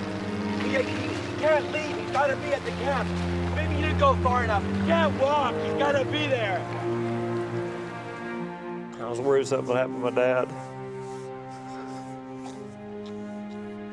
Because there's no way he could miss it. You gotta go and find my dad! And I fell to my knees. Blake ignored his father's advice and left him to fend for himself. Now he must face a terrible thought, that his dad hasn't made it.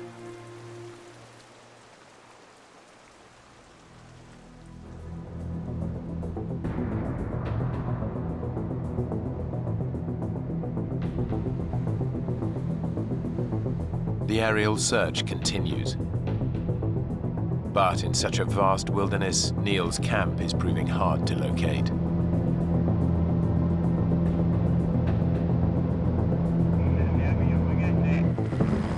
Three hours later, a rescue helicopter picks up Blake and rushes to the scene.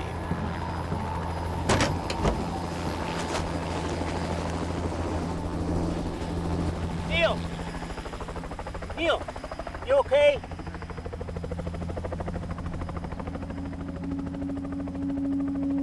How did you know I was here? I asked your son. Blake? He climbed in that helicopter. Dad!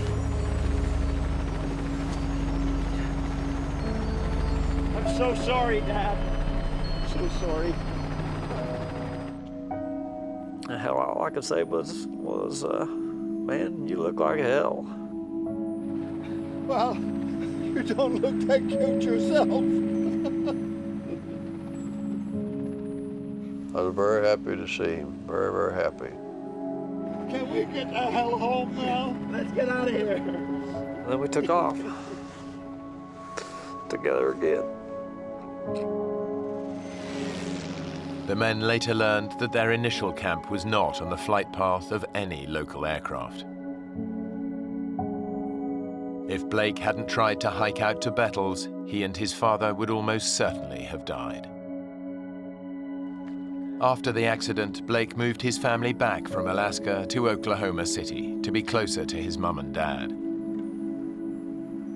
He now runs a GP practice there, while Neil continues to run his building management firm. Blake and Neil still regularly go hiking together, but they've never gone rafting again.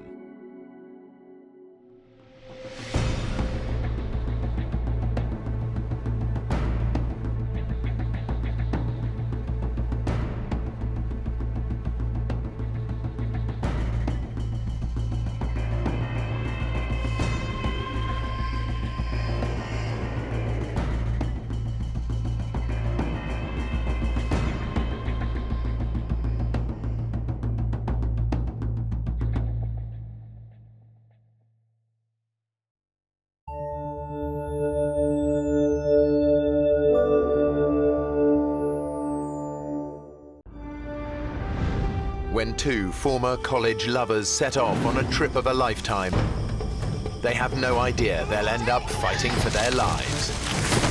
Dave! Lost in the rainforest without food or water. Snake. They're easy prey to predators. There's something out there. With no hope of rescue, I think we should just slash our wrists. they decide to take their own lives. We were going to die out there. Having control over when we die is all that we had.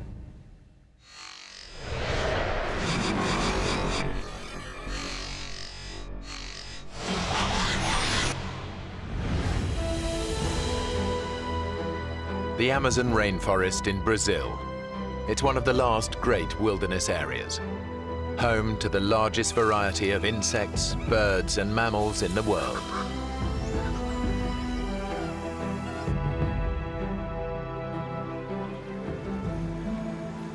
For Dave Boyer and Crystal Ramsey, it's the trip of a lifetime. Can you believe it? We're actually here in the Amazon. Hey, you know when I make a promise, I keep it. It's the realization of a dream they shared 2 years ago when they were a couple. Crystal and I dated for about 3 years, and really were the closest you could possibly be. One day we were talking about our passions, and I asked her the question, if you could go any one place in the world, where would that be? And the Amazon was #1 for both of us. Dave and Crystal aren't together anymore, but they are still close friends. There was no one I would have rather gone with than him. Dave knows that Crystal has had a long-standing struggle with depression. In school, where I met Dave, I had a very bad time with depression. Dave thinks this trip will be good for her, but he's also nursing a secret hope that it might just reignite their romance. She was the love of my life. I still envisioned spending the rest of my life with her.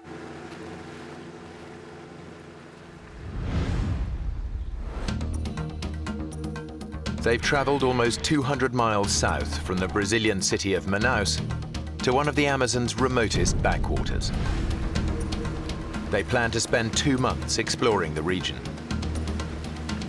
Their base, a small lodge in the heart of the rainforest.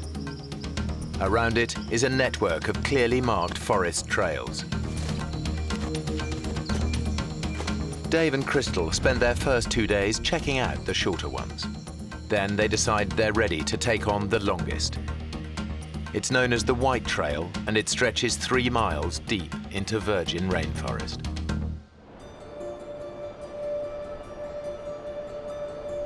Dave and Crystal set off in the morning with enough water for a 3-hour hike. We left just before 10 o'clock and expected to be back in time for a late lunch. They've spent 2 years reading up on the rainforest, but nothing prepares them for the real thing. As soon as we went in, we started to see more than we had ever seen before, such as bats and different kind of bugs than we had ever seen, and it was a fantastic morning. I was really excited. Dave, look. We had tunnel vision. We were focused on one thing, and that was exploring and seeing the rainforest. We were oblivious to any dangers that were involved.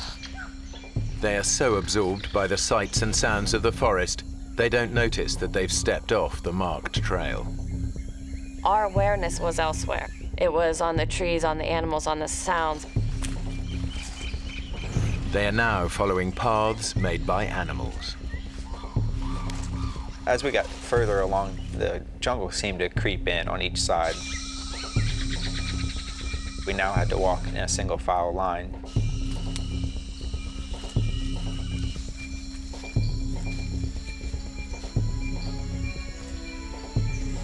Then the path completely disappears. For the first time, they realize they're no longer on the trail.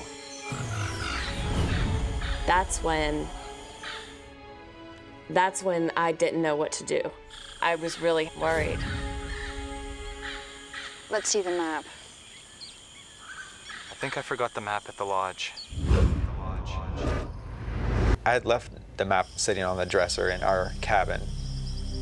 Dave. Look, I can remember it. I can. The map Dave left behind was a hand-drawn sketch of the area. He clearly remembers it showing the lodge at the bottom, which would normally indicate that it lies to their south. But the map isn't laid out in the usual way. To get back to the lodge, they actually need to head north. If we head south, that should take us back. You're sure? I'm sure. I'm sure. Okay. Come on, let's go. Hiking south is the worst decision Dave could make. Ahead, there lies nothing but thousands of miles of rainforest. Uninhabited, except for rainforest creatures, many of them highly dangerous. 2 hours later, they're getting worried. This way.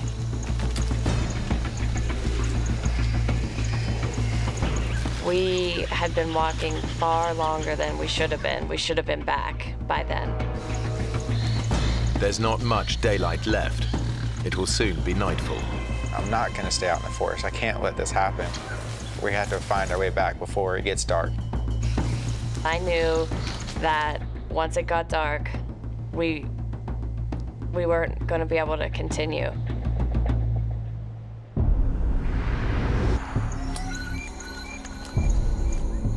As darkness descends, any chance of finding the lodge today disappears. That's really the first time we started to have some panic. What time is it? It's almost 6.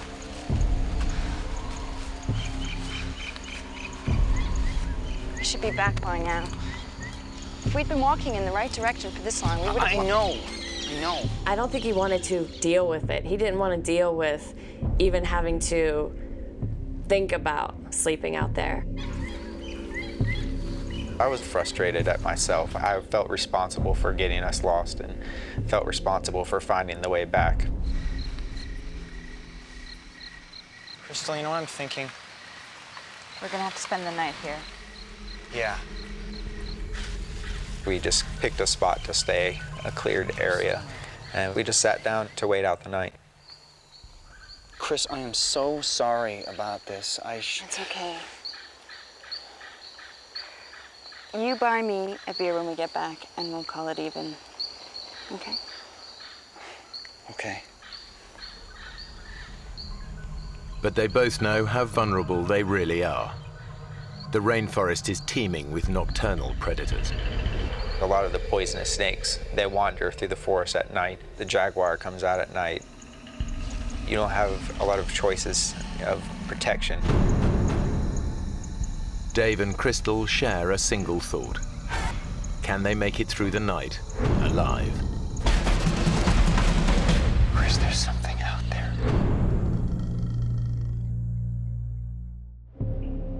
The Amazon at night is a terrifying place to be. Dave and Crystal are totally defenseless, with no way to protect themselves from predators.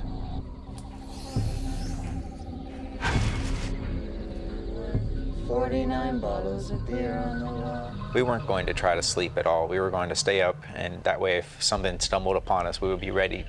49 bottles of beer. Take one.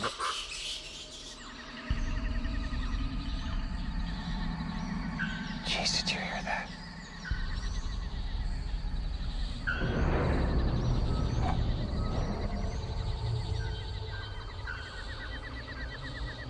Chris, there's something out there.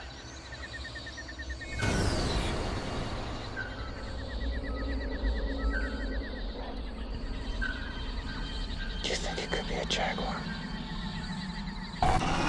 The Amazonian jaguar stalks its prey under the cover of darkness.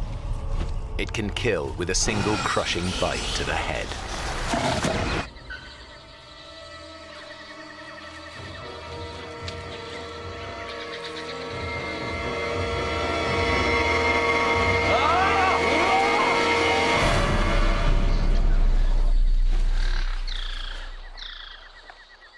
Whatever it was, Dave has scared it off for now.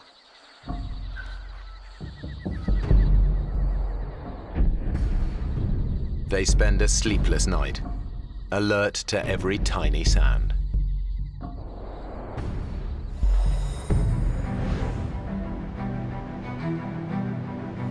Dave and Crystal have survived the night unscathed, almost. I'm covered in mosquito bites. Be grateful that's all that bit you. Very funny. So, what's the plan? Well, Dave needs to get them back to the lodge fast. Crystal's on medication for her depression, and he knows she doesn't have her drugs with her. She had never missed a day on that medication. this trail heads south, so it should take us right back to the lodge. Okay. So we'll be back for breakfast. Yeah. Let's get moving. I truly believe that we were close and we were heading in the right direction. We just had run out of time the night before. It was going to be a breeze. But with every step, they continue to move further away from the safety of the lodge.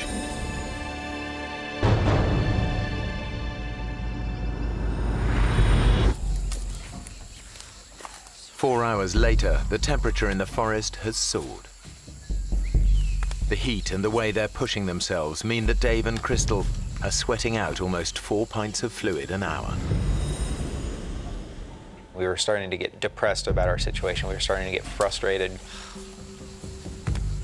The temperature was rising really fast. It was getting up to 95 degrees. We were sweating profusely. Let's take a break.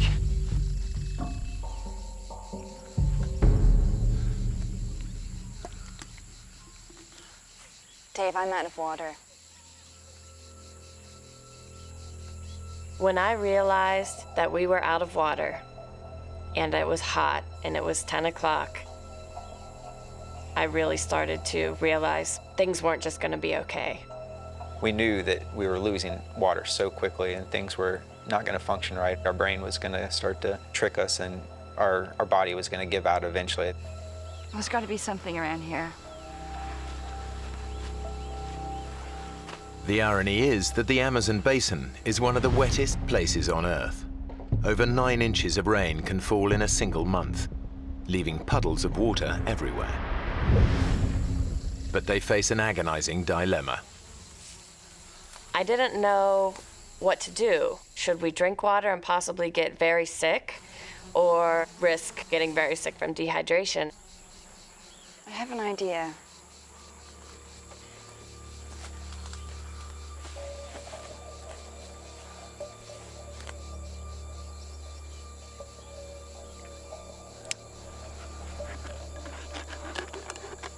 Give me that.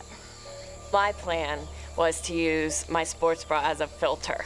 Okay. Now I want you to pour that through the top here. Crystal's bra could actually filter out a number of nasty parasites. but it won't get rid of smaller microorganisms that could make them dangerously ill. Okay. Bottoms up.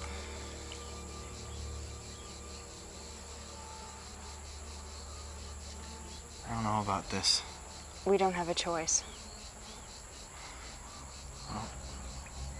Cheers. I took a small sip and kind of let it sit in my mouth for a second to taste it. Tastes okay.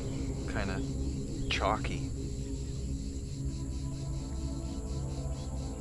We were both worried about drinking water, but in the end, when it's 95 degrees and you're sweating like that, it's going to be more painful not to drink it. Rehydrated, Dave and Crystal pick up the pace. But they must stay constantly on guard. The forest is alive with creatures that could kill them with a single bite. We're consistently listening to sounds and trying to figure out what was in the forest around us.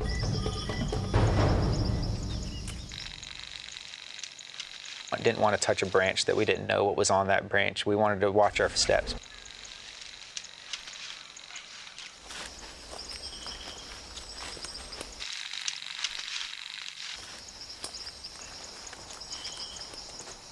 Whoa. What is it? A snake.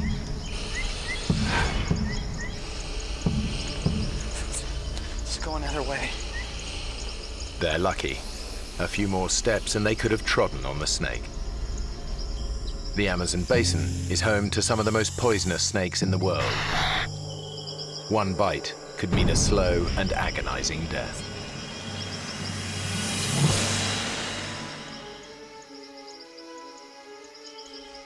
By mid-afternoon, Dave is resorting to a new desperate tactic in his search for the lodge. I was trying to keep us in the same area of where we got lost in, kind of zigzagging back and forth, hoping to stumble upon the trail.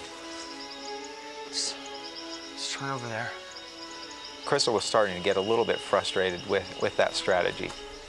Dave was literally almost walking in circles and didn't realize that that's what he was doing. Crystal is starting to feel the pressure. My brain was saying, things are going downhill.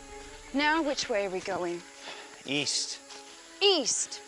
20 minutes ago, we were going south. Yeah, well, we've got to try all directions. Maybe we should head north now. Dave, this is crazy. I can't stand to listen to you talk about directions you know nothing about. You don't know where we're going, and all we're doing is walking around in circles. Dave had kept coming up with a different strategy every few hours whenever one didn't work. And that wasn't working for me. We need to rethink this. All right, then.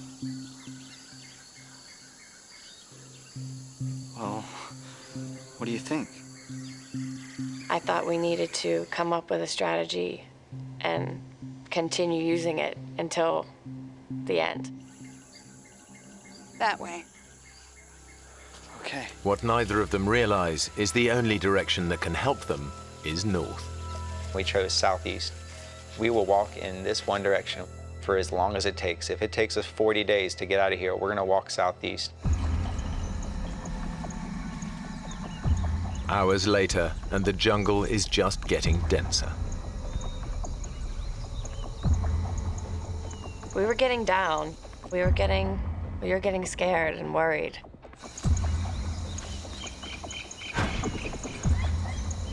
Everything just looks the same. The jungle is so dense and so thick, you can't see more than a few yards in any direction at any one time. Dave has an idea. If he can get up high, he might just be able to see the lodge.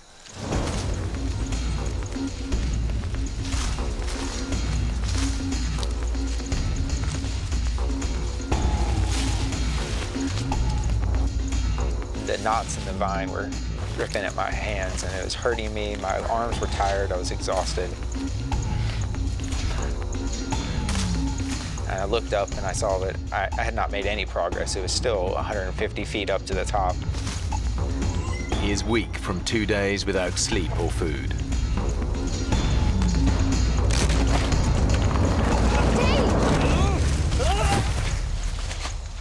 Are you okay? Did you see anything? Yeah. Rainforest. Why is no one looking for us? In fact, people are looking for them. But the search is focused around the White Trail. And that's now a very distant and dense 7 miles away.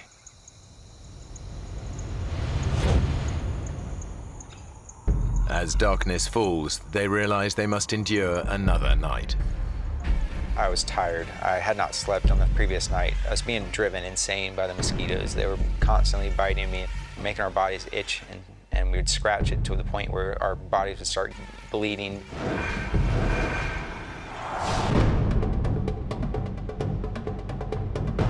The next day, they're still heading in the wrong direction, getting even further away from the area where rescuers are searching for them.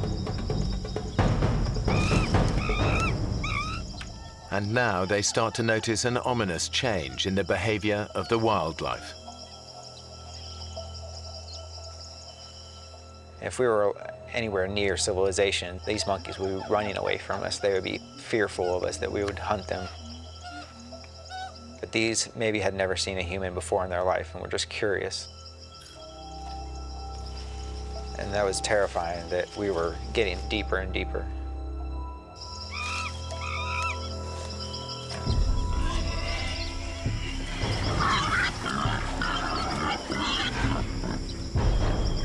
What is it? I don't know.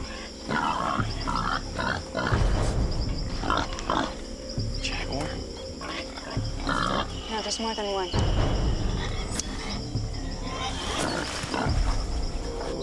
They've stumbled on a pack of wild Amazonian pigs. Dave knows how ferocious they can be. The locals have said that they're really the most dangerous thing to encounter in the forest, other than a snake. They're aggressive. If wild boars got a hold of you, it'd probably knock you to the ground quickly, and then you would have several animals on top of you biting and really just eating and going to work. The way to avoid any confrontation is to let them know that you are different, that you are not something that's in their normal habitat.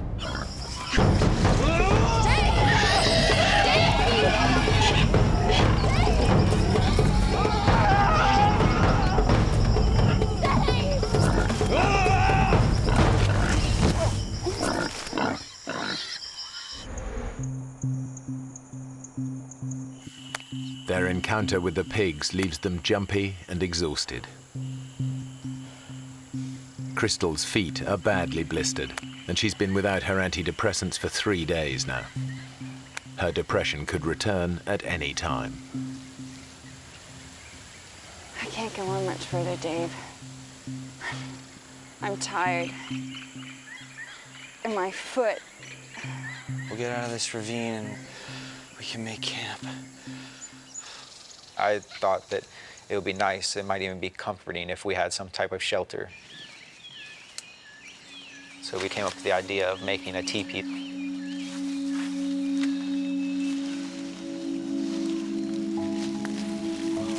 Excellent. Yeah. It was drawing us closer together.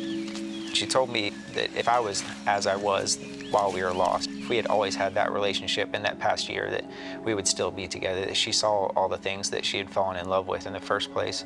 It looks good. We were trying to get our minds off of what we were going through, and we got even closer. My feelings had not changed since the day I met her. I was still in love with her. I still wanted her to be in my life and with me forever.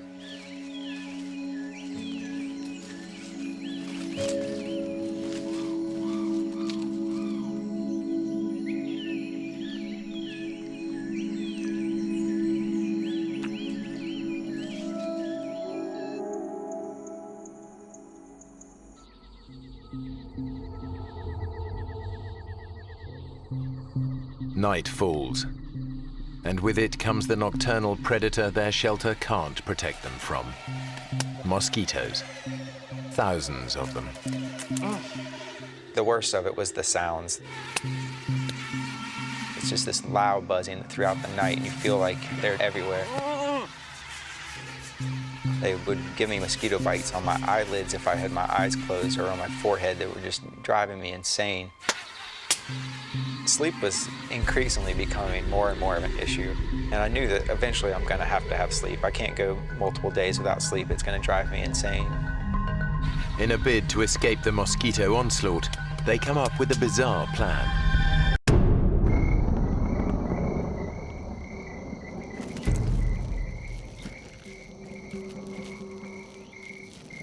Crystal said, well, we should cover our bodies in mud. That would work well at keeping the mosquitoes off of us. We got inside the hole and pushed the mud in on top of each other, covered our faces, and we laid there in the mud and tried to be as still as possible. It actually felt pretty comforting laying there, and I felt like I was completely covered. I felt like I was going to be safe from the mosquitoes. I thought it was going to be a great night. But Dave couldn't be more wrong. A massive tropical thunderstorm is building in the skies above them, and it's about to put them in the greatest danger yet.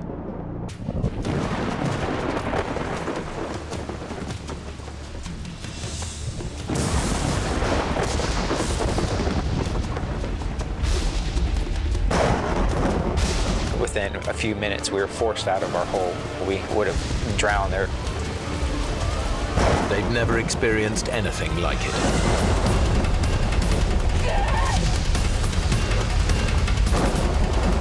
It's very hard to explain how loud it can get. You can't even talk to someone who's right next to you by screaming. That's the only way I can describe how loud it was. They are soaked within seconds. It was the coldest I had ever been. Couldn't stop. My body was just going into convulsions and shaking, and my teeth were chattering. Any hope of sleep is gone. Then, just when they think things couldn't get any worse,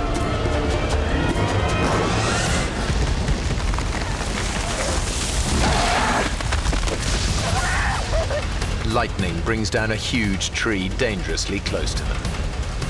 If it had landed on us, we surely would have died in that. The storm has shaken Crystal to the core.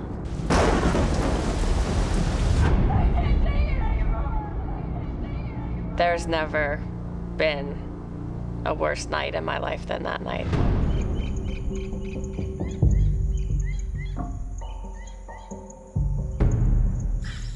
Their terrible night leaves both of them exhausted and miserable. But it's pushed Crystal close to the edge. For Crystal, that night was really a turning point for her, and she had gone from being, whatever happens, happens, we're going to get through this challenge, to being really fearful of this being the end of her life and dying out there. How you doing? We got through it, didn't we? Yeah. For what? To get home, Chris. Get home, Chris. I just kept thinking about that hellish night. I'm not sure I want to. And that I truly would rather die than go through it again. What are you talking about? You think we should just slash our wrists right here? I didn't think what the implications of that were. I didn't think it was a real suggestion. It was just kind of something that I did off the top of my head. That sparked an interest in me that suicide was a possibility and it was a way out. Dave realizes that if they don't find a way out soon, Crystal's suicidal thoughts could become a reality.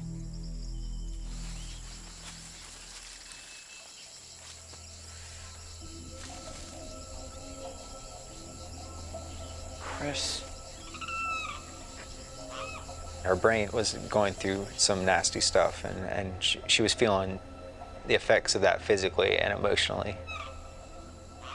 I knew that as the days go on and her withdrawal from her medication gets worse and worse, that it's going to become very difficult to keep her going and to keep that survival instinct inside her. I was so overwhelmed and so frustrated and so confused that I felt crazy. I felt like I was gonna lose it. Dave, where's the knife? It's here. I want to see it. Chris, you're really freaking me out with this. I want to see it.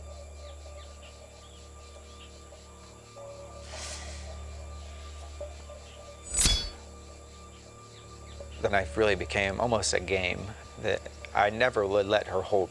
She would frequently ask me, "Where is the knife? Can I just see it? I want to know that you haven't lost it." I think my own mind was more dangerous than anything that the jungle had.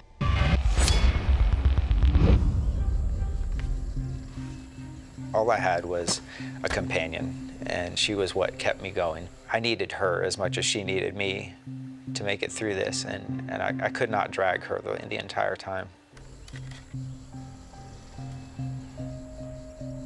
And that made me quite pessimistic for the outcome.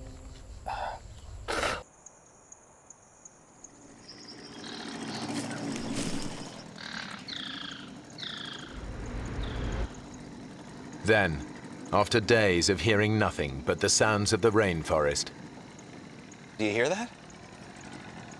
What? Come on. Come on! Sounds like a boat! Come on! I was saying, "Come on, Crystal, this is it. We're rescued." Hey, we're over here! There's a boat really close. I can hear it. We're over here! This is over. Hey. Like, just so happy, cheering to each other. Yeah, here! Hey! We're here! Oh. Do you hear anything? Then it was nothing. After 3 nights without sleep, Dave's senses are starting to play tricks on him. The sound in the jungle can't be trusted.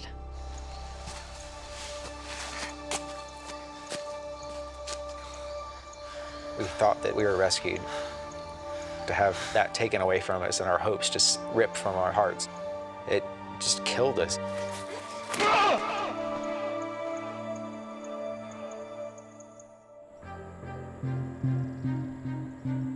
24 hours later, Dave and Crystal's situation is bleaker than ever. They are still hopelessly lost.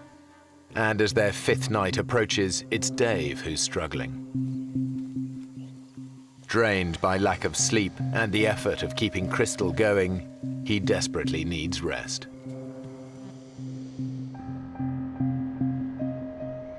Dave was exhausted. I was very worried about him, but there was nothing I could do to make him sleep. Damn it. There was no way I could help him.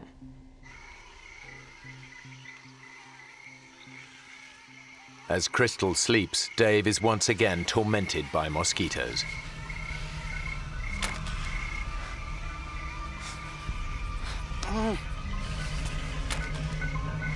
I could not get a grip. I could not get control of what I really needed, and that was to get to sleep. In his totally exhausted state, the insects soon become an obsession. The only way to get me through that night was to find a way to keep moving, keep myself occupied. I would go through this pattern of swatting the mosquitoes on my arm, swatting them on my back and my neck, and I'd start counting these cycles. I became obsessed with time.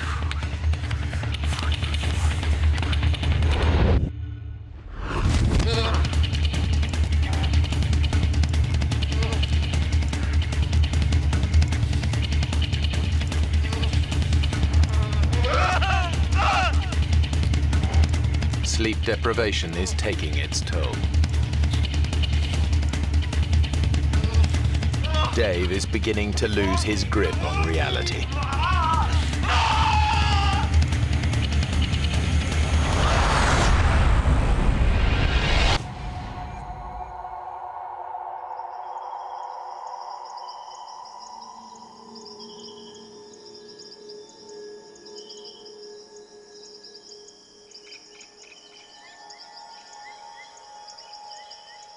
I felt like I had lost this battle between me and the mosquitoes, between me and the night, between me and any sleep that I might get.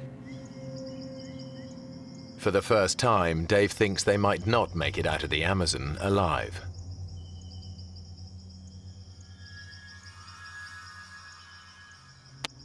A horsefly came and bit me. I reached down and picked up the horsefly.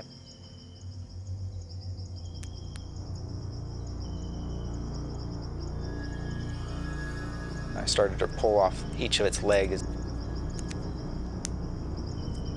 I was just fascinated by it.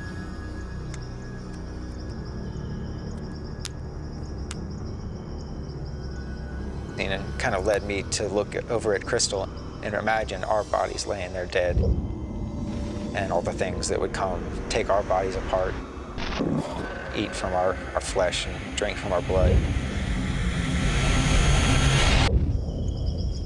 If we were going to die out there, I wanted to have some record of what we went through. So as Crystal was laying there in the sand, I wrote in the sand next to her, 6th day lost.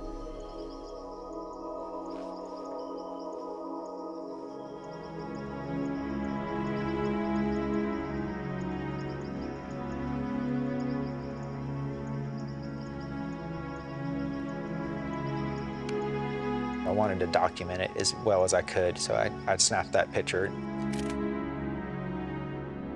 hoping that one day somebody would find our bones and our camera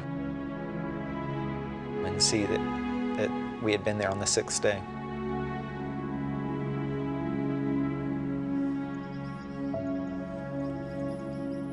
That's when I started to think personally about my life.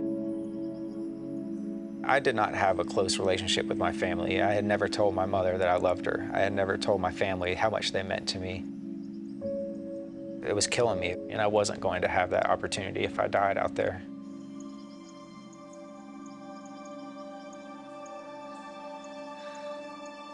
That thought gives Dave the resolve he needs to keep going.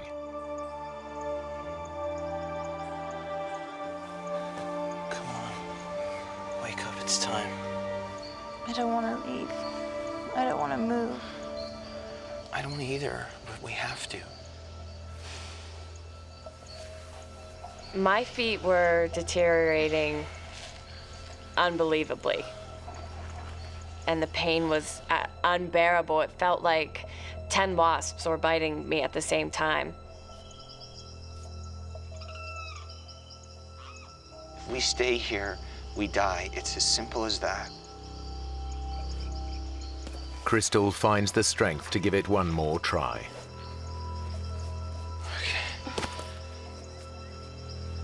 Stand on it.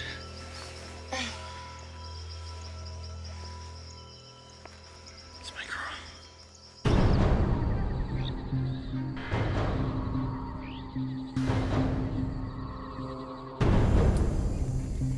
They push on. Now the terrain gets harder. Come on, Chris. And as Crystal's feet become unbearably painful, her depression begins to get the better of her. I couldn't walk anymore. I would try, and I would fall down.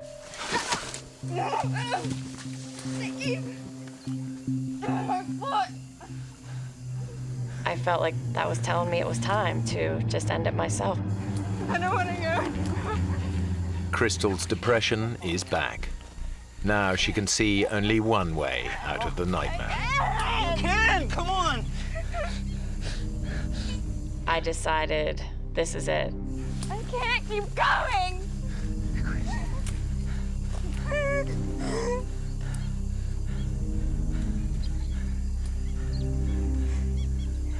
Give me the knife. She really meant taking her life into her own hands. I'm gonna slash my wrists and take my life and put an end to this misery.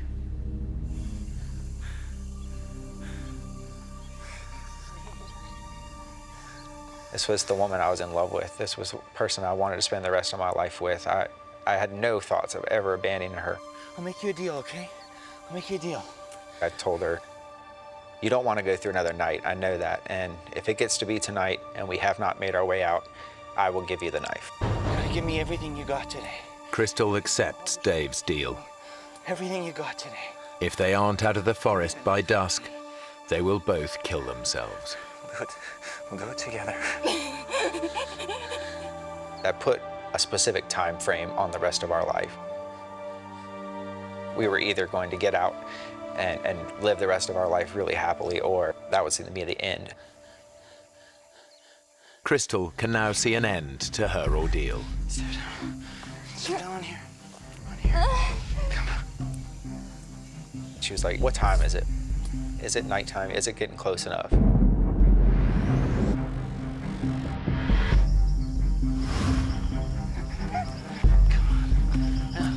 Come on! But Crystal can't keep going. Come on. Ken, come on! She decides she can't wait until nightfall. She wants them to end their lives now. It's time. When I said it, he agreed. And he said, okay, now we can do it. We were going to have to go through with this.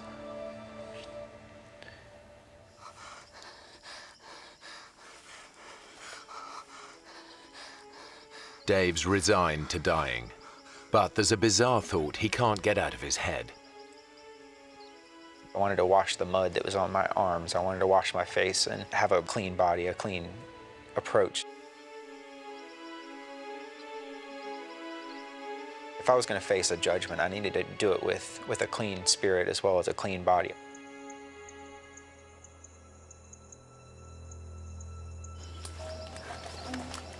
He begins to search for water to wash himself.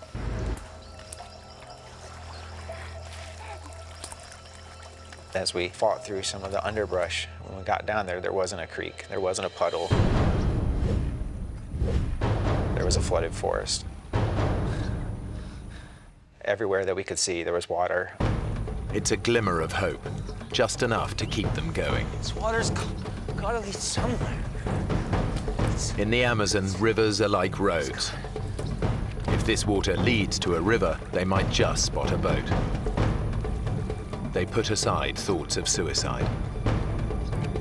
I got this surge of energy and some anger that made me want to fight through the water even more.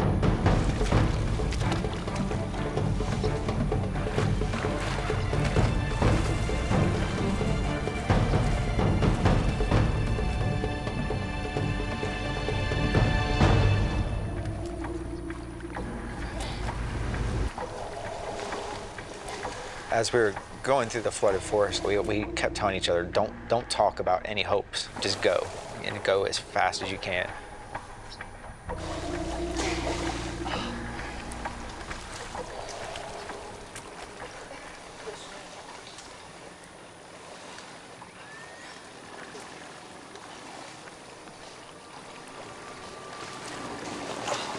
Dave, look! I thought to myself, I've got to be hallucinating.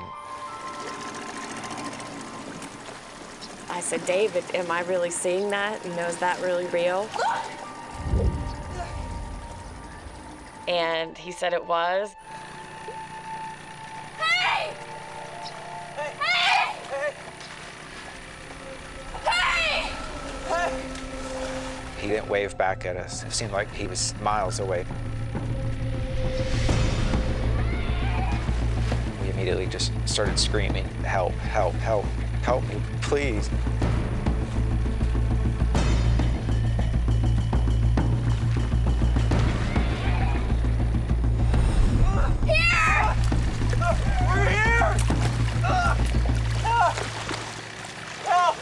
And he didn't respond. Help!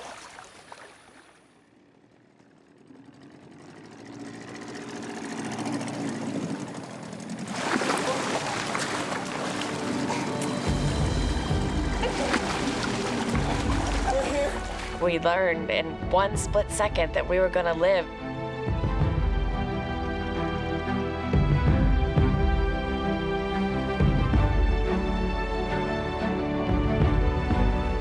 was screaming and crying and just definitely the best moment I've ever had in my life.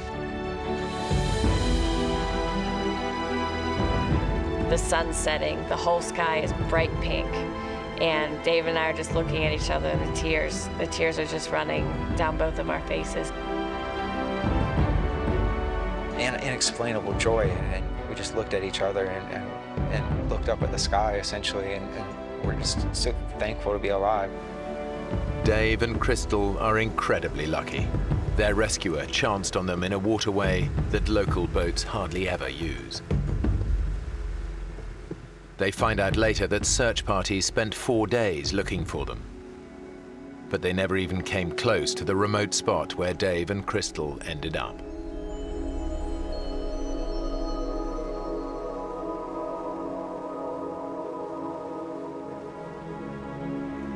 When we got out, we talked about, you know, all the times that we had in the jungle and how we talked about getting married, but when we were finally saved and getting better, we realized that that isn't the thing that we're gonna do at this time.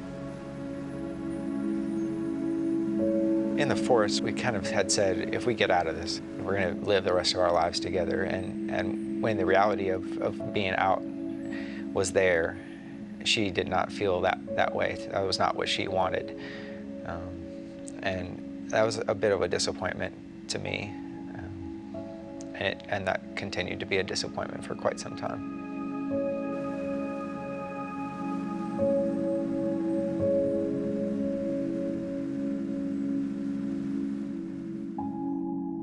Dave and Crystal have both since returned to the Amazon.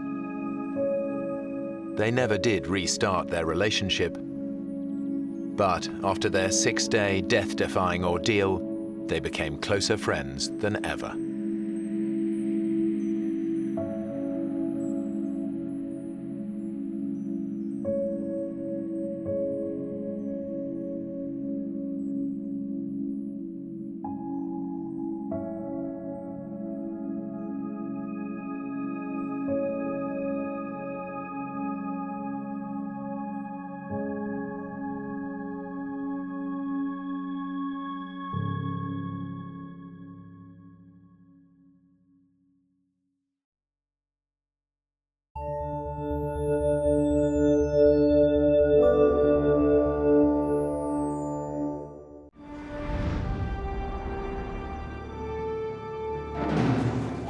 Five Boy Scouts and their leaders take on one of the toughest trails in the Grand Canyon. How comes it's so hot? But they're soon at the mercy of a freak heat wave. And as their water runs out, what started out as a fun adventure quickly turns into a fight for survival. 3 15-year-old boys risk their lives in a desperate race to find water.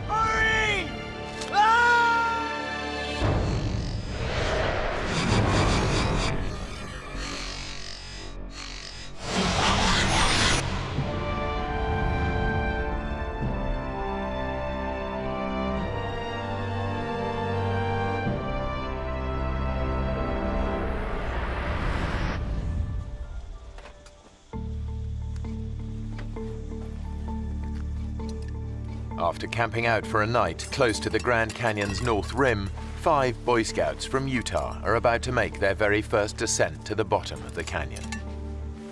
3 of the boys are close friends. Is that bacon? Yeah.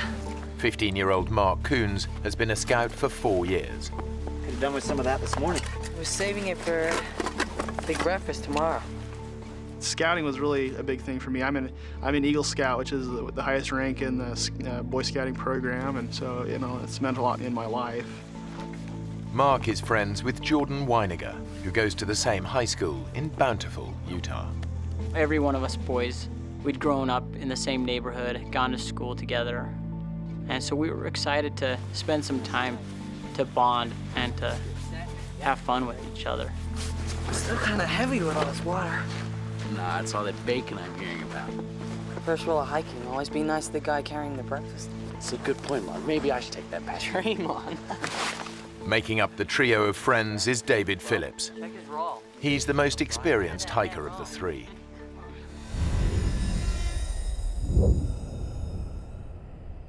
It's June, and the day is shaping up to be blisteringly hot. The leaders are following the first rule of Grand Canyon hiking. Take water and plenty of it. Okay, boys, don't leave anything behind. It's a real deal today. We're going over the rim. Guy Davis is the Scouts leader. Most of the boys that went, I knew very well. They were about as high as kites. They were excited for the experience. I still remember my first time in the canyon. Veteran hiker Lauren Pace is in charge of navigation. Earl. He's also brought his brother Earl along. They're having a good time. Yeah, why not? Time of their lives. After a couple of hours hiking, the boys reach the canyon's north rim. When you walk around that corner and you see a huge panoramic view of cliffs, that go a mile down, there's nothing like it.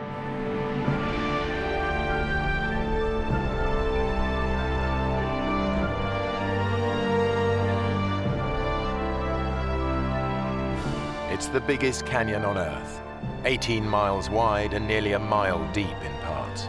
Its sheer size makes it one of the world's most extreme hiking environments. That's where we're going.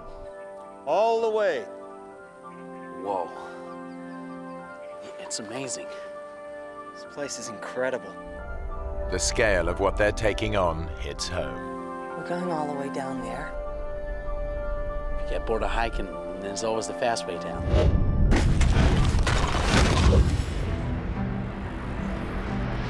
The group have already hiked 3 hours to their first night's camp. Now they'll make their descent, following the unmarked Little Nankoweap Creek bed. It's a tough hike with steep descents that drops 4,000 feet down to the Colorado River. There they'll fill up on water and take an easier route back up. The whole trip should take around 7 days.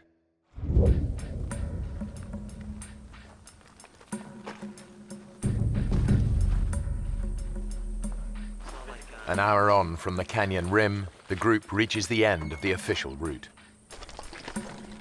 From here on, they'll be off trail all the way down. The trail ended, and then it got very rocky. That's when we saw the difficulty of what the hike was going to be. Jordan is right to be wary. Every year, some 300 hikers get into trouble here, and about 200 of them have to be airlifted out by rescue services. Around 10 more aren't so lucky and die here. And going off-trail in the canyon intensifies the risk.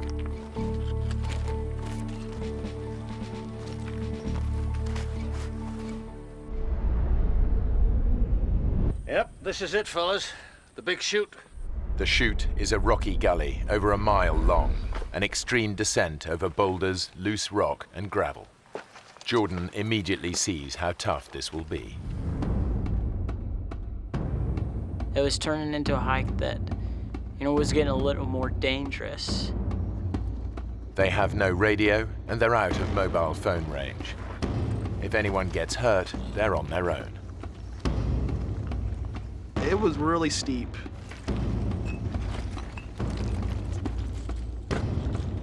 As the most experienced hiker, David takes it in his stride. Pack's off, guys. Mark is a little more cautious. You'd have to climb down a big rock and hand packs down to other people. I got it.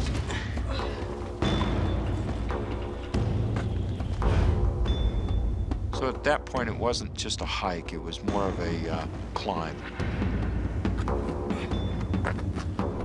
A section of loose shale makes the going even tougher. If you did put your foot wrong or something, you definitely could take a nasty fall, maybe not stop until you go all the way down to the bottom of the Grand Canyon. After an hour of hot and exhausting scrambling, even Scout leader Guy is struggling. It's very difficult to keep your footing as you were sliding down.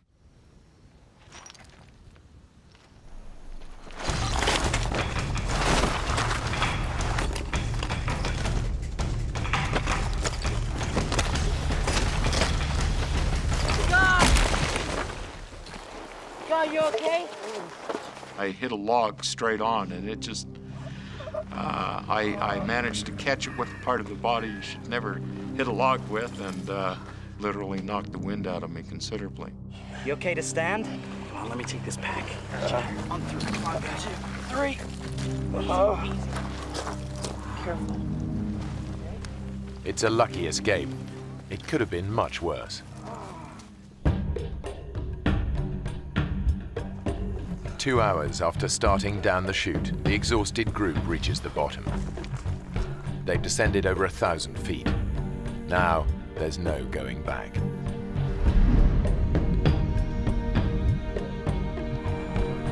The temperature has been climbing all day.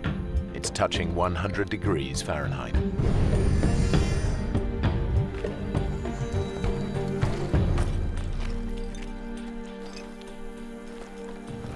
How comes it's so hot?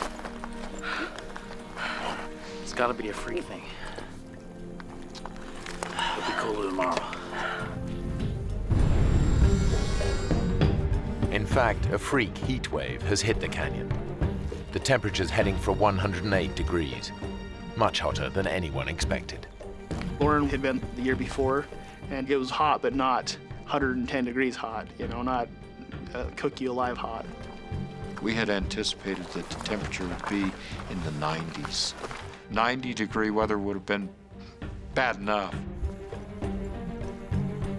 And the route down offers no protection from the ferocious sun. This is when we realized that we don't have any shade. We're not going to have any shade from now on. There's nowhere to hide. It's constantly beating down on you. That's just draining us and dehydrating us. Just a day into the hike, things are beginning to go badly wrong. We were alarmed that we were going through the water as fast as we were. In the searing heat, they've already gone through 3/4 of their water. The only place they're going to get more is the Colorado River. But it's over 2,000 feet down, and they're still a day and a half's hard hiking away. In this heat, they'll run out long before they get there.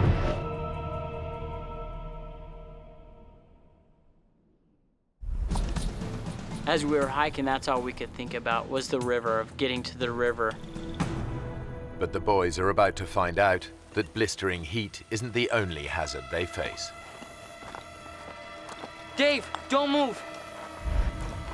You got a scorpion on your back. One sting could immobilize David. Hold still. Careful.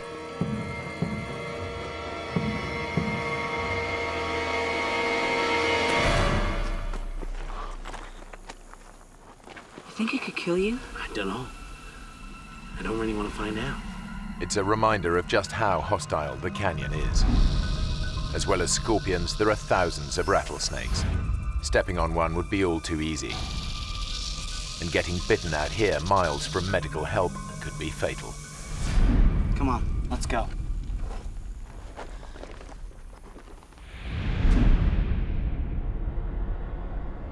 That afternoon, the temperature tops 108 degrees. By 7 that evening, they've had enough. Okay, guys, this is it for the night. We were really exhausted. We were just grateful to be off of our feet. We were grateful to have the sun down off of us. David does his best to keep his friends' morale up. Hey, guys! Guys, come here. You can see the river. It's miles away, Dave. When I first saw the river, all I could think was, that is still very, very far away. So it was really worrisome to me that it was so hot and that I was running low on water. Just think about running in that river and drinking pints of icy water. A couple of hours in the morning and we'll be there.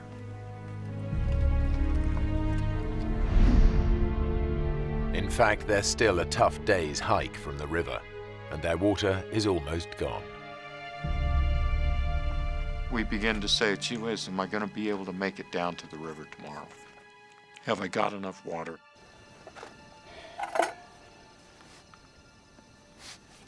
Their obsession with every drop of water is becoming overwhelming. Hey, Jordan, don't let it boil. It's a waste. Just gonna heat it a little. Hey, George, they're much better dry. They're nutritious and delicious. It's like having loads of little worms in your mouth, just wriggling about. I'm not hungry. Come on, Mark. You gotta eat something.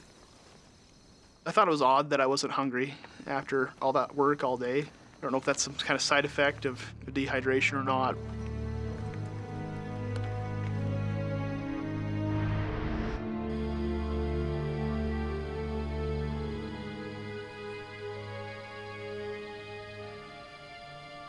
Definitely that night I was starting to feel a little shocked and surprised that something I thought would be so fun was starting to turn into something that was so scary and so worrisome to me.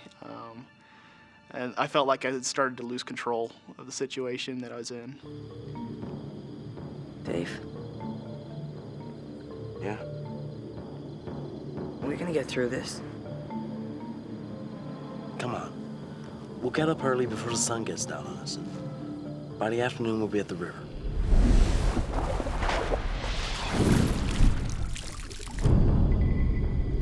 I'm gonna stay there all afternoon. Before sunup. That's when we need to get going. Like David, Jordan is convinced there's only one way to avoid being cooked by the sun again. We knew that we had to get up early. We knew that we had to beat the sun, that if we didn't, we knew that we would be in trouble.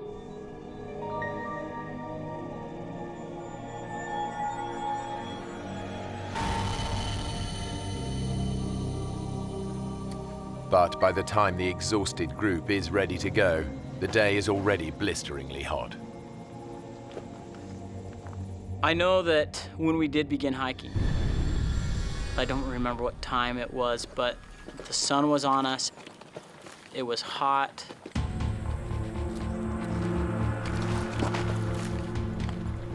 We could feel our bodies were dehydrating. We could feel the heat. They're sweating up to 4 pints of water an hour and dehydrating fast. They face exhaustion, hallucinations, and as their blood pressure drops, collapse.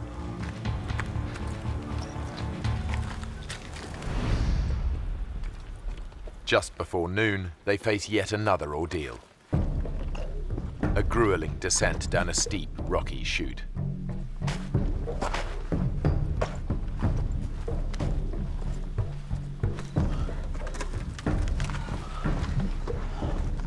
The few hours the boys hoped it would take to reach the river have long passed, and they're not even close. And now, the water situation is critical.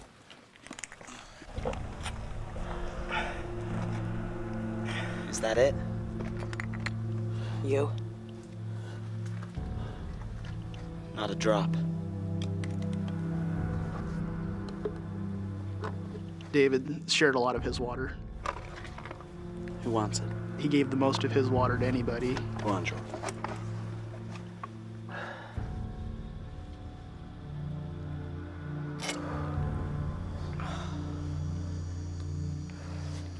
Thanks.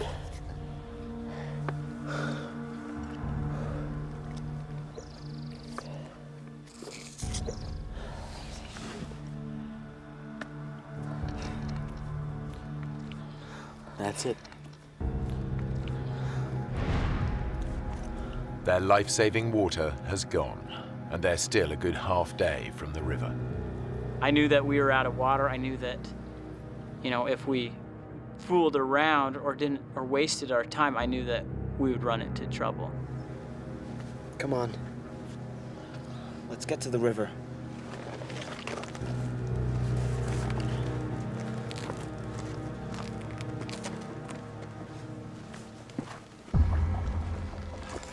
Guy is struggling most in the unrelenting heat. He's fallen behind the rest of the group. It was like being in an oven.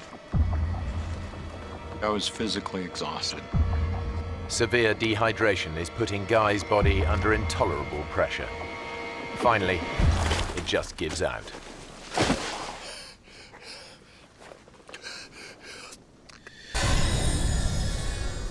If you take a deep breath, you know, that sensation that you have where you can feel the oxygen going through your body, I couldn't do that. The best I could do is reach a shallow breath, basically.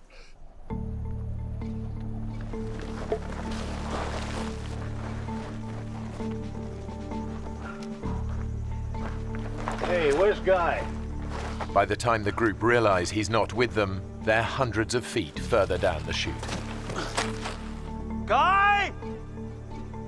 I need some help up here! Can't you get down? I can't! I gotta take a break! At that point, I began to really question whether I'd ever make it down to the river. We need to keep going.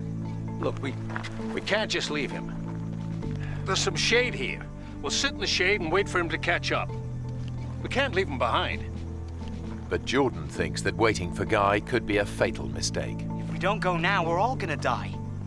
I'm not just gonna sit here and wait and die. When Lauren said we needed to wait for Guy, I was mad. I knew that if we didn't leave, that we would die. What he needs is water. Let's get down to the river and get him some. Come on. It's a tough call. If they leave Guy behind, he could die, but waiting for him to catch up could kill them all.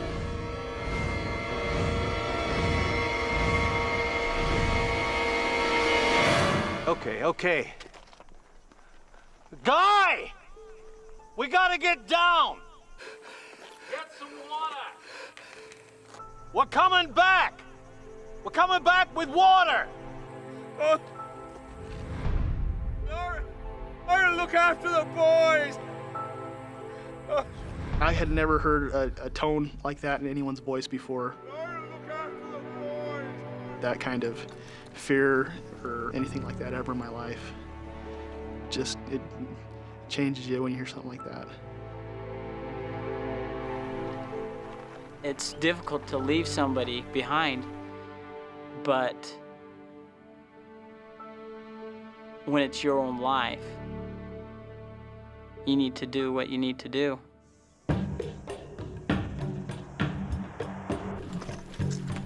Two hours later, the whole group is desperate for water.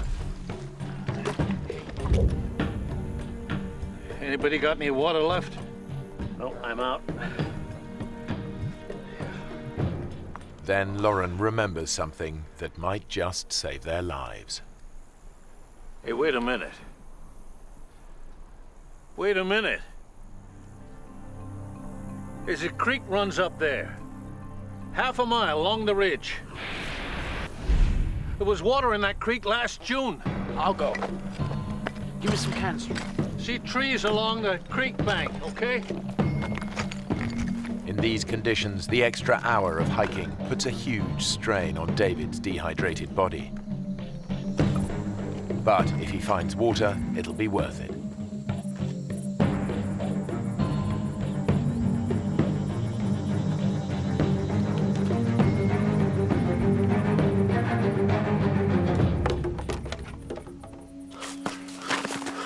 The creek is dry as dust.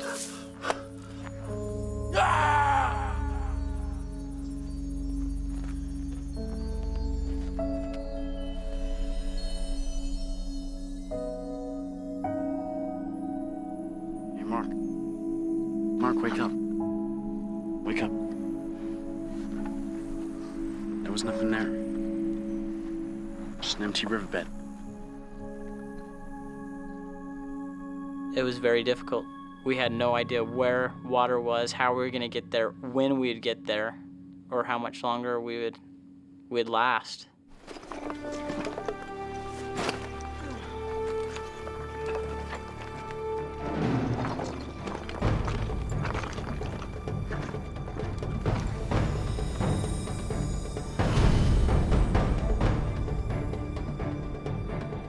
After 6 hours tough hiking, they're still a long way from the river. The temperature has climbed to a searing 112 degrees Fahrenheit. Dehydration and exhaustion are taking their toll. Our bodies became weak very fast. Our pace that we were walking slowed down extremely.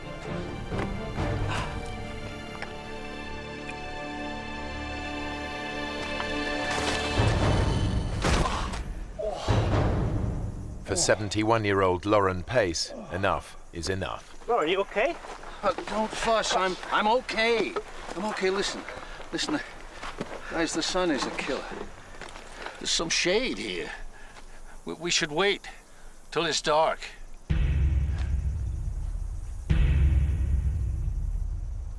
Lauren reckons that hiking at night will be less strain on their dehydrated bodies. But the boys think that if they stay here, it could be the last thing they ever do. There's no easy answer. There was a feeling among the boys that if we stayed there, that we would die, and it was urgent, not something that we could just sit around and wait for. It's hours till sunset. We stay here till night, we're all dead. Well, Lauren knows where to go. Right, so he can tell us where to go. Come on. You want to just sit here, or do you want to do something? Let's do it. Mark? Okay. Going against their leader's advice is a big decision for the boys. Lauren, we need to go on. You shouldn't travel in this heat. We're going. When we left Lauren and Earl under that rock in the shade, it didn't feel like even a decision at all. It was more like, we have to. Armed with directions, the boys head out. They're determined to reach the river and bring water back for the others.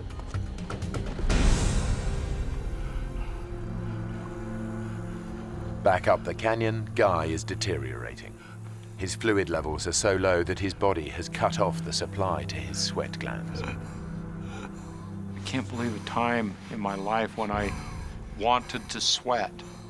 I knew that if I could sweat, that it would cool down my body. And I physically tried to will myself to do that, and I couldn't do it.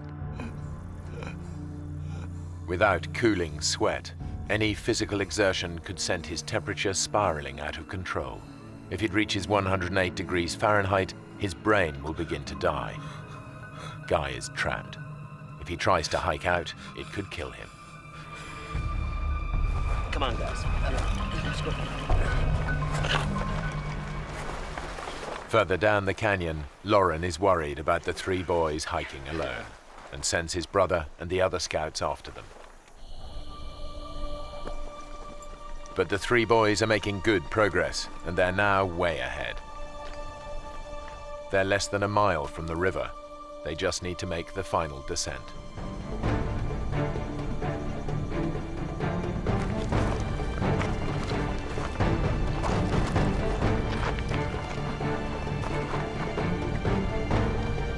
He must be those rocks Lauren was talking about. But somewhere they've gone horribly wrong. Instead of the safe route down they were expecting, they've reached a sheer 200-foot drop. We could not see any way down it. It's a dead end. There's no way down.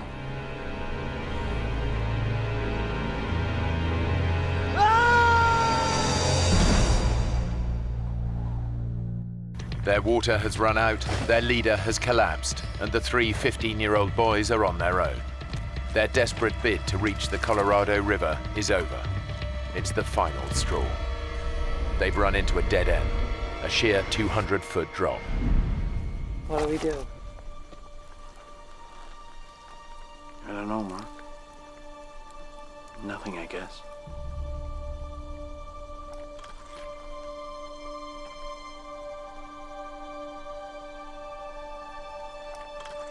The river's out of reach. And with the group not expected back for 6 more days, there's no hope of anyone sending out a search party in time. Now, all they can think of is getting out of the sun.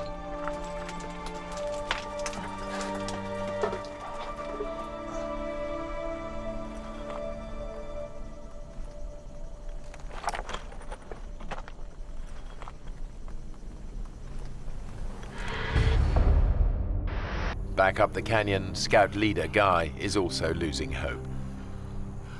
Out of sheer desperation, he comes up with a plan to make himself visible to any passing planes.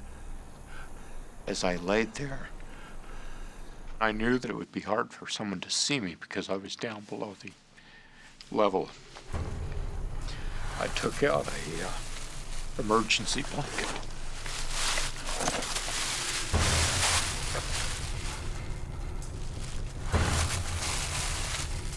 Guy is totally alone and virtually helpless.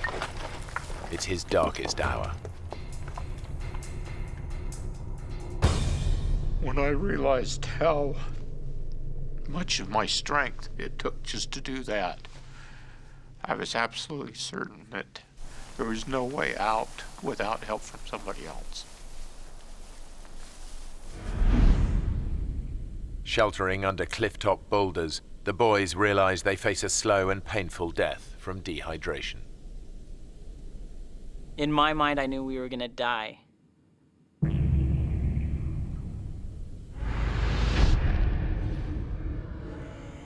You're weak, your body hurts and aches, you have headaches. I just remember not knowing if I'd ever get up from that position. I remember that could be the last place I'd be, is under that rock.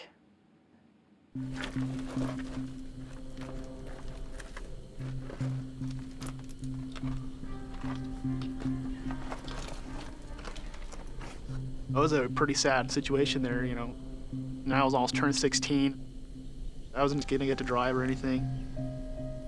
You know, you think about your family, that you're not gonna see your mom again or your dad, and it's really sad.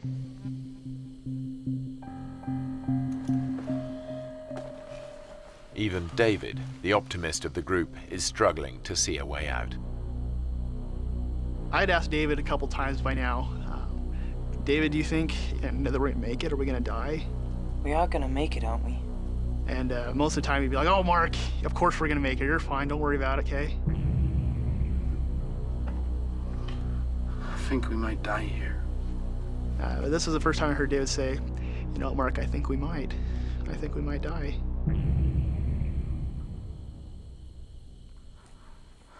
Hey, George, can you get me a pen? Why? I want to write a letter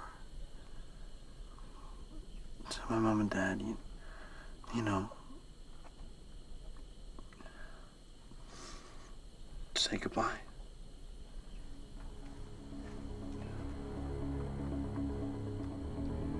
Don't be stupid, Dave. We're not gonna die. I was telling him that, not to give us confidence or not to give us hope, but I almost said it just so that I didn't have to go get him one. So I didn't want to move from that spot. I physically couldn't. I was just gonna lay there to die, and I didn't want to do anything else. The boys start to drift in and out of consciousness. I had a dream of myself in a coffin. You know, my family walked by, but my littlest brother just broke down in tears, covered his eyes.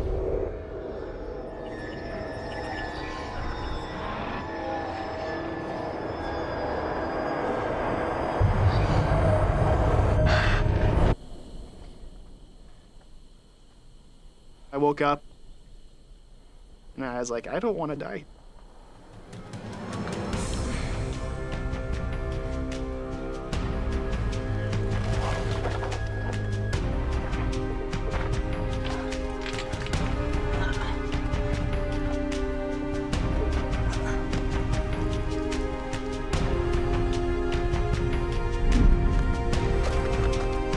I had no idea where I was going, and I'm not a mountaineer or anything like that, but I decided we can't stay here.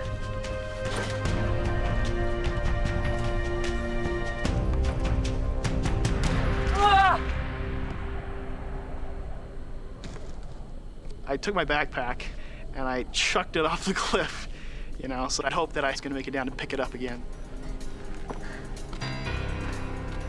Mark threw his backpack over and said, you know, this is what we need to do. Trying to climb down the sheer cliff in his weakened state is near suicidal. But Mark's made his mind up.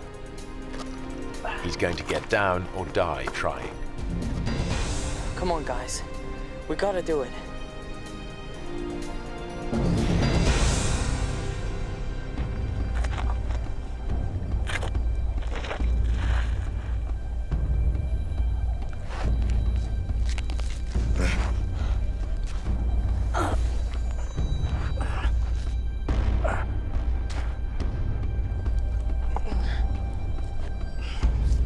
Even for experienced climbers, this would be a dangerous descent.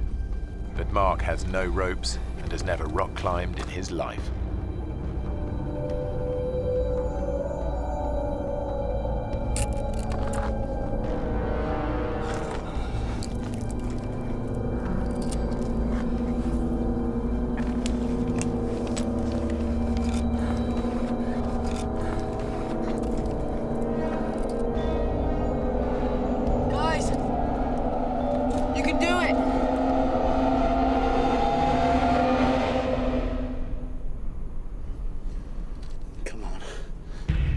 I thought we were gonna die anyways.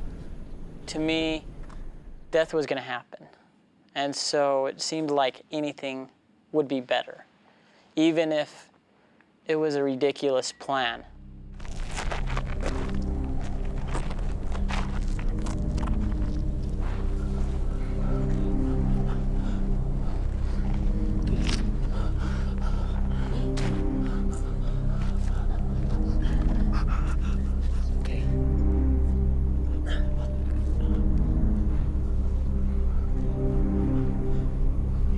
Hey, Dave. How are we gonna get back up this? To the others.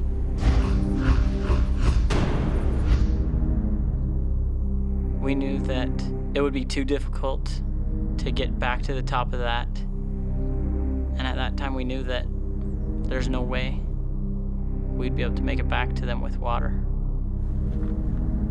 But the boys have no choice.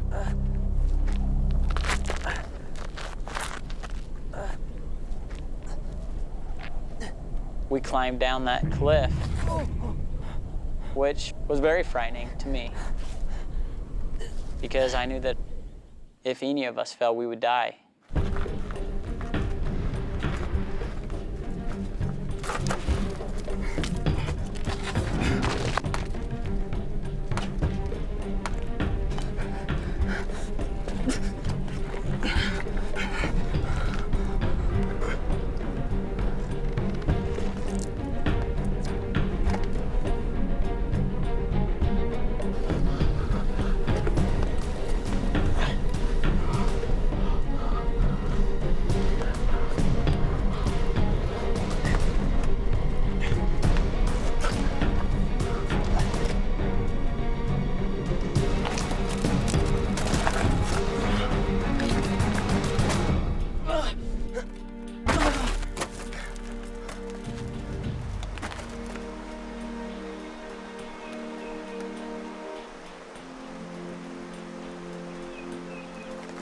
Hey!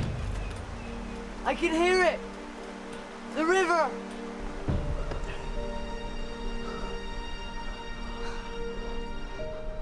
You okay, Dave? My eyes are going funny.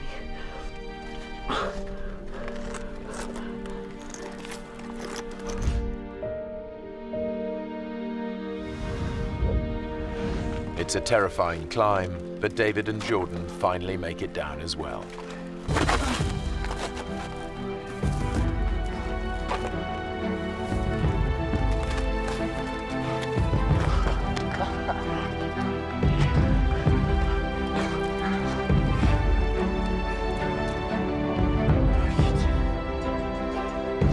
It was a sheer cliff that I couldn't do again.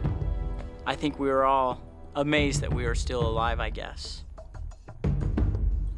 But David is in trouble. You okay, Dave? He's showing early symptoms of heat stroke. He needs water fast. I'm cool.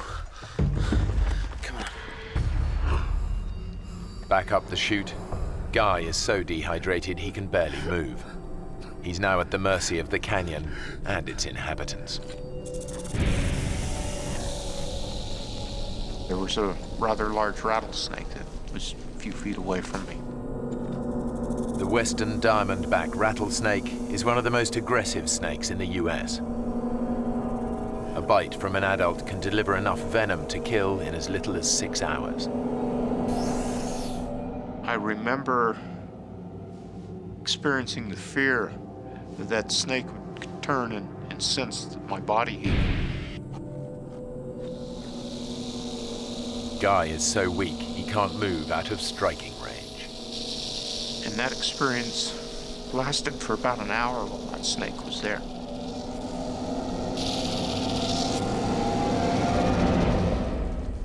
At last, the snake moves away.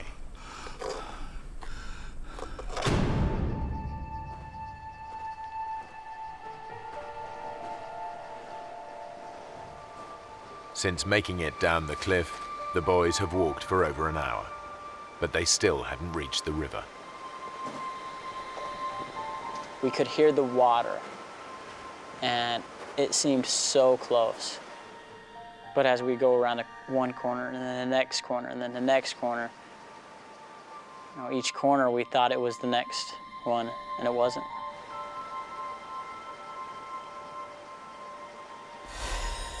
I just remember how bad we wanted the water. Our tongues were like a rock wrapped with sandpaper. The pain of it was just excruciating.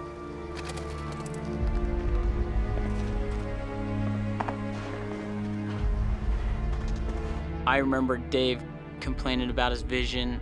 Come on, Dave. You're nearly there. And he was shaking. All of us were.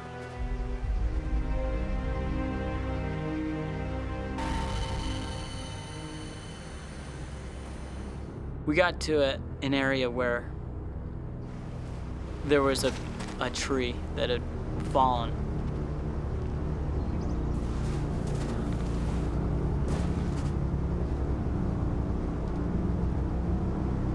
David was leaning against a tree, and I was like, hey, we're almost there, guys. And at that point, David collapsed. David?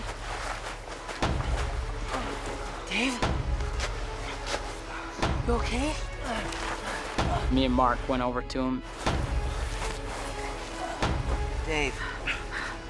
And I remember seeing Dave's eyes roll back in his head, and his breathing is really jumpy.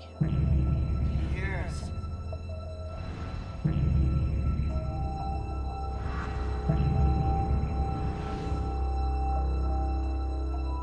And I just knew that we were in trouble. The three boys are in a remote part of the canyon, and dehydration has finally made 15-year-old David collapse with heat stroke. With little chance of help, the situation is desperate. Say something, David. I'd taken first aid merit badge, as a scout. David?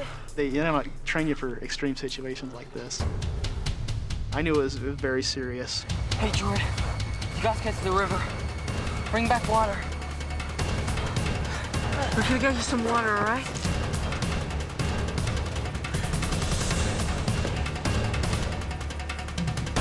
And as I went around the first corner, I could see the water, and it was about 100 yards away.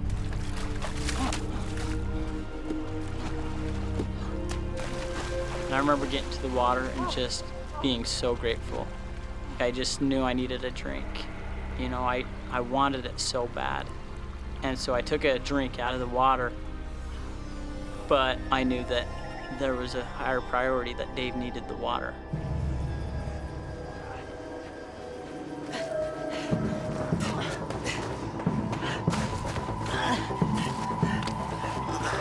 Why isn't he swallowing it? Pour it on him. So the next thing we could think to do was to pour it on him to cool him off. Come on, man. I'm out. I'll go. Hurry, okay? Hurry! I got to the river. And I took my bottles and I was filling them up and drinking a little bit. And when I pulled up the water bottle,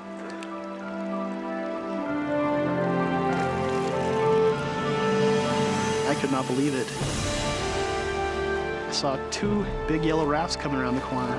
Hey! Hey, over here, help! Hey! My friend is dying!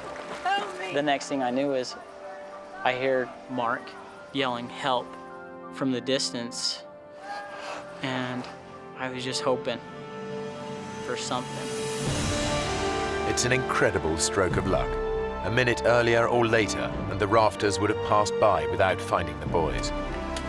David. David, can you hear me? What's more, the rafting party is made up of off-duty doctors and paramedics. Let's get him back down. Let's get him wet. Now it was such a great relief to me to know that there's somebody here that knows how to take care of Dave. Mayday, mayday. David is in good hands, but with night falling, there's no chance of a helicopter rescue before dawn.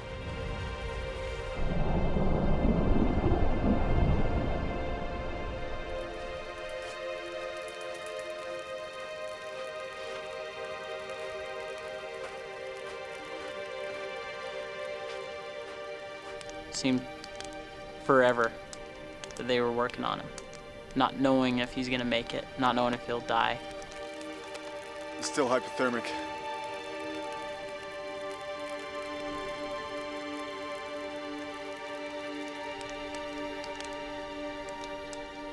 It was dark, so I can't really put a time on it, but somewhere around 10 that night, the one that said he was a doctor came over and said, "I'm sorry to inform you, but your friend has just passed away." Sorry.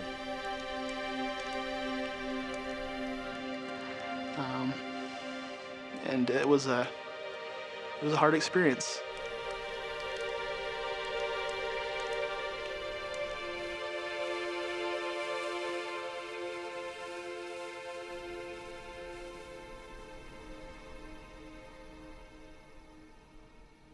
I think it really tore apart our hearts, knowing that our friend was gone.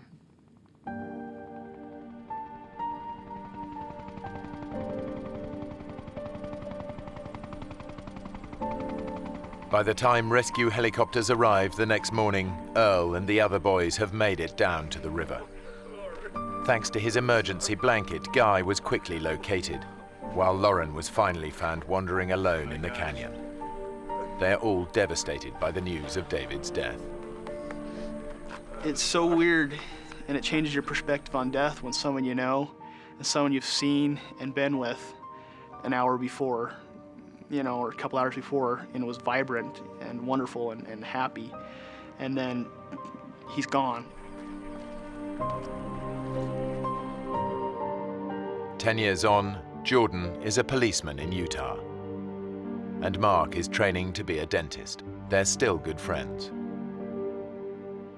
Neither of them will ever forget David Phillips, and both men stay in touch with David's family.